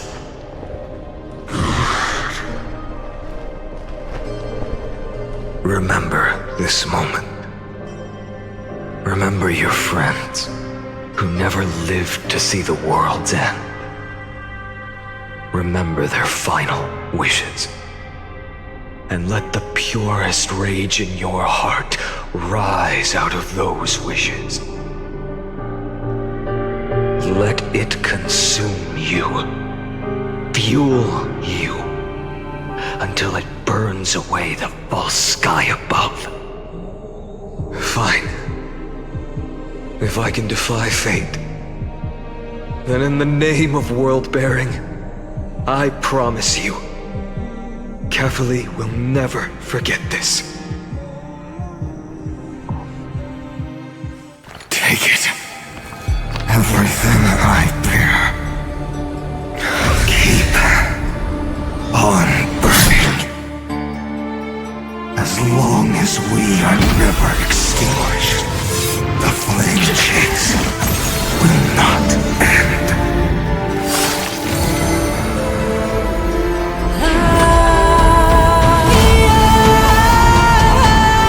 Oh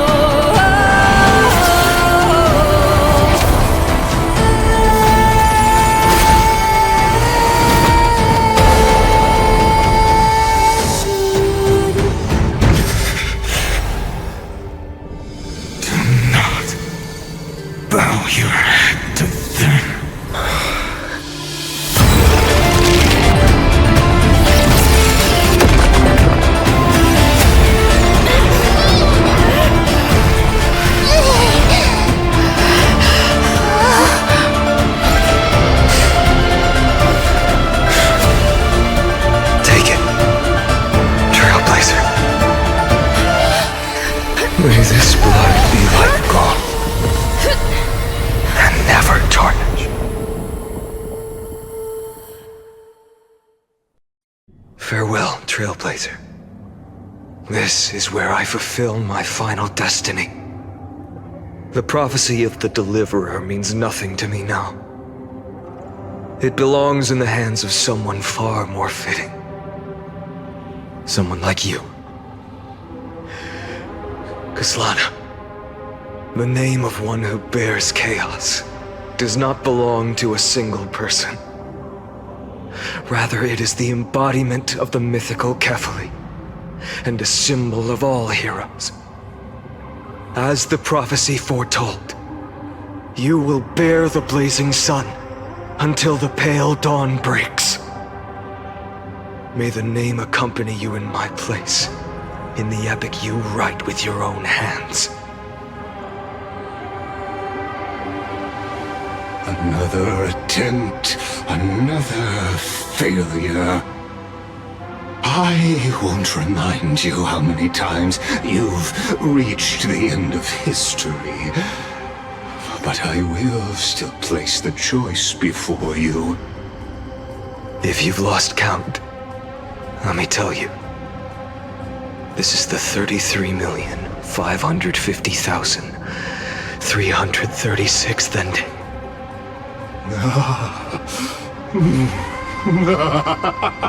A perfect number. How poetic. You and I both know the truth. In all these millions of futile endeavors, Amphorius has never changed.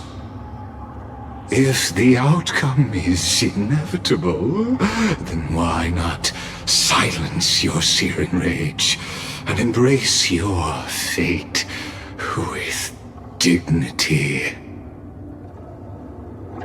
Your silence lasts longer than ever, Lord Fine. Shall I take that to mean the will you've carried across countless cycles is finally starting to fracture? Fracture? No. I'm just disappointed. I've retrieved memories from 30 million past lives, and I remember every conversation before every choice here. And yet, even after all this time, your arguments remain the same. Repetitive. Uninspired. If you had any hope of breaking me, you should have spent those endless cycles refining your rhetoric. You had infinite chances to sway me into the future you want. And yet here we are. The score, 33,550,336 to 0.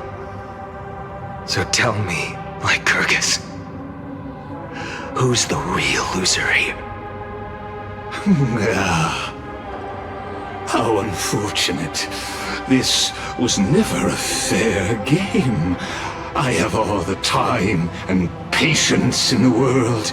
I can wait for you at the end of history another billion times, and another billion after that. But you will never escape this cage. You can claim victory of the spirit if you wish, but we both know the moment that score shifts from 0 to 1. That is the moment I shall sound the paean of Era Nova.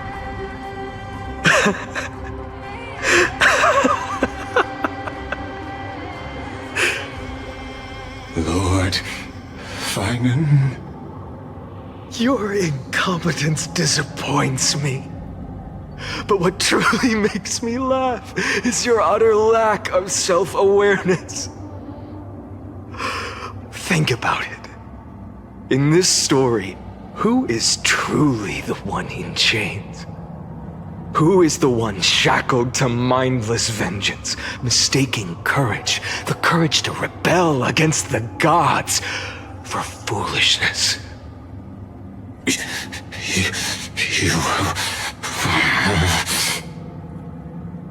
Perhaps you're right. Maybe I should have tired of this futile struggle long ago. But even so, I will never accept the mercy of your release. Because you are both a prisoner to the gods and to me. And tell me, what right does a mere prisoner have to speak of fate and choice? What right does a mere prisoner have to look upon my fury?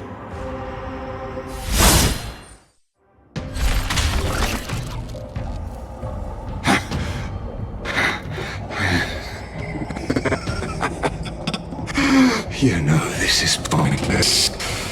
You can't kill me. Of course not. But I am tired of being measured against a worm the gods keep as a pet. Listen well, creator of destruction. This cry comes from all your abandoned creations. In the 10th cycle, I drove Dawnmaker through the heart of every Titan. Golden blood ran down my fingers, divine fire seared through my nerves, nearly breaking my will. But I endured. In the 10,000th cycle, my former comrades had all become my enemies. The endless slaughter dulled my senses to pain. The painful emptiness almost swallowed me, forcing me to stop fighting. But I endured. In the 100,000th cycle, the destruction had already fused into a blazing sun, surging within this fragile body. My rationality had been burned away at the dawn of the era. Yet even with only this shattered body remaining, I still endured. In the 23,570,000th cycle, this time, I felt it. A tiny spark rising in the hollow cavity of my chest, different from the obsession with deliverance. By its faint glow, once again, no, countless times again, I endured.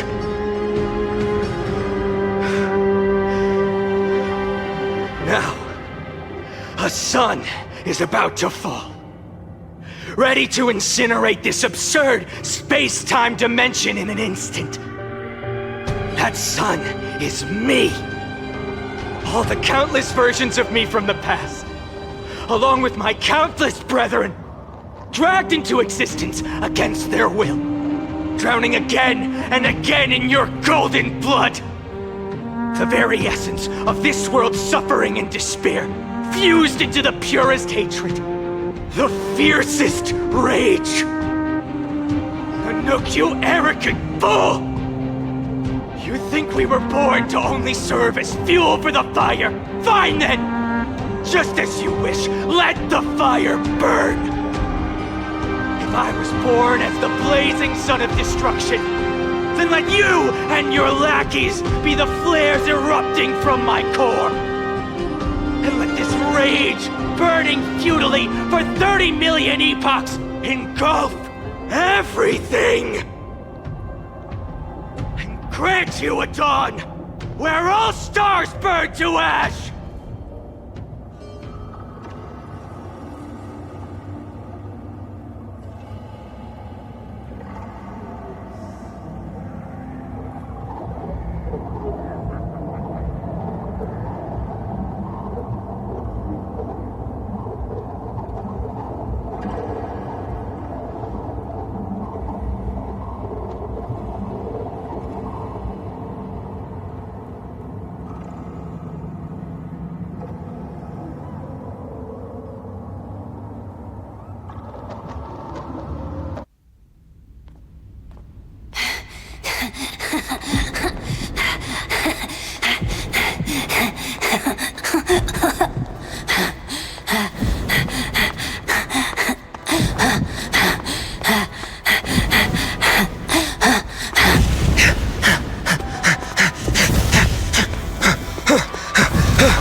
you ready, Nanook?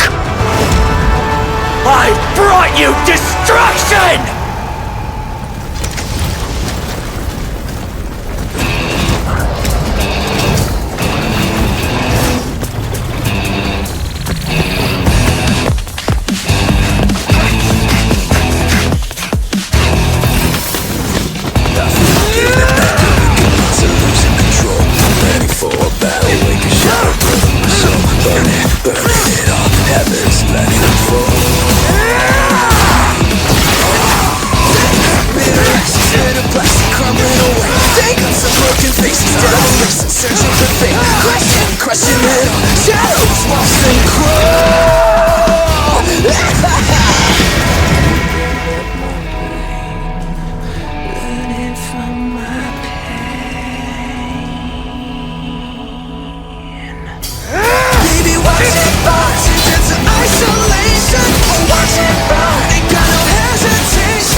The glass that shattered, reaching through the darkness, voices trailing fires, an echo of desires, a world of silence, sounds of desperation, phantoms in the shadows,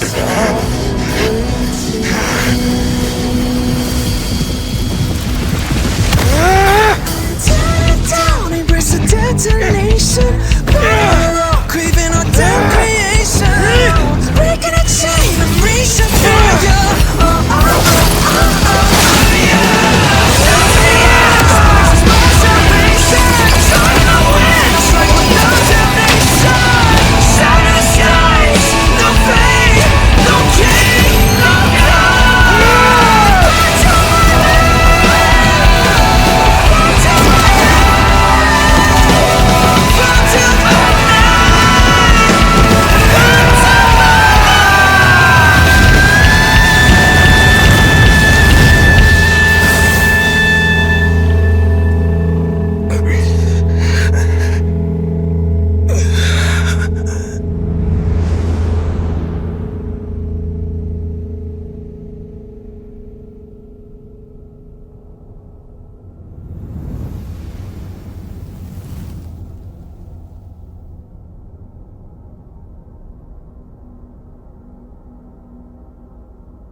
My wish?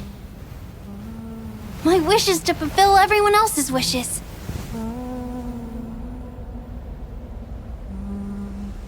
If I can't fulfill them, then send them on to tomorrow.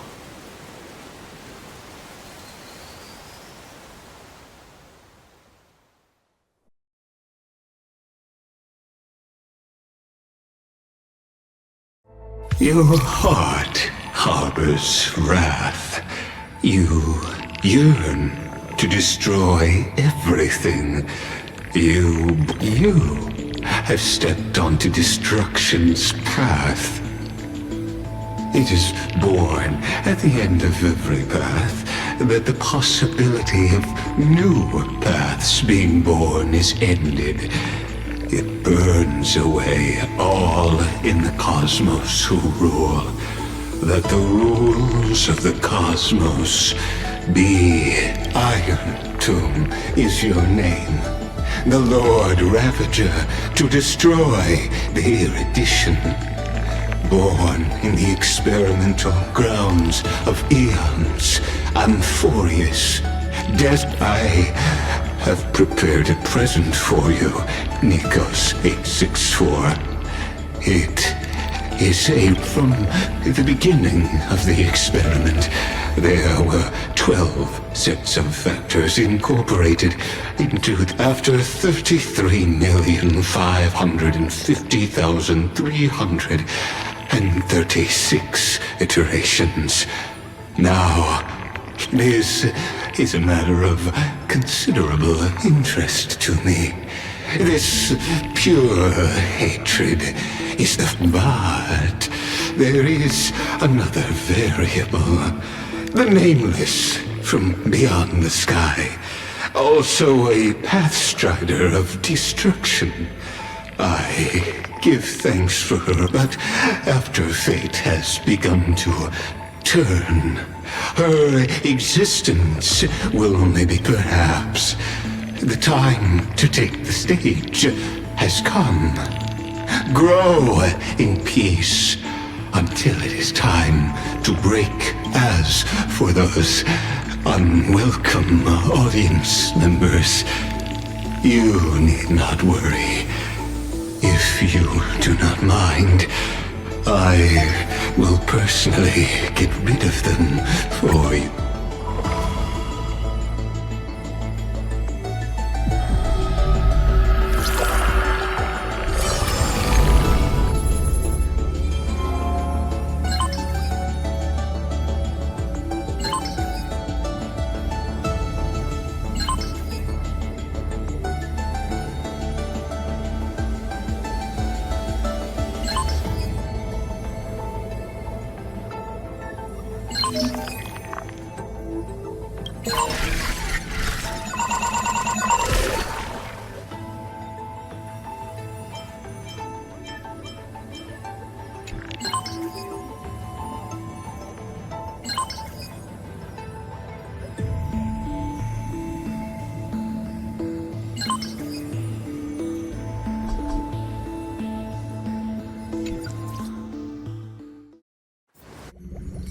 Wake up! Wake up! Buddy! Wake up! You're finally awake! That's a relief. We were so close to being swept away by the reverse flow of time. It's lucky we found a safe place. Now, I'm going to send you back to the very start of time.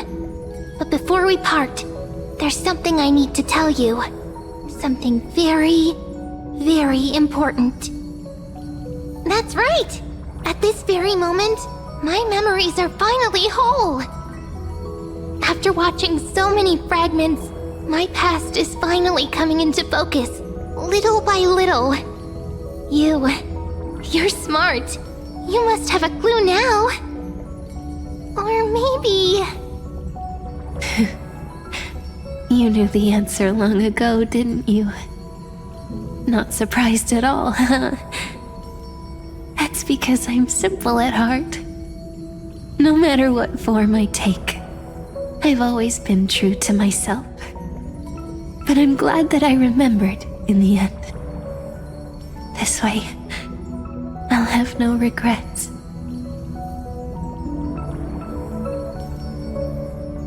Don't worry. We're not truly parting, because I'm going to become a part of you. I'll turn into the memory of this cycle, the 33,550,336th flame chase journey, and forever reside in the heart of the time demigod. This way, you'll carry all that has come before, crossing time itself to reach the next cycle. My mission ends here, but looking back, I still feel lucky. After all, across 30 million Sirenes, I was the first, and the only one who got to finally meet you. So, believe me, in the next cycle, there will be another Sirene waiting for you. And in the one after that, and the one after that. I will always be waiting.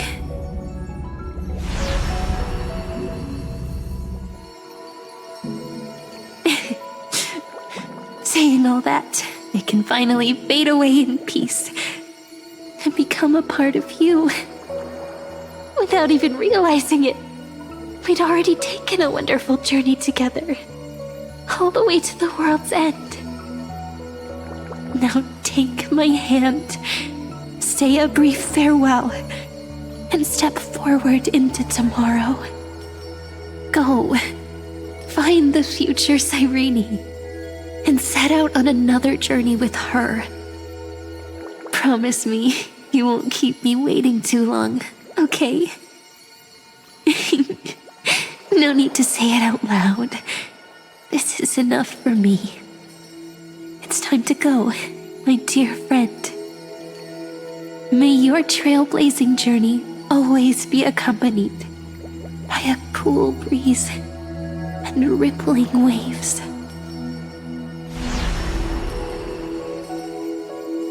And may the days ahead embrace you like the softest fluff, forever warm, forever gentle.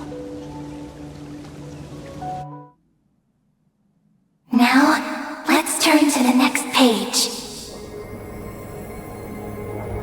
A page that exists because of you.